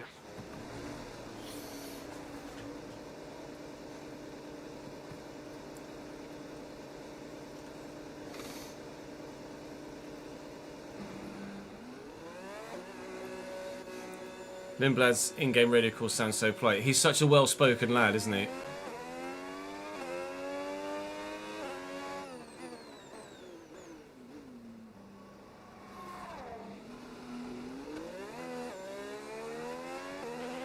Okay, we've been pushed down to P13. I don't know what his parents' background is in terms of like education or class, but he sounds like a very well-to-do gentleman, or like he's been raised by a very well-to-do gentleman.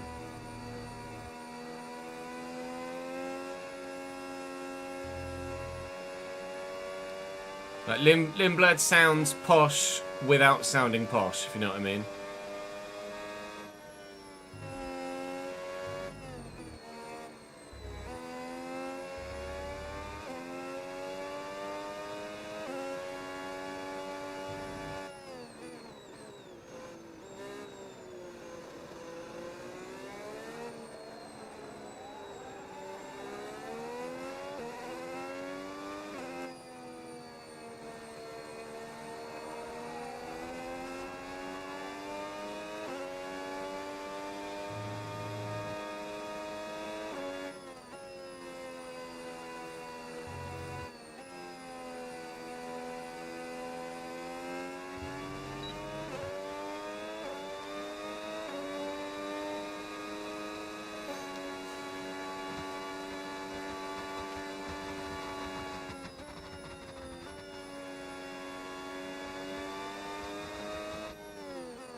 Right, here we go. First lap in anger, properly around Suzuka.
Thank you, Valtteri.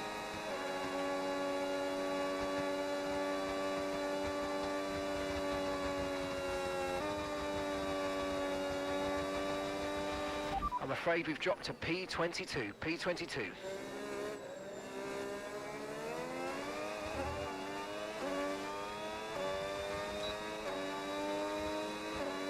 P17 with my first lap.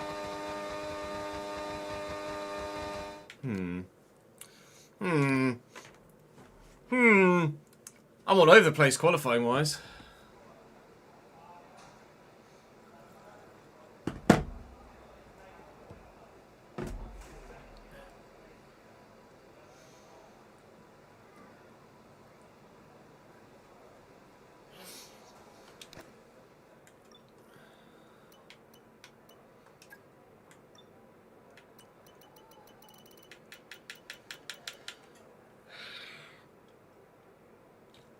Why am I so slow in quali? Yeah, but they advise not to use boost in quali, Corey. And just stay on hot lap.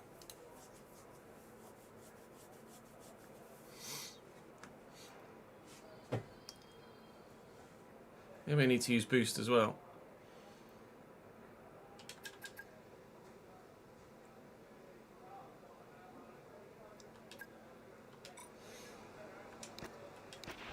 All set, we're ready to go, so let's get the car out onto the track.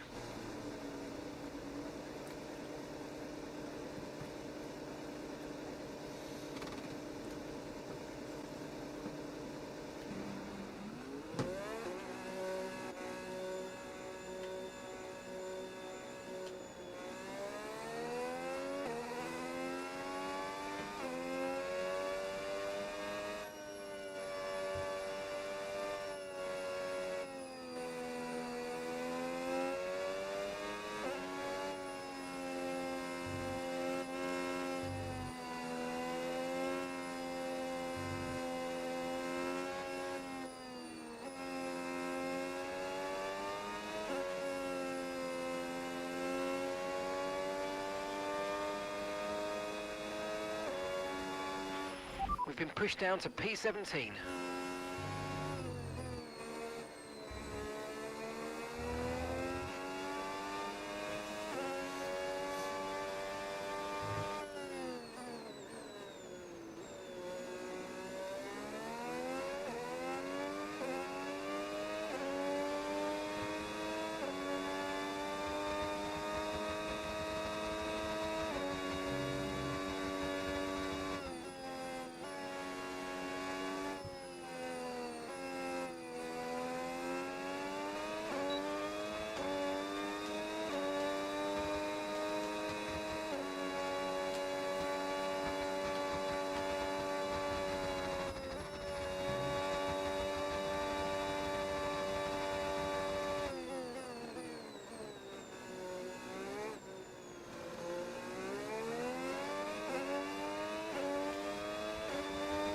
Come on then. Let's try and use a bit boost. I've been using just hot lap so far in every qualifying session. and maybe not making the most of the battery. You are advised by your engineer to only use hot lap and not use the boost, and it's actually better around the whole lap, but we will test that now because I need to find some time, and we're much closer to getting through to the next session than we would have been in previous qualifying sessions, so hopefully I can squeeze a bit more out of it. We'll wait and see. Losing a bit of time through there. Definitely running low on battery at this stage. I am up on time, but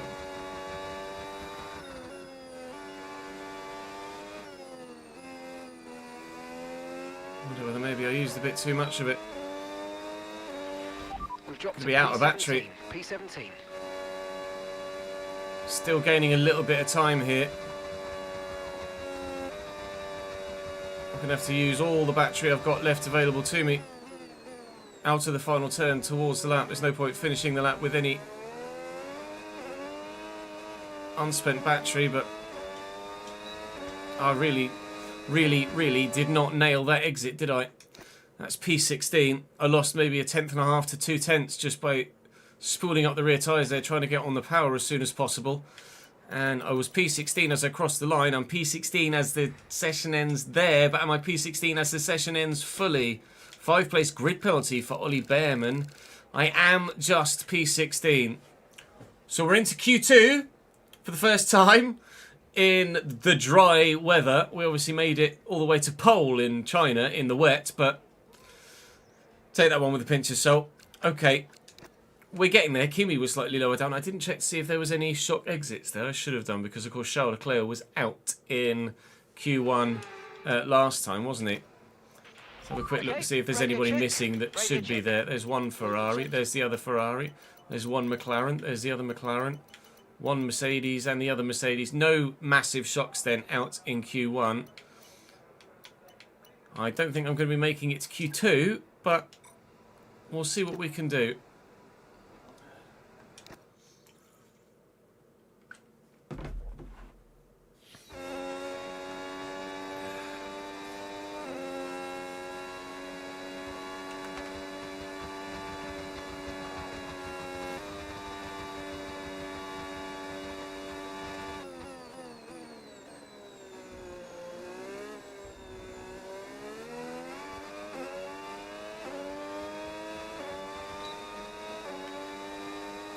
Just couldn't get the power down at the final turn on that last lap. Trying desperately to manage it and just didn't.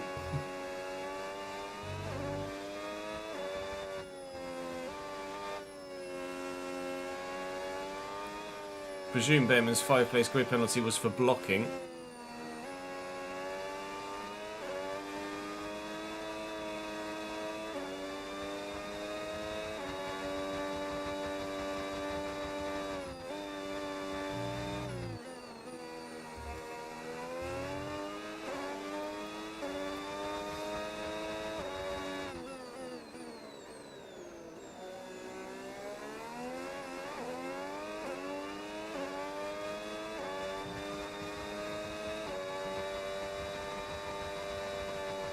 No such chance of it happening this time.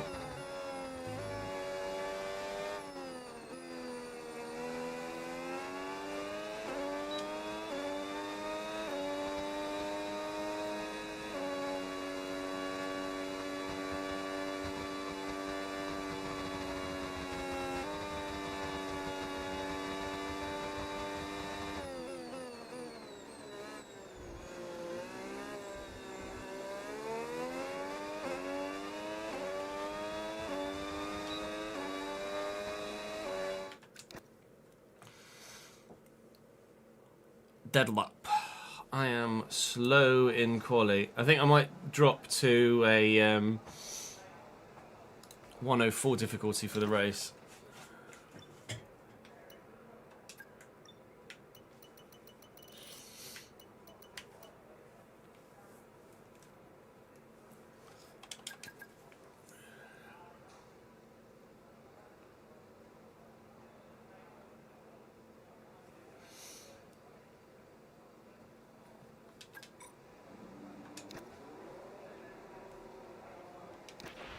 Okay, when you're ready, let's go.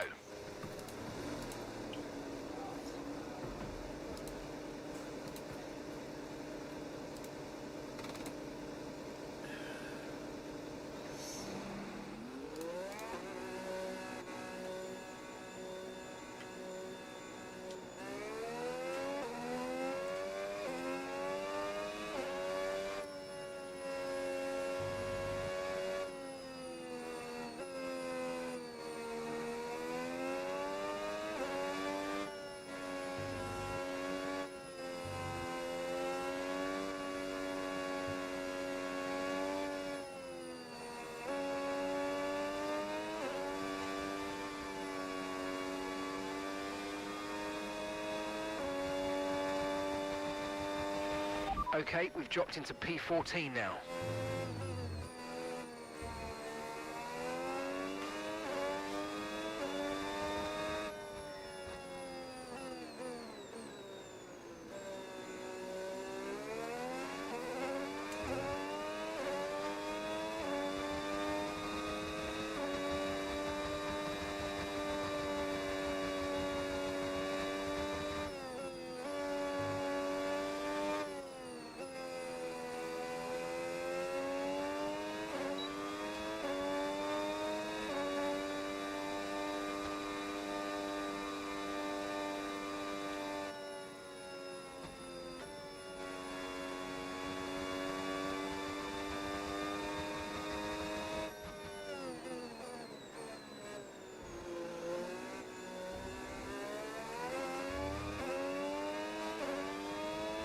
We are a go, go, go. For Q2, run 2. Time to try. Make it into Q3 for the first time in the dry. Made it into Q2 for the first time in the dry. Can we go one step further again? We need to have to find a significant portion of time.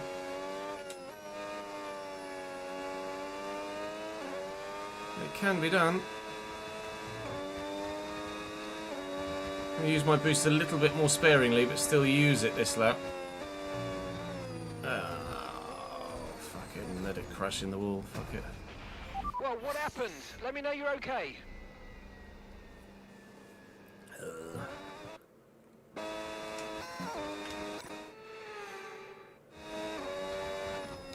attention, cheers. Of course, Hayden writes in chat just as I fucking pin it in the wall for the first time. Hello, Hayden! How are you, mate? You alright? Fuck's sake. All the times to drop by. I'm a folder, my friend. Anyone that scrunches is an absolute sociopath.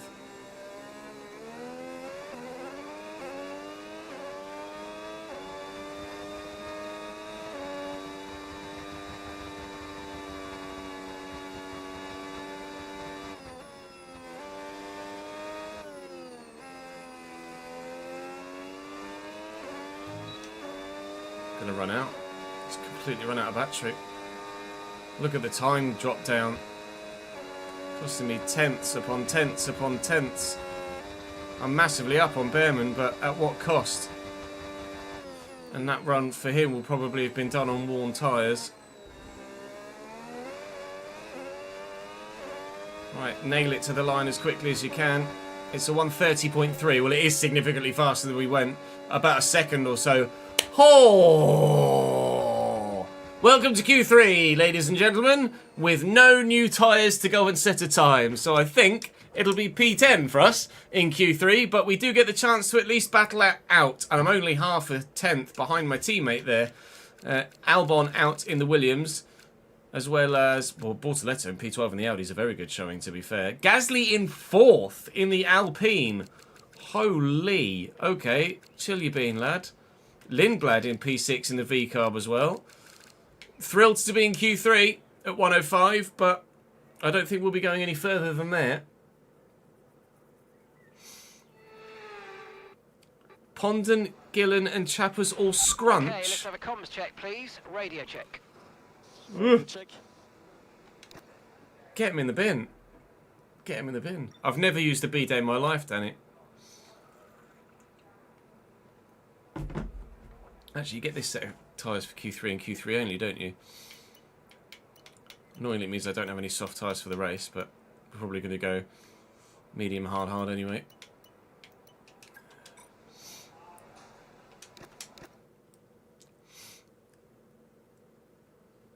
Yeah, it does surprise me that Gillen's a scruncher.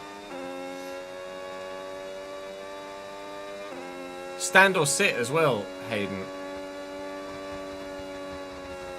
It's just as important a question.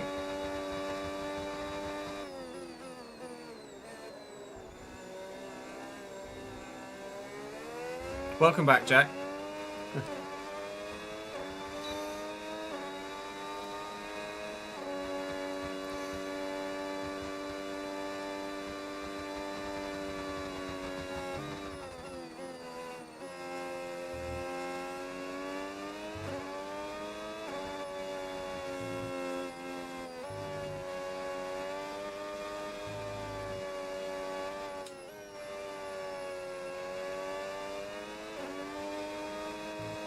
Wide. Just call me Logan Sargent, don't worry about it. Lindblad with a 29.8. Are you sure? I've done it again.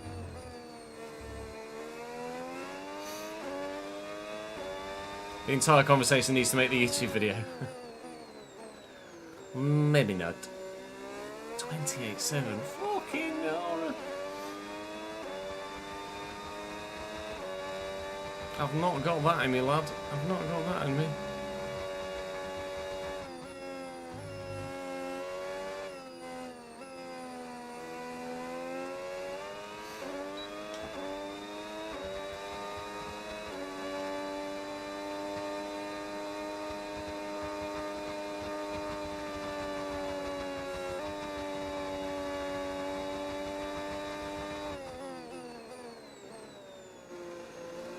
There's an apex there somewhere.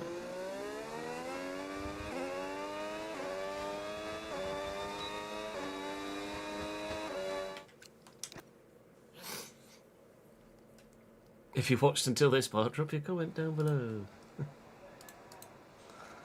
Lomao.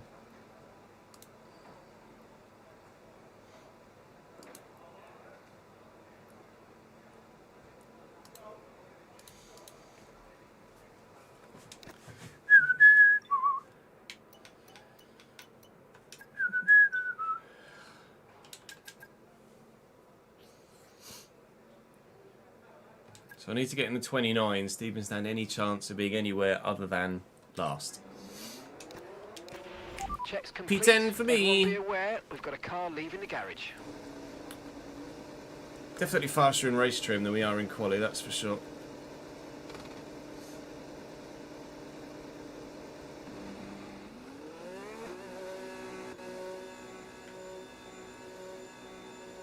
Gasly's not going out again.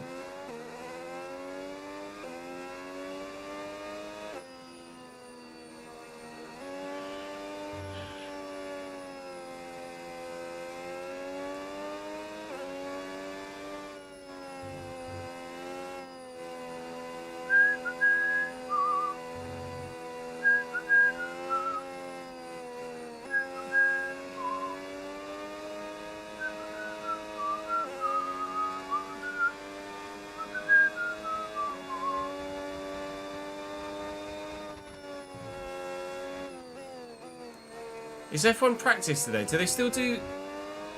They don't do practice on a Thursday anymore in Monaco, do they? They switched it to now do it on a Friday like a normal weekend.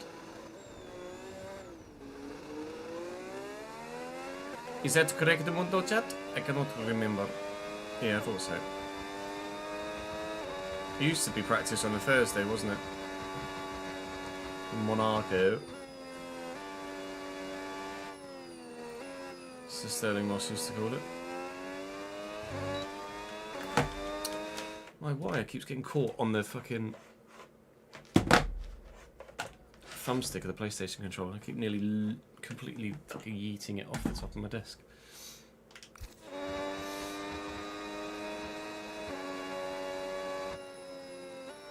Have some battery back, please.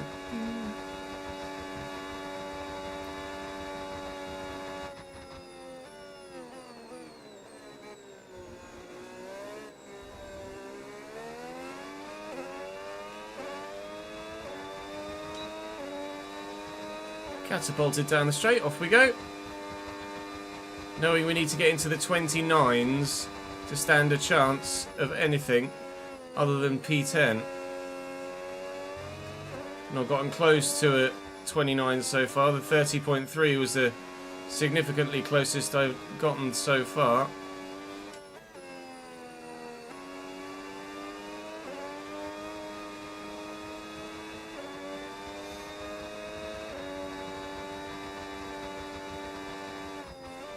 Eight tenths down on Lewis Hamilton in Sector 1 alone.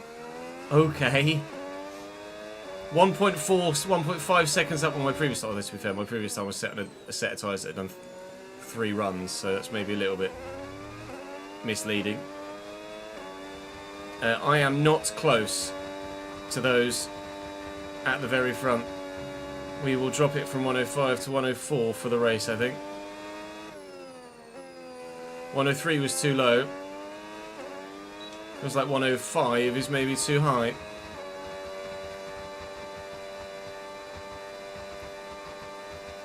Still 8 tenths off my teammate Verstappen.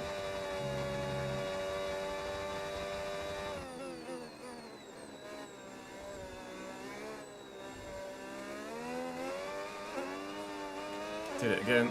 Squirreling my way out the corner. It's a 30 point something. Can't believe it. And the world is shocked as we qualify P10. I believe the phrase we put in here is "I told you so." By how much were we P10? I was a 30 point something. Didn't even beat my Q2 time. Q2 time was a 30.3. That's a 30.6. A full 1.8 seconds off Charles Leclerc in the other Fezzer. Lewis 5 tenths further towards me. A full 1.3 seconds off my teammate. We'll go from 105 to 104 for the race, and maybe that's the sweet spot, because 103 was too low, and it seems 105 might just be a little bit too high. My practice efforts got me to 83 rated again, after going from 83 back down to 82 after the Chinese Grand Prix. So fingers crossed we can get ourselves further into 83 here throughout the course of the race, rather than back into the 82s again. It is 16% chance of rain forever in Japan this weekend.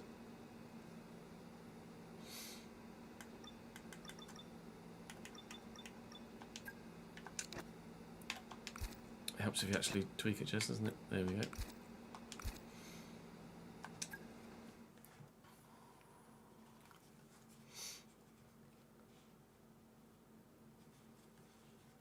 Watch F1 during the day and World Cup matches at night, yeah. It's a week today, isn't it? Opening 2 games of the tournament. I think. I think so. Makes you think.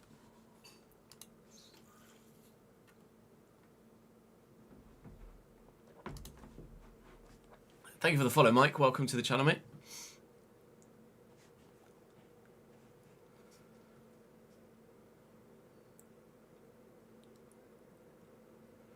West Brom Mike just followed, and then Mike W.A. Griffiths did exclamation mark sliders. I am confusion. We come to you live today from the Mie Next Thursday, 8 Prefecture PM. in the south of Japan's Honshu Island, for a race that has seen many title deciders over the years. Some simple, some controversial, but all contributing to a legacy that makes the Japanese Grand Prix an indispensable stop in any Formula One season. Thought same about Spa, and then they made it every other. Before we begin, let's take a quick look at the grid lineup for today's race. Having made it to Q3, we know what the grid is going to look like. Charles Leclerc on pole for the first time this season. George Russell in the Mercedes alongside him. The McLaren's not anywhere near the front of the grid on this occasion. Norris third, nearly a full 2 tenths off. Antonelli fourth, though. Good qualifying for him. Piastri and Verstappen round out the top 6. And a really good showing by Lindblad and Gasly, to be fair. I wasn't fast enough in Q3, but even if I'd gone faster than I'd gone before, I still might not have made it any faster or any further than P10. No penalties so far this season, despite a number of engine failures for... As soon as I say that, Oliver Behrman... Oh no, Oliver Behrman's penalty was for blocking in qualifying, which is where his 5-place grid penalty came from, not from any sort of engine regulations. So it should be a 2-stop race here. Medium, hard, hard, which indeed it is. Medium, hard, hard is exactly what we'll do, I think. I don't think we're going to do anything other than that. And it looks like everybody else, well, the majority of those in front of us are going mediums, and the majority of those behind us are going hards. So we'll stay on the M striped tyre and try and go to the end. Which means there's a lot of very important people here behind the scenes. I'd love to give them a strong result to watch today. Plus, a good result might make my post-race meetings a little bit easier. Right, I'm going to have a quick toilet break, chat, and then we will go and zip, zip, zoom. I'll be back in a couple of minutes, BRB. Feel free to do another prediction, ads, if you want.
FC26 World Cup doesn't have all the players.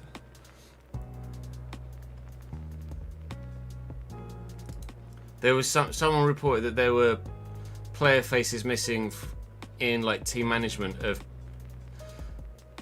players that I can't remember what. Where was it? It was somewhere.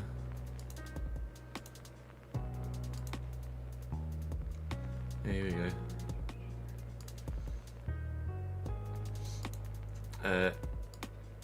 Like some of the Brazilian players don't have their fate. Let me.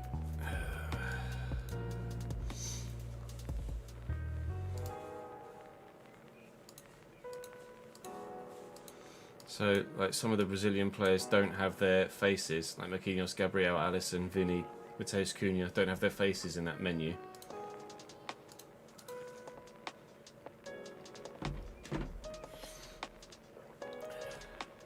Why that would be, I don't know.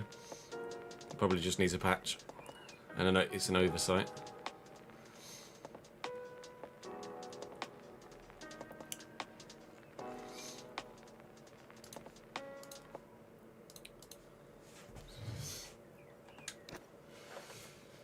Right, 27 lap race. We feel like we've been earning fuel in every race we've done. So I'm going to take the risk and go to 27.5 just in case. Still leaving more than the full race's worth of fuel in the car, and we'll just play it by ear as to what happens here. It's going to be a medium hard race. I'm pretty sure. I could try and do a soft medium, sorry, a hard medium hard, and extend that hard stint maybe, and maybe do that 10-8-9 or 10-9-8 perhaps, do it the other way around. But I think the way we've currently got it is probably the fastest way to get us to the end, I would imagine. 10-10-7 maybe. I'll start on the hards, because then we can decide where we want to factor the medium tyre in. Because if I use the medium tyre right at the beginning and then I've only got hards remaining, then that might screw me. So if I use a hard first, I know I've got the option of going medium hard or hard medium later, and it hopefully will be okay. Right? Right? Formation lap time.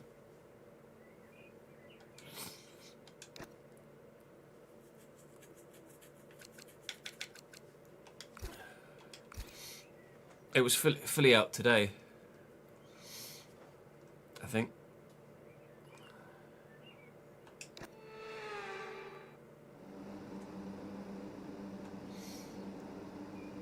Today or yesterday.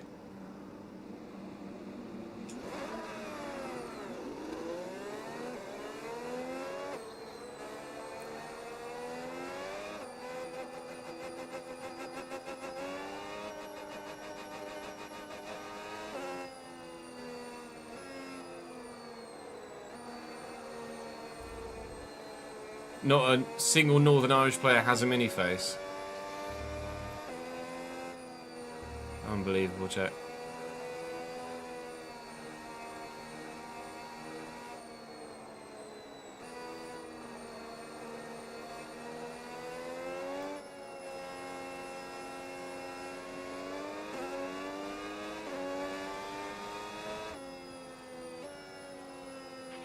Conditions look stable at the moment. No rain currently expected.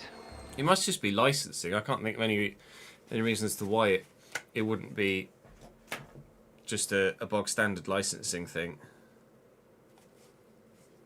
Quite frankly.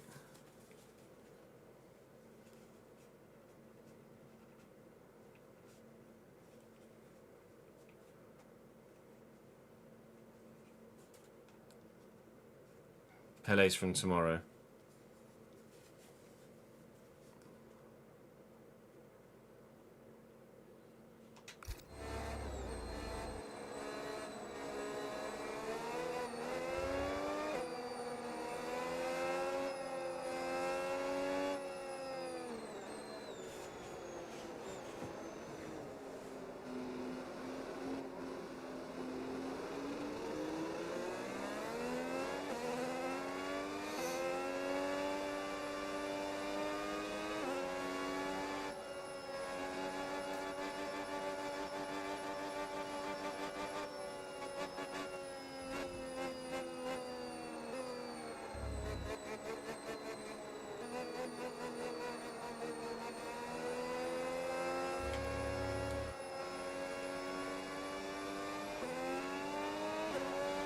Yeah, licensing, Tomasi.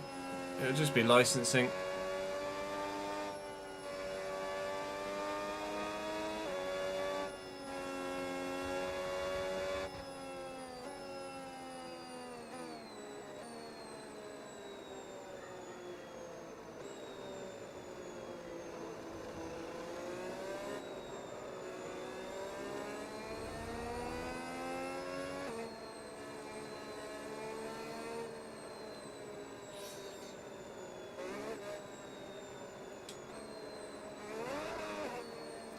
Some burnouts to the grid.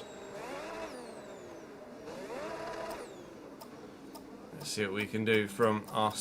Oi, steady. Flew into that grid spot. Yeah, it wasn't really. Let's see what we can do from our best ever dry start. We went only backwards in China from pole, but that was for a multitude of different reasons. Got a good start on Lindblad and Gasly. I'm going to be brave and throw up the inside there, but then Gasly decided to turn across. Albon, unsurprisingly, got an electric start. Here comes Mr. Colapinto in the other Alpine. Bonjour, monsieur. Getting swamped a little bit at the minute with his hard tyres on. Lawson's got softs on. That'll be why the others made as fast a start as they did. That was unexpected. 10th to 13th. I didn't think it was going to be quite so slow off the line. But they just used their softer, warmer rubber. Just went straight around the outside of me. Hello, gentlemen. I'm back.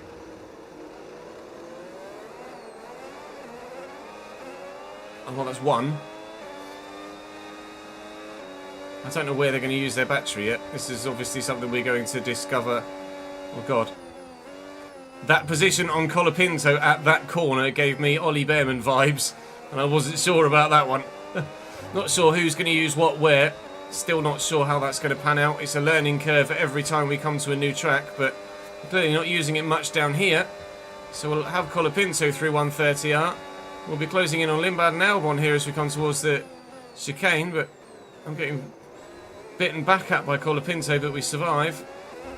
So by the end of lap 1, we had lost 3 positions, but in the end we're only 1 down from the start of the race. Plenty of work to be done. Plenty of work that can be done to try and get us into those points that we very unfortunately didn't get in China.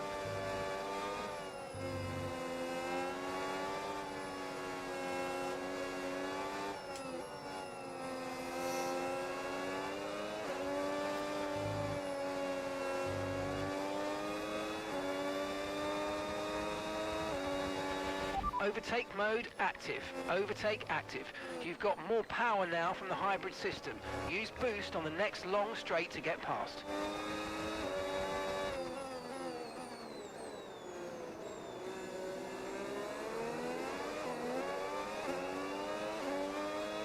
I'll use boost here to get past. Hello, Mr. Lindblad.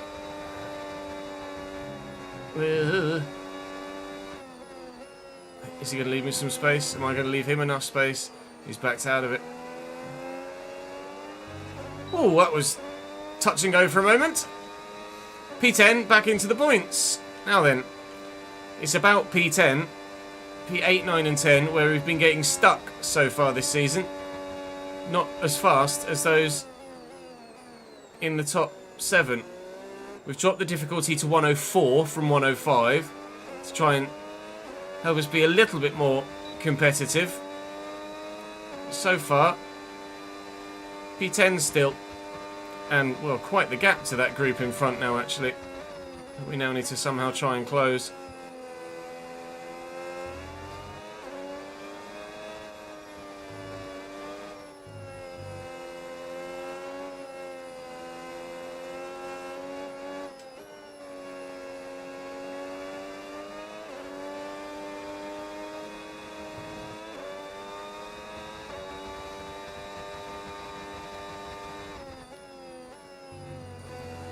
Nearly death.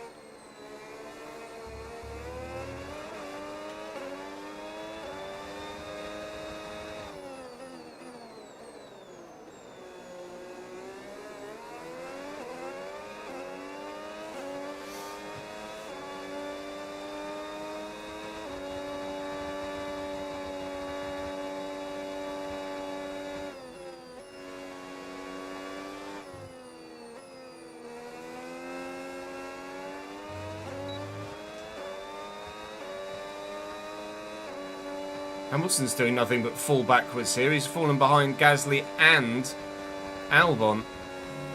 Colapinto's thinking about having a look here, but I'm not going to let him.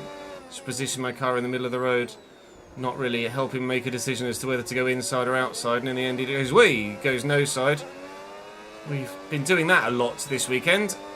Not really much I could do here about Colapinto getting past on that occasion. Might be Lewis Hamilton's soft tyres already dying, which is why he's falling back. That exit of the chicane has killed me all race weekend long at the moment. If you need it, boost mode if you need it. I actually don't have the overtake mode right now. Colapinto still got it because he was behind me at the detection point, annoyingly. But we're right with him. So if we get the chance, try and take him. I need to concentrate on my driving because this is not good enough so far. Not good enough for Red Bull, not good enough for me, not good enough for you. Let's knuckle down, let's get some work done.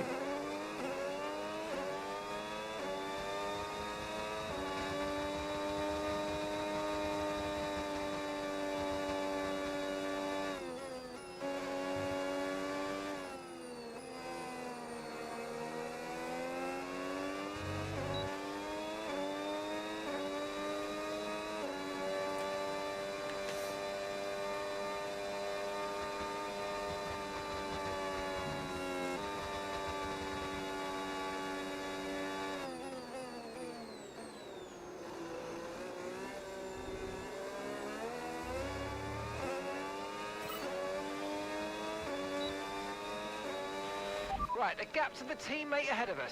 4.4 seconds.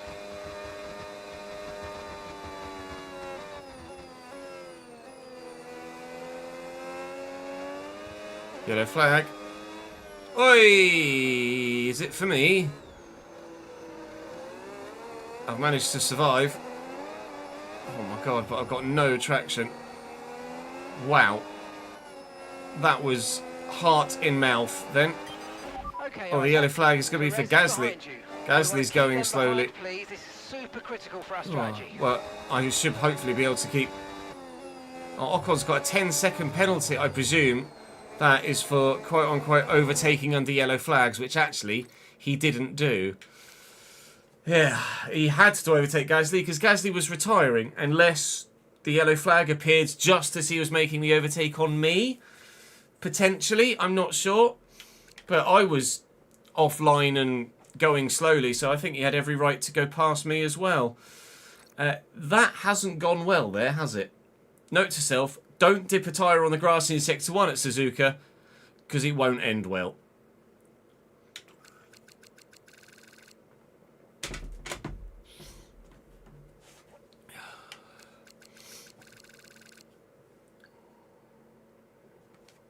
Talwyn, thank you for the follow, mate.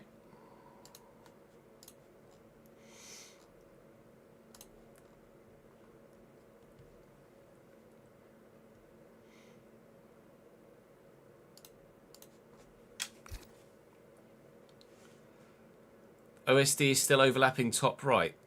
In what way, Danny? No tyre concerns at the moment, just focus on the driving. Top left. What, with the flags? When the yellow flag comes out.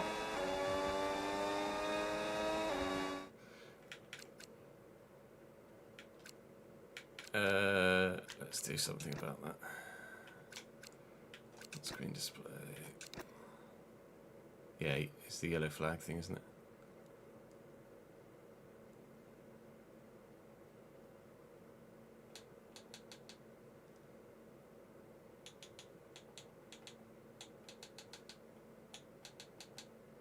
I'll pop it there.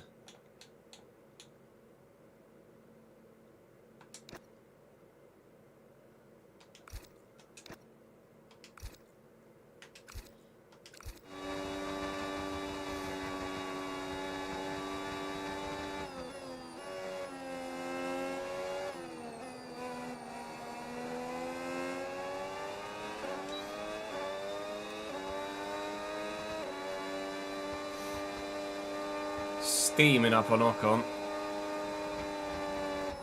Oh, that was risky. Nervy. Done though. Oh, wide.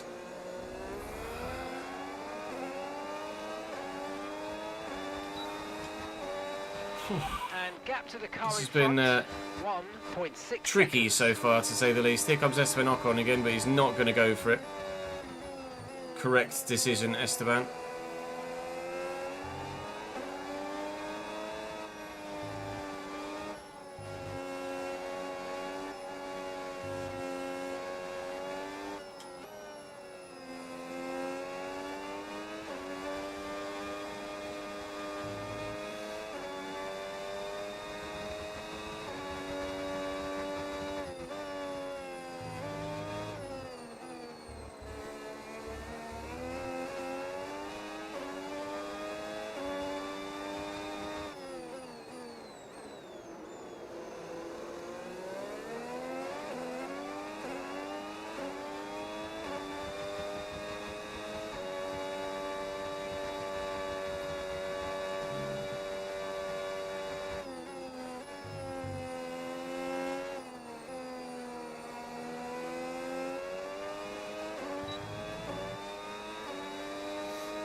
Side by side into 130R in front. It's getting feisty. Very, very feisty. Getting through a gaggle like this is going to be so hard. With the regulations as they are.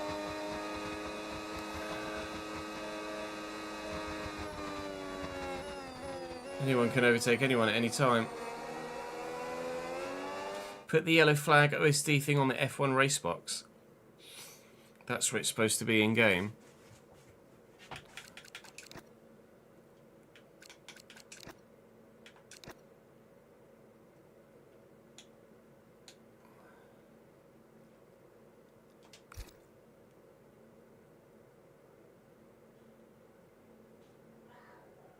That.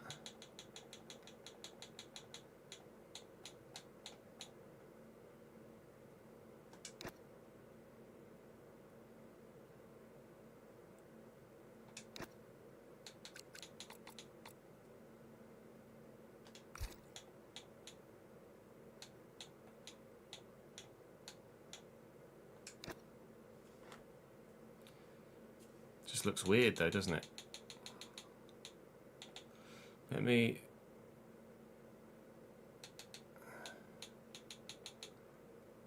scale it down and pop it there. Actually, I could pop it over here, couldn't I? Pop it there.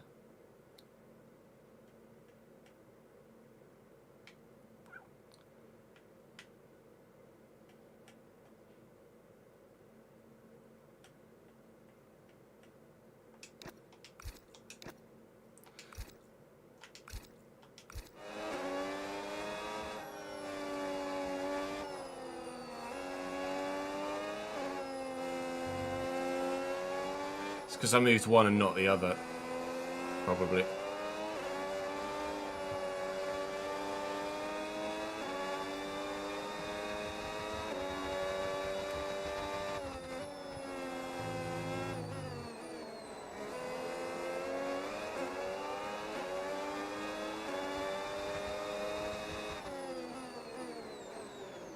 Bonjour.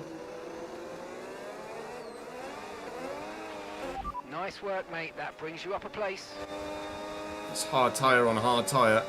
Now I think these soft-tyred runners are starting to feel the effects of their tyre wear. They absolutely should be by the time we get to lap 7 in a 50% race around Suzuka. I mean, my tyres are 32% on the front left, so theirs must be not looking very good at all. I wouldn't be surprised if some of these soft runners are in soon. Got a big run here, and then they've just used a bit of battery to get a bit further away as we run towards the chicane.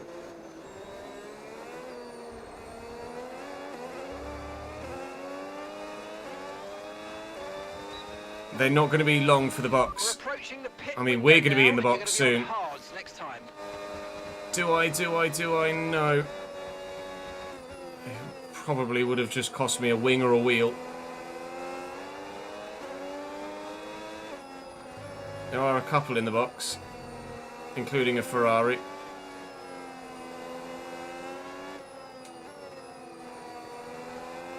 I don't know if we're going to see a little bit of bodywork flew off there. I don't know whether that was just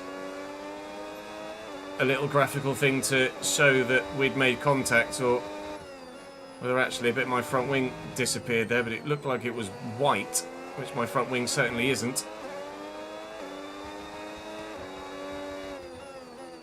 Made this move on his teammate last lap. Make this move on him this lap.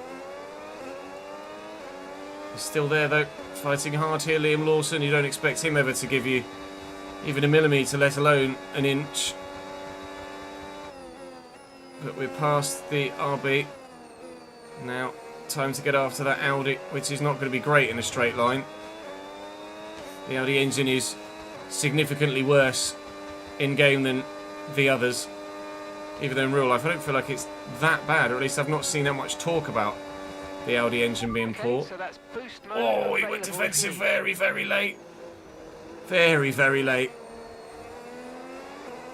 It was a little naughty from the Brazilian there, who nearly was the driver we were going to do this save with, but we elected for Lindblad in the end. Charles Leclerc's in the box. Bortoletto, again, moves slightly late. After I've shown an inclination of going one way, maybe I should have just swung back the other. Getting a little bit held up here by the Audi, unfortunately.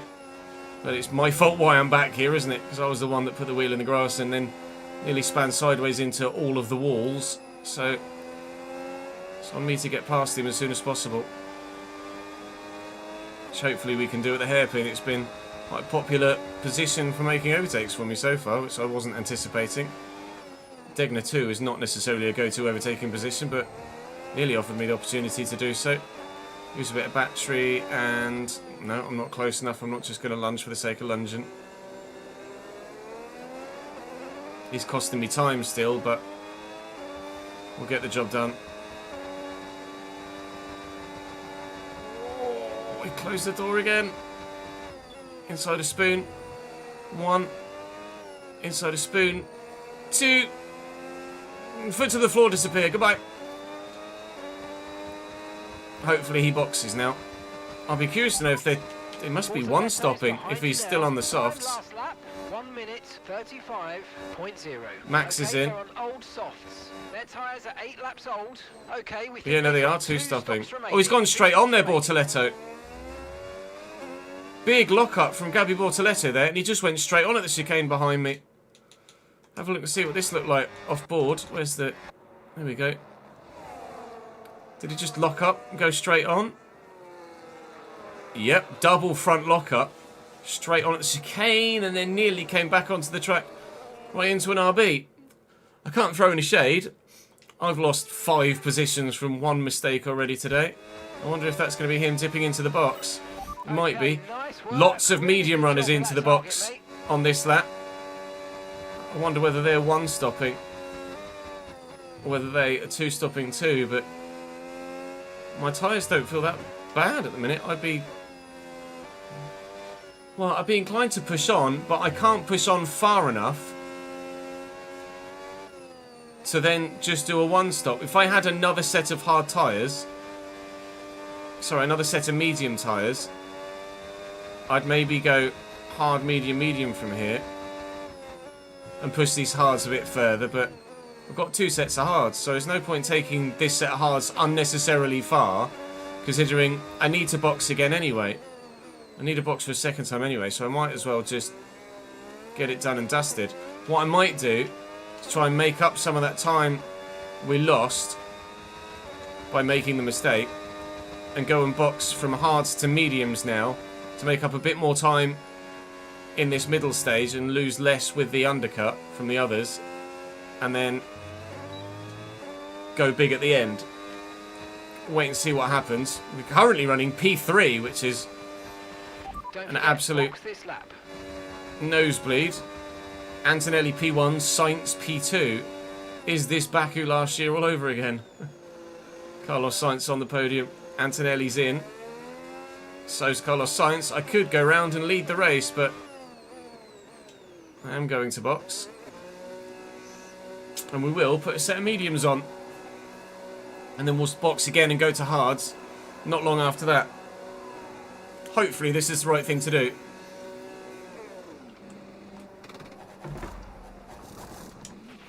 Okay, mate, that's No it. slow Go, pit go, stops go. so far That's is fantastic. Faster than we were expecting. Delighted with that. Okay, one stop to go. Just one stop left in this strategy. There's Lawson. Where's Lindblad? Still 2.5 seconds back. Okay, or 2 seconds at least. Or it's Perez, in fact. Lindblad must have followed me into the pits then, because he's lost a few more positions there. Okay, we're out in P13. We're only going to be on this set for a little while, and then we're going to go in again for a set of hards. And even if the others go hard, medium, medium, This is our true position. We're on the same I think strategy. They've pitted as well as us. So we'll be warm up the tyres undercutting and make a the couple of most drivers for this final stint after this one, and maybe we can make up some time there as well. So I'm putting on the shorter lasting tyres to hopefully then undercut once we've made the next pit stop. Car's looking rather dirty from all of my excursions on grass and gravel so far, but it'll wash.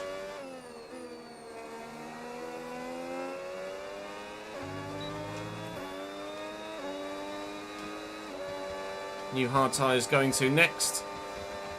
Barely any battery left at all for Mr. Lawson. And round him we go. Get me after Colapinto, please.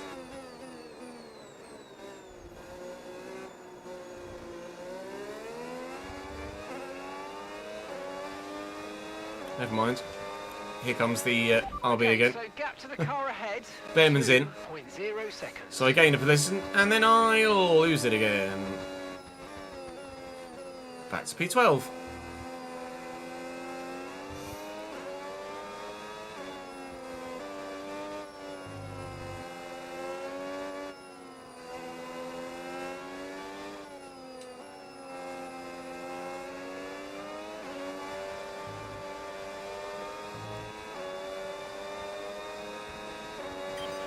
Okay, Isaac. Okay, that's Lawson ahead of you.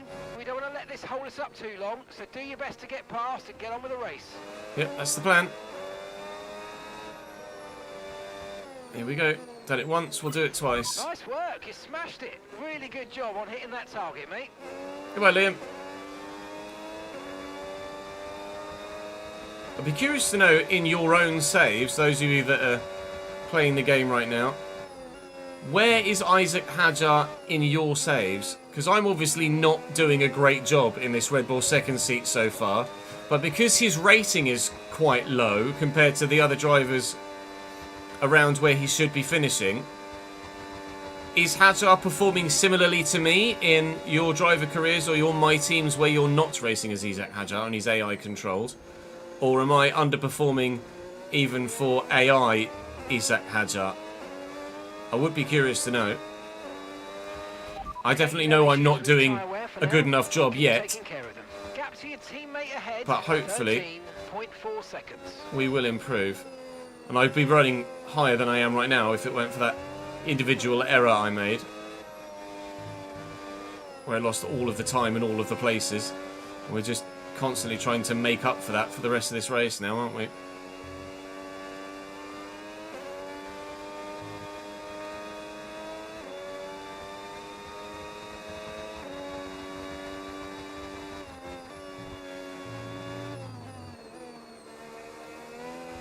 Sixth, seventh, or eighth, according to chat. Okay.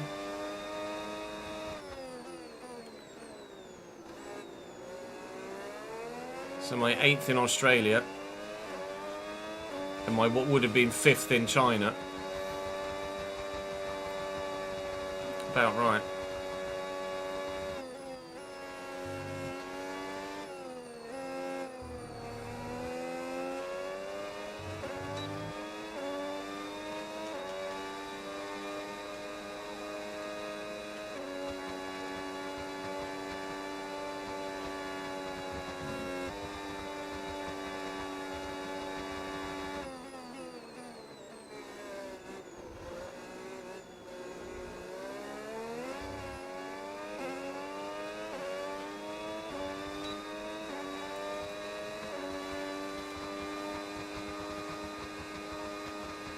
Yeah, the ratings just don't make sense with the gameplay mechanics. The ratings make sense in terms of that driver is not as good as insert other driver in real life, but it does then in turn mean that said driver in game just massively underperforms where they would be in real life.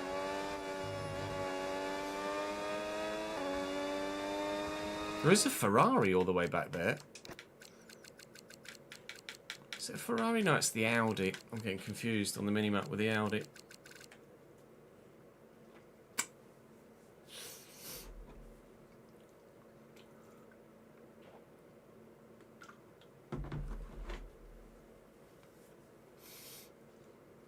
Pea bottle, thank you, Ryan. I can't argue.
Go for it into the chicane. Okay, mate, boost mode if you need it. Boost mode. Oh, well, he locked up. I've just kept it on track.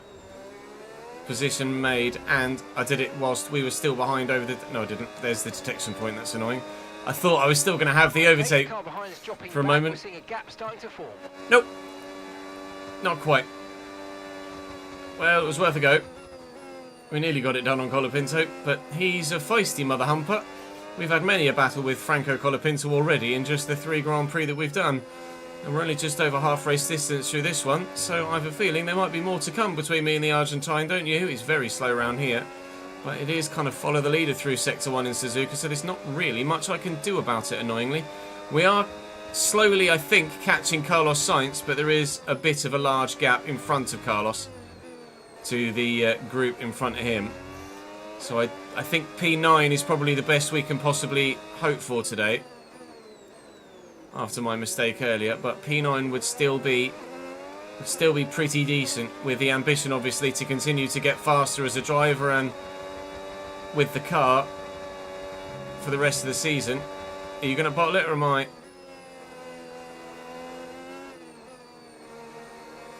Whoa, we used a bit of battery there, surely. Just zip zoomed out of the corner. Almost used too much of it because he ended up bumping tyres with me. Well, this is rinse repeat last lap, isn't it? I'll stay behind him this time.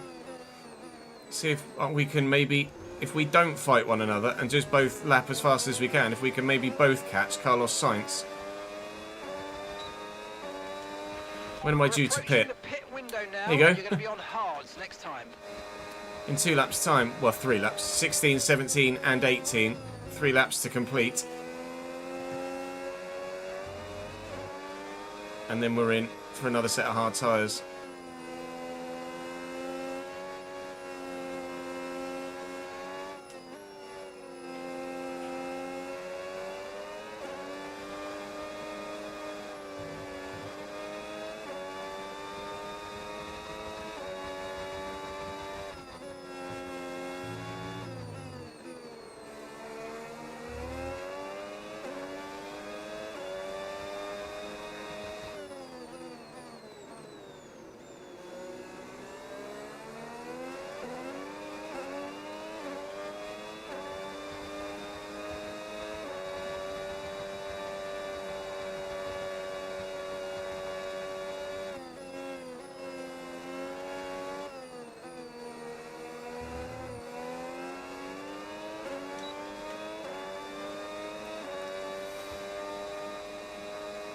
I actually don't think we're gaining on Carlos, quite frankly.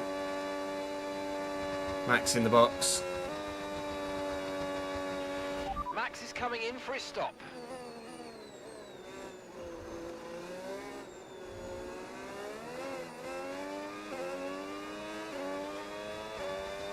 Going to gain a position on Max and a Ferrari here, that Ferrari being Hamilton. They're going hards to the end from here.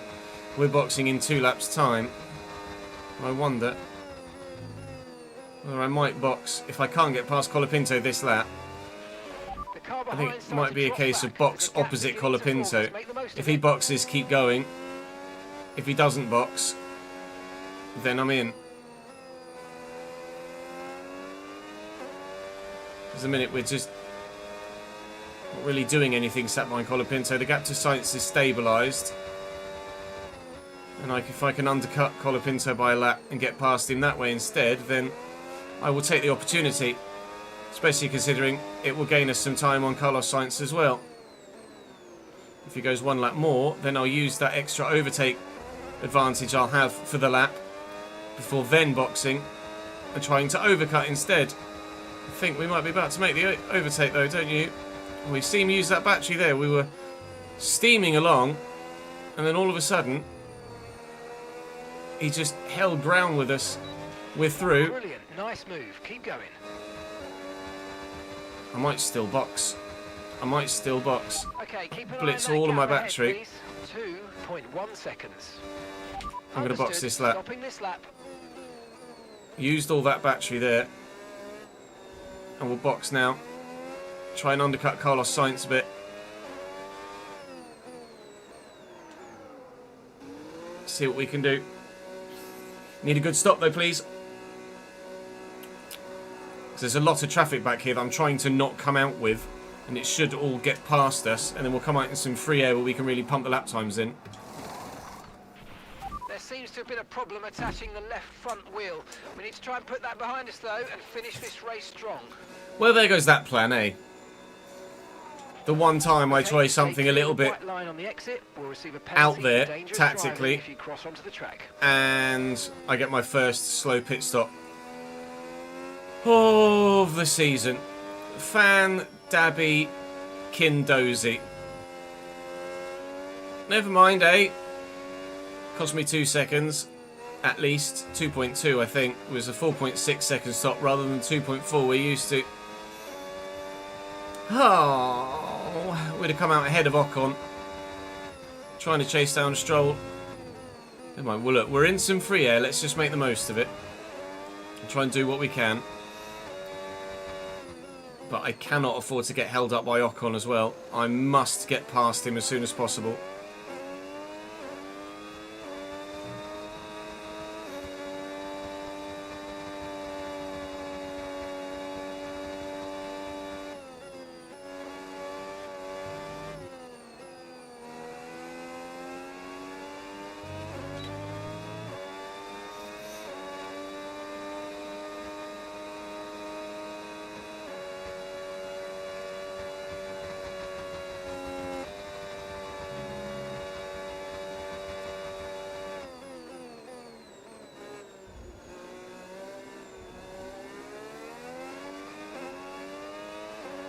Lots of drivers in the pits here, including a certain Alpine that's there. It's going to be tight! Ah! Round him. No tyre concerns at the front wing on this Red Bull is so sturdy. I promise you I've got simulation damage on. I'm just getting very, very lucky. He was going so slowly on the racing line. I will have a look and see if there's any damage. Just slightly visual. Anything? Is there a chunk missing?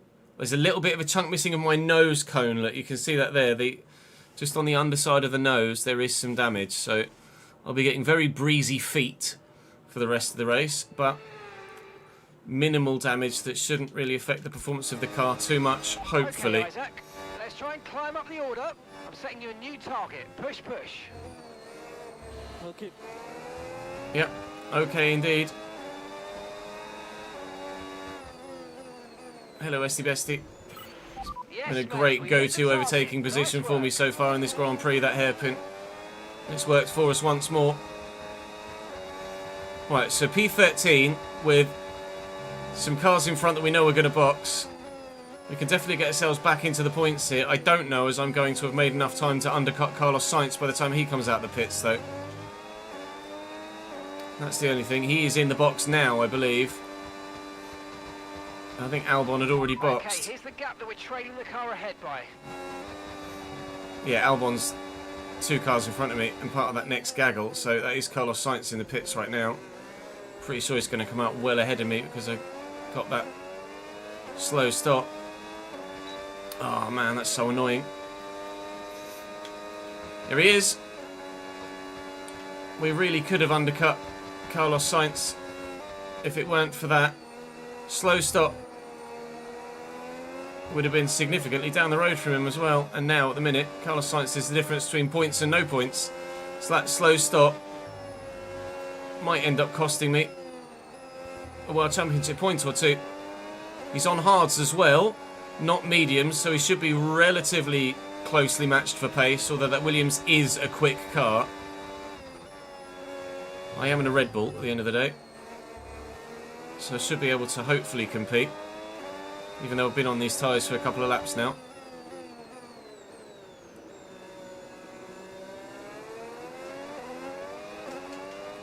%12 wear. Sparks flying off the underside of the Williams.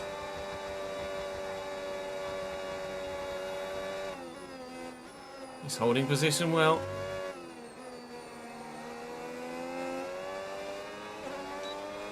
It's fine. I'm not going to waste battery here.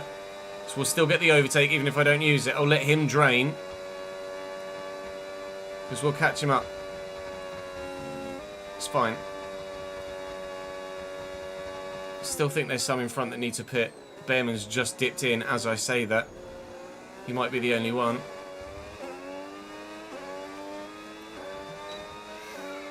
He is the only one. But that is us into the points as we storm past Ollie Behrman.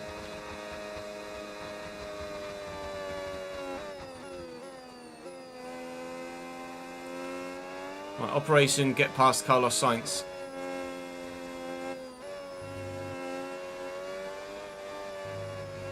Rihanna time.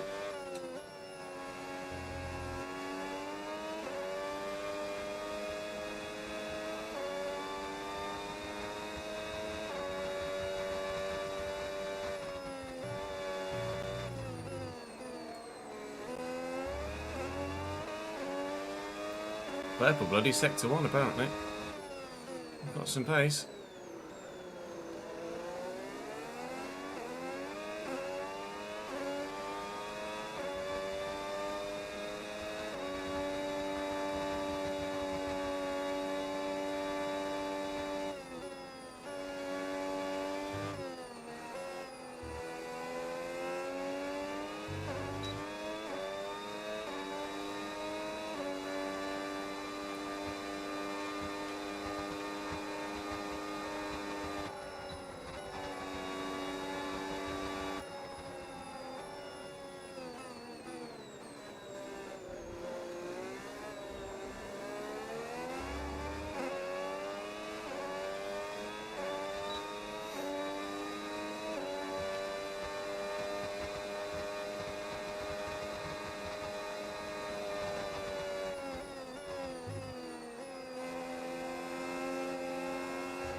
Yeah, it has.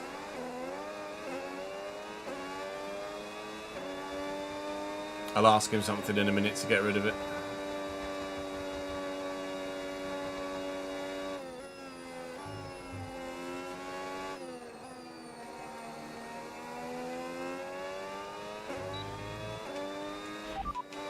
Okay, Sainz is ahead of you, and the time last lap, 1:32.9. Okay, the gap is less than a second. Okay, they're on fresh hards. Their tyres are 2 laps old.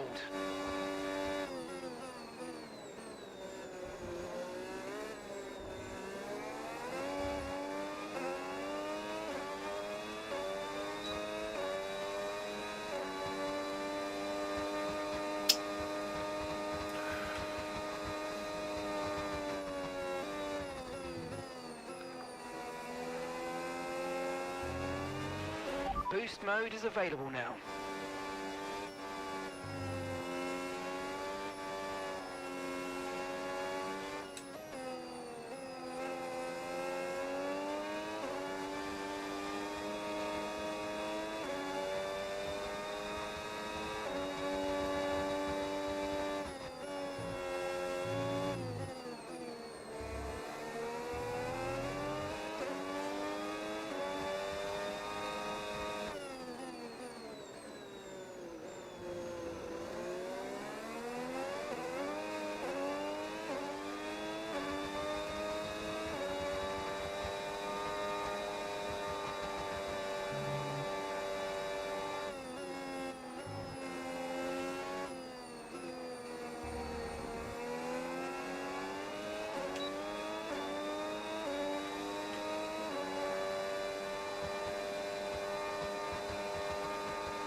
Having a look.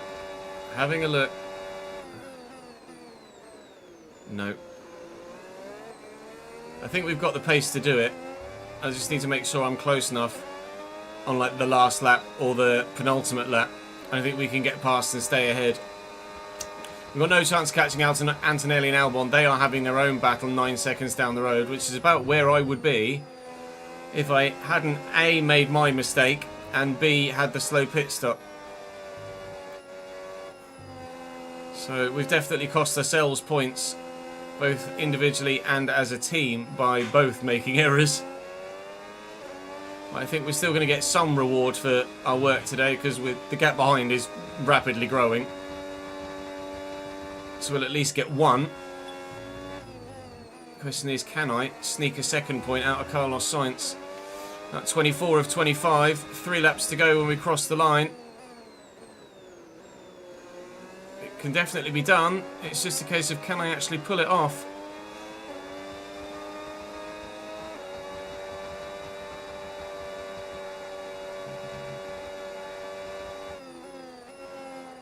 Tucked right underneath his wing there.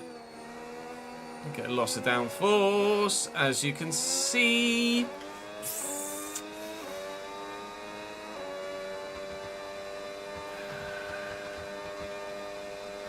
It's not a bad idea, actually, dumping it all down the straight. Trying to make it back through the S's.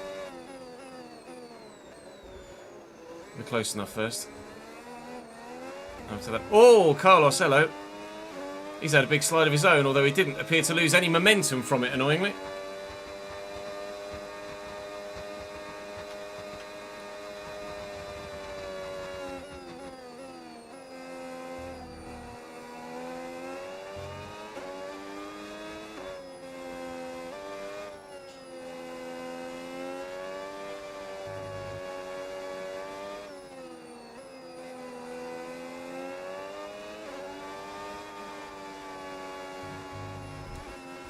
God damn it.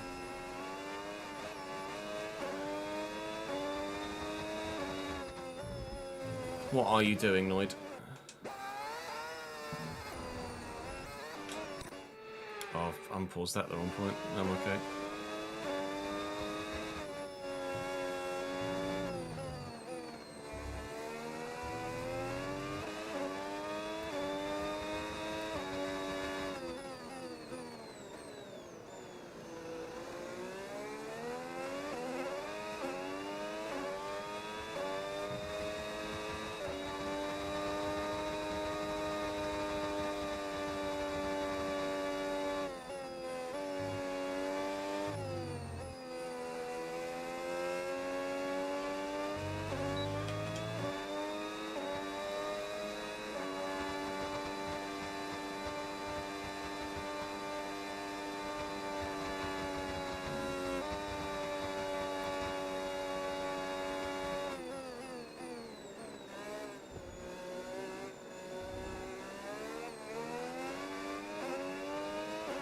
Need to have the best lap of my life here to try and catch Carlos now.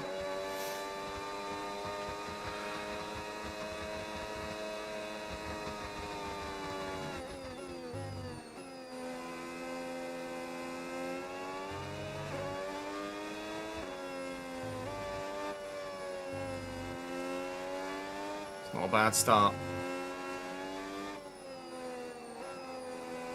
We're back, Carlito. We're back. Full vroom. I just need to bide my time, get my battery back. Use the overtake on the last lap and just dump it.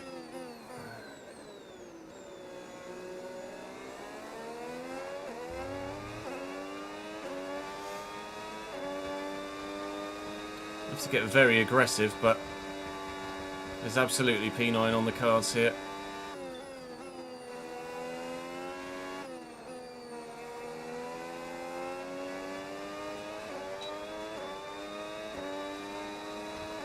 Just need to be within a second to have that extra mega jolt,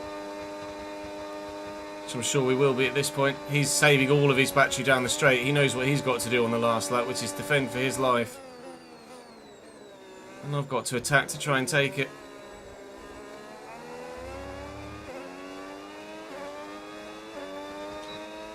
Dumping battery. Okay, mate. Am I going to get final close lap. enough? Keep your concentration and let's bring it home. No, not yet. It's fine. We'll earn it all back through the S's. There'll be at least 2 more opportunities to get an overtake done this lap.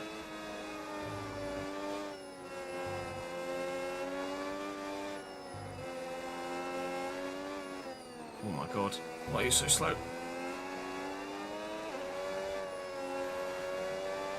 Maybe that's tactical from Carlos, but I wouldn't have thought so. He's not that kind of driver, unlike his fellow compatriot.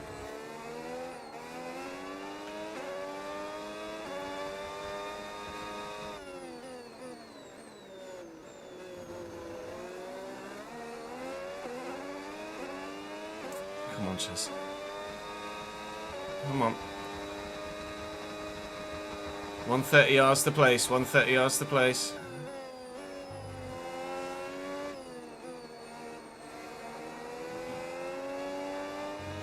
Dump.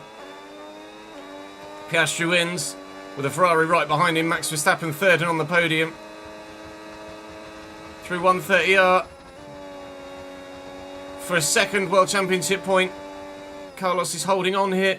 He's going deep in the braking zone. I'm going to have the inside line for the next part of the hairpin. He's going to try and switch back on me. He's not going to get it done. And the one time I needed good traction out the last corner, I got it.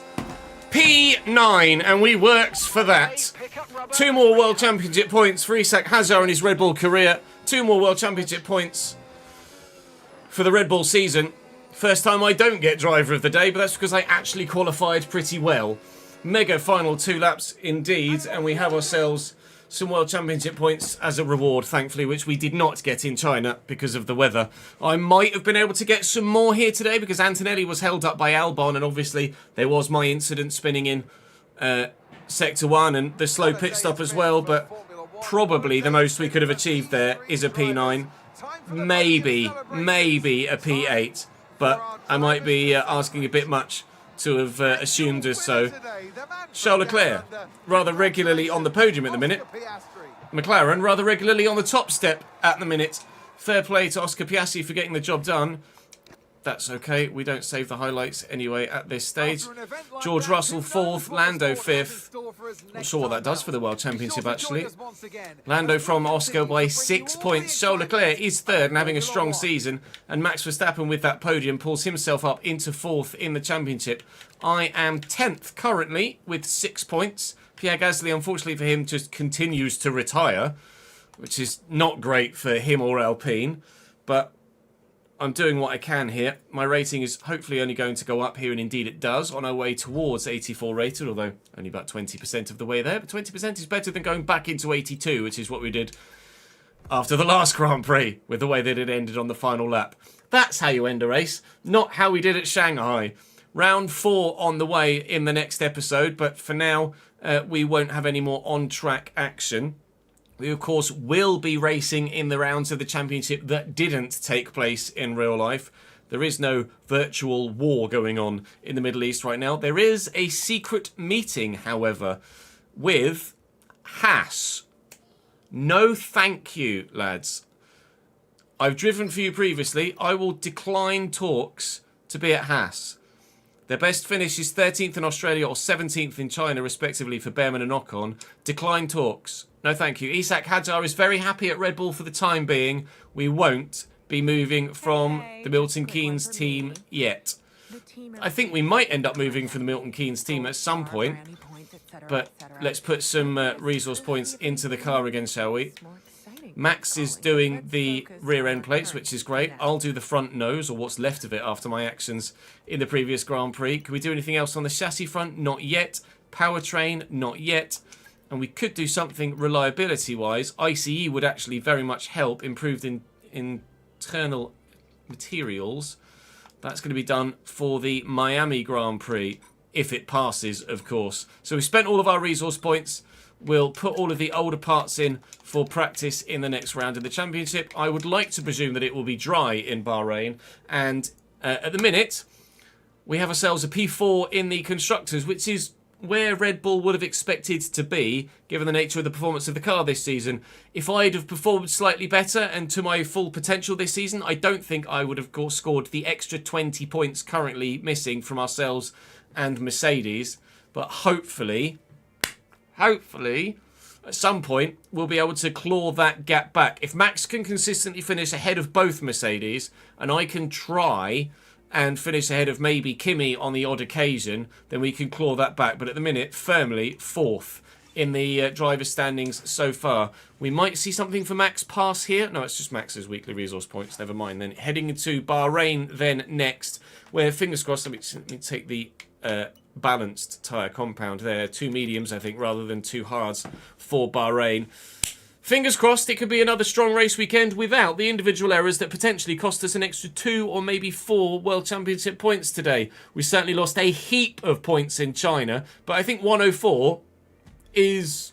I know I mentioned the sweet spot a lot, but it feels right, doesn't it? I might still qualify at 105, or I'll try qualifying at 104 in Bahrain and see if 104 is right for both race and quali. But I'm really happy with the save so far. Hopefully you guys are enjoying it too. Do please drop the video a like if you're enjoying the save, and subscribe to the channel to make sure you don't miss out on more. Do leave your feedback continuing in the comment section to help the improvement of the save. If I can make it more entertaining for you, then tell me how I can make it more entertaining for you. And do come and join me on stream as well to help me with the in-race tactical decisions, because I very much rely on you guys in chat as well as my race engineers. For now though, that's all for today. Thank you very much for watching. Check the FC content on the channel page as well, of course, and I'll see you in another video or stream very soon. Breathe.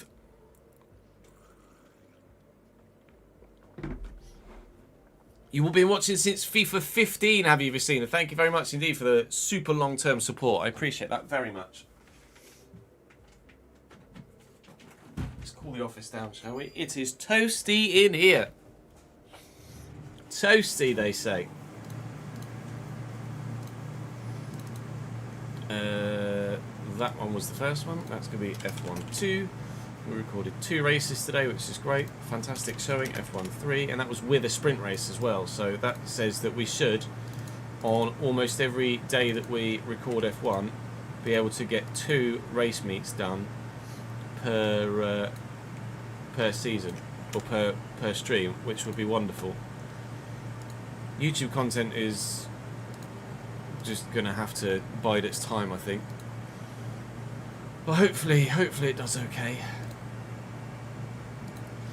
We live in hope. The one on the second channel just hasn't done anything, so I'm just going to delete that. It'll be main channel for F1 moving forward, I think. Let's see what we could do. No one gambled on P9 or below, so no one gets the prediction. As if. Lol. Well, actually, we've got 15 minutes or so. Let's see if we can do the fill the grid on generational football, shall we?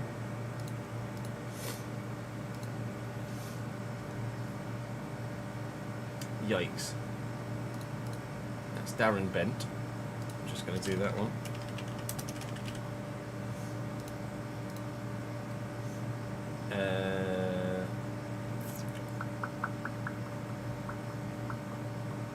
Where did Jorginho's not played? For some reason, my brain is gone. Jorginho, did he play at Porto? No. Let's see. That's straightforward enough. That's straightforward enough, I think. That's definitely straightforward enough because that's Antonio.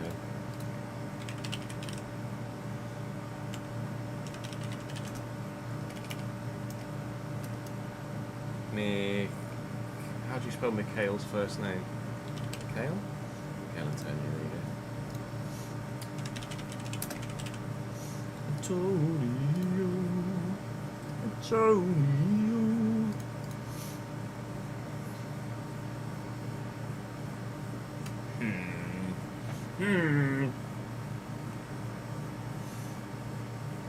I'll just do Jorginho in there.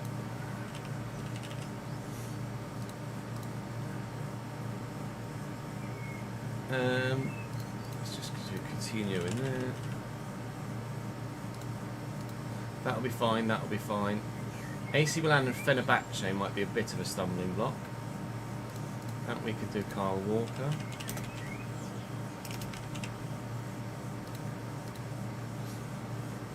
AC Milan and Fenerbahce.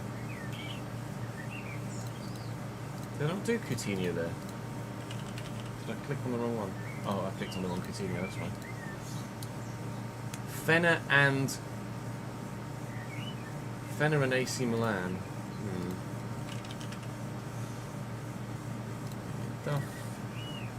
Duff didn't play for Fulham. Oh, it's because it's Côte d'Ivoire. Whoa. Well done, dickhead.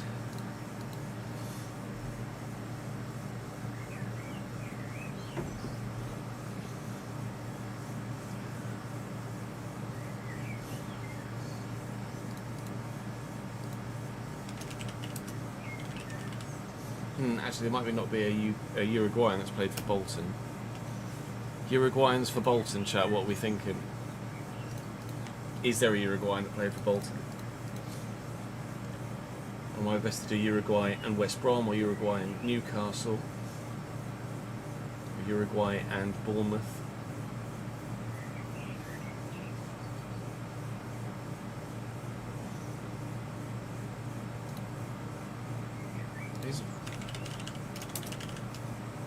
Was Senesi Argentine, or yeah, he's Argentine.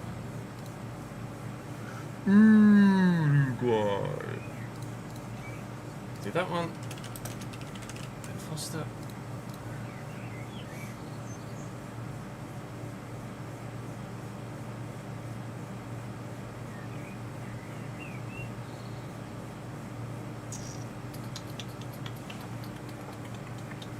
Leicester Porto might be tricky, but I'm sure there will be someone. Has to be someone.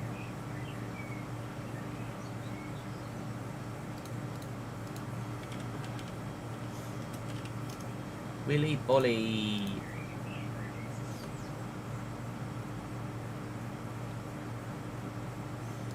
Fulham Middlesbrough. Who's played for Fulham and Middlesbrough?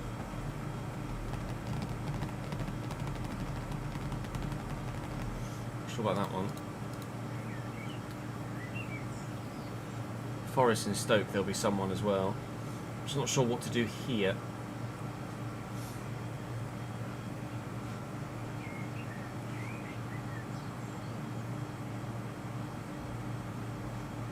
Fener AC Milan is going to probably catch me out. I don't know whether I'm better off doing Turkish for Bolton or Turkish for Newcastle. I can't think of any Turks that have played for Newcastle. Leicester Porto is gettable, that's good to know. No worries, Will, catch you later, dude. Thank you for dropping by today, pal.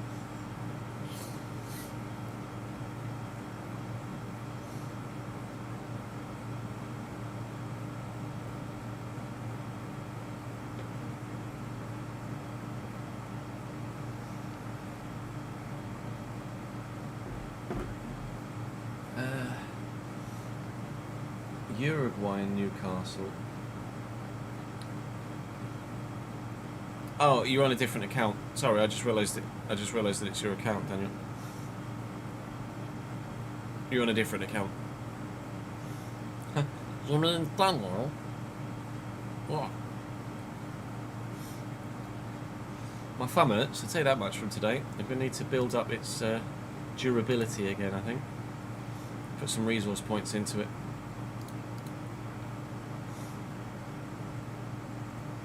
Stoke Forest. Fulham Middlesbrough. I feel like there should be loads for Fulham Middlesbrough and Stoke Forest.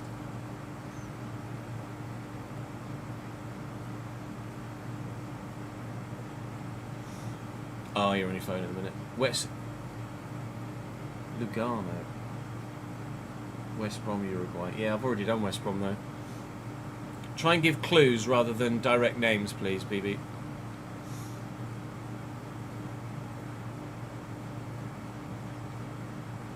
Are there any Turks that have played for Newcastle? Or Uruguayans that have played for Newcastle and Turks that played for Bolton? Yeah, no worries, Daniel. Catch you tomorrow, mate.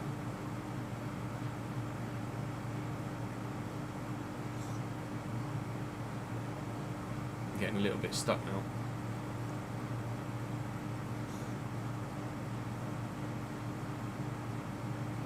Fenner and AC Milan's going to cost me as well. Can I have some clues, chat? It's called Fill the Grid. There's a website called Generational Football, Matthew, where there are a few football quizzes. We've done the Darts 501, the Player Roulette and the Transfer Roulette earlier today, but trying to do the Fill the Grid now before we finish at 6. You've got one for Fulham and Middlesbrough. Yeah, give me a clue. Is it, I'm sure they're all players I should get. Fulham, Middlesbrough, Stoke. That one's straightforward. I don't know about the Bolton, Turkey, Newcastle, Turkey, Bolton, Uruguay one. That's alright, no worries, BB.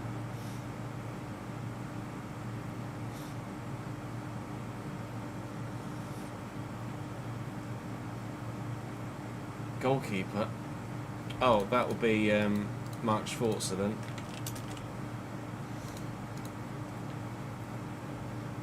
Got him straight away. As soon as you said goalkeeper, I was like, yep.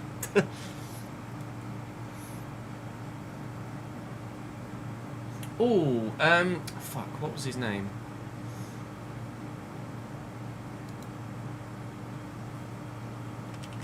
Did Paul Konchesky play for Stoke? No, just Forest.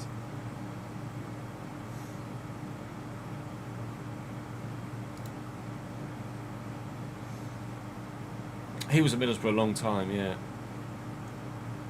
Leicester Porto just left Leicester this season. Oh, okay. Can you give me a clue for that? 2 or more. Oh, 366 is more than I thought as well. I was going to say like 200.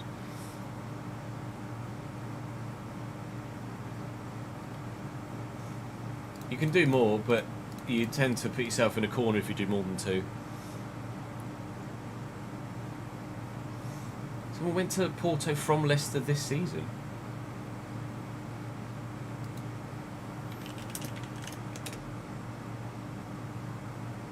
This is at Monaco. You got one for Newcastle and Turkey, okay. Is there a Bolton Uruguay or is there a Bournemouth Uruguay? If there's a Bolton or a Bournemouth Uruguay, I'll try and do the Turkish Newcastle, because then we can definitely get the English one, obviously.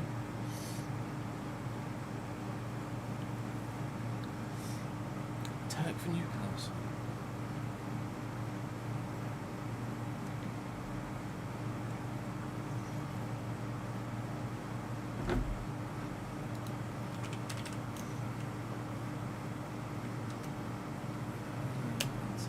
What am I thinking of? I think Tunchai, but he was Middlesbrough, wasn't he?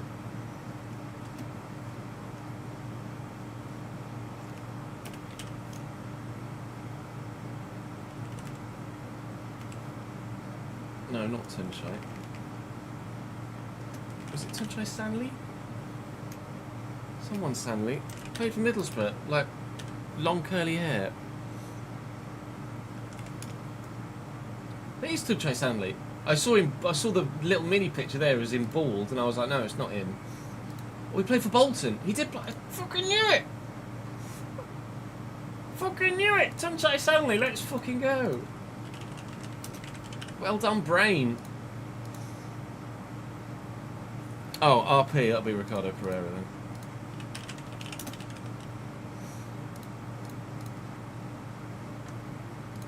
Right, let's do Alex Scott there. Could literally do any number. Uruguayan for Newcastle.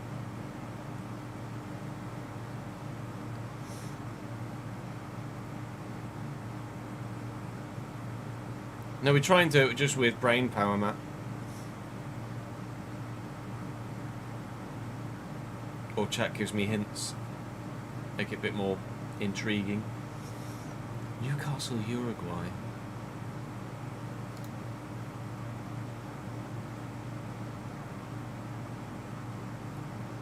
There's one Uruguayan that's played for Bournemouth on a loan spell, is there really?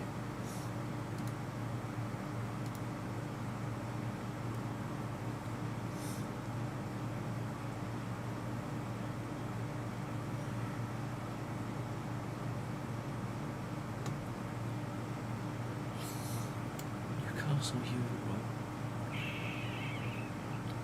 Yeah, because it... Oh, actually... Did Chano Hakim play for AC Milan? Inter Milan! Actually, he didn't play. Seemingly for Inter. He didn't make a single appearance, so he wouldn't have counted anyway. God damn it. I'll take a clue for all now. Obviously, I don't need a clue for La Liga, Bundesliga, but... I'll take a clue for this, a clue for that, a clue for this. Try to be as obscure as you can. Still leave a little bit of challenge. Only one for Newcastle. Would I get him, Ambrose, or is it obscure? Fener Milan also went to Sevilla. Two I'd know for Fener Milan. A centre back for Fenerbahce Milan.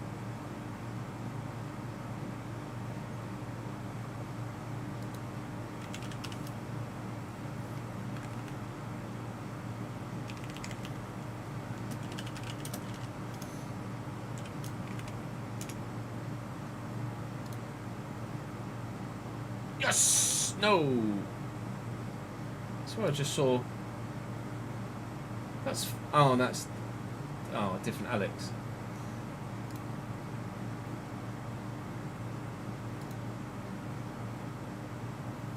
Did that Alex play for... Milan? No. Fuck. A centre-back. For Milan and Fenerbahce. The Uruguayan played for Newcastle in 08-09. Many appearances. I might get them. I might not. Centre back for Fener and Milan. I don't know whether Bruno Almeida ever played for... No, that's...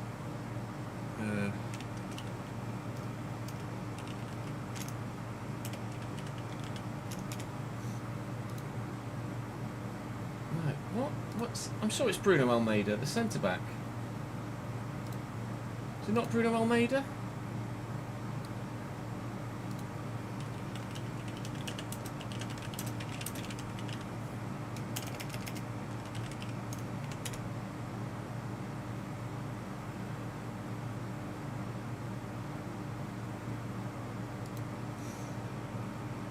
Long hair. Oh, only 2 appearances for Newcastle.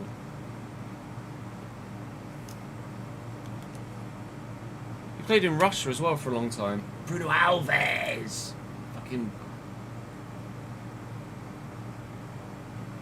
No, didn't play for AC. Fuck! Fuck. So the centre-back played for Fener, Milan and also Sevilla.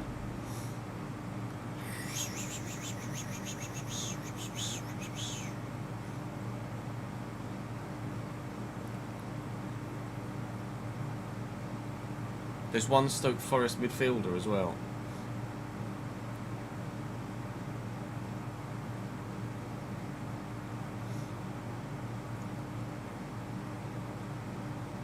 One's Danish, one's Italian centre-backs.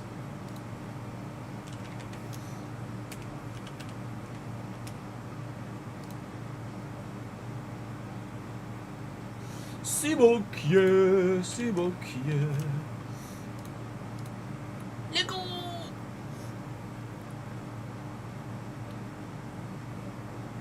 Who was your Oh no, that was the Scandinavian one that I was thinking of. Italian centre back. Not sure. Who was the Newcastle Uruguayan, Ambrose?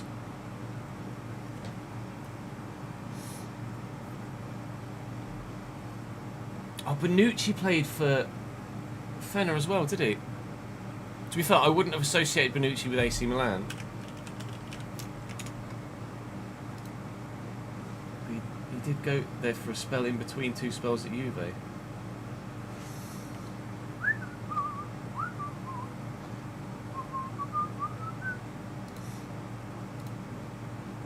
Ignacio Gonzalez. No, I would not have got that.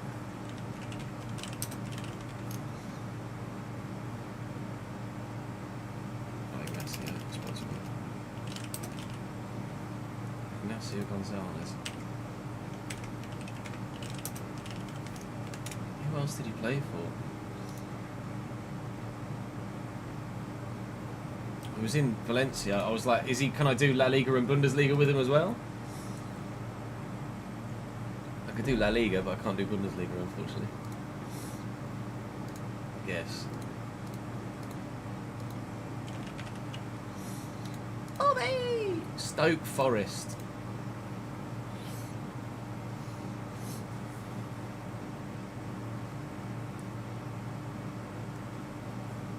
We've already done Liverpool, Matthew. Stoke Forest. Stoke Forest.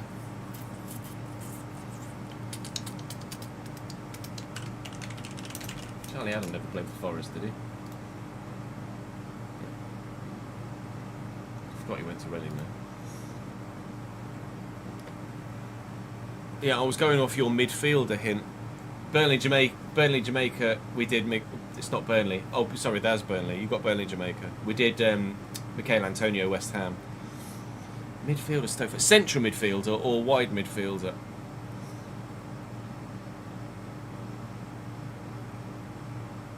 Yeah, that was Darren Brent. Attacking midfielder.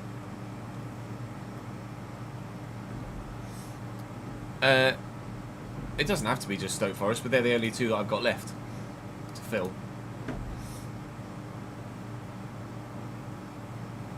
Yeah, I did see that we'd just gone past 6. I was just trying to get this last one. Andre Gray for Jamaica Burnley, that's a shout. Yeah, Liverpool, Barca, Coutinho. Yeah, gives a clue, Well known.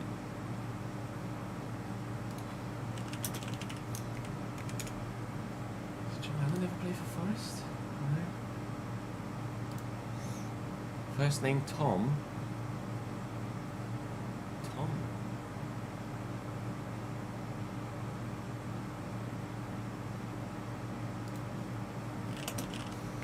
Links. Forest Stoke. Hey. Was that the Tom you were thinking of? It's the Tom I got. There you go. Shares the surname with Paul. Yeah. That was, the Tom that shares the surname with Paul was definitely too much of a giveaway clue. To be fair, that's probably the best I've done, isn't it? From just my own brain power and you guys giving me hints. I needed, what, the one name here? And that was it? Oh no, No, I guess Ricardo Pereira from the hints, the RP. I'll take it. Right, chat, I need to dip because it's... Jude's bath time and bedtime in a few minutes' time. I need to go and relieve Nat. That's all for me for today. We are back tomorrow. Tomorrow will be same as today, I think, in terms of what we're doing. And then I think we'll probably record the Champions League final on Sunday when perhaps there's more people about. But for now, that is all from me for today. Appreciate your support, guys. Thank you very much for showing your love for the F1 content. I appreciate it. Please do continue to do so. Head on over to the YouTube channel and drop the video a like as well. Leave me some feedback in the comment section. Let's help that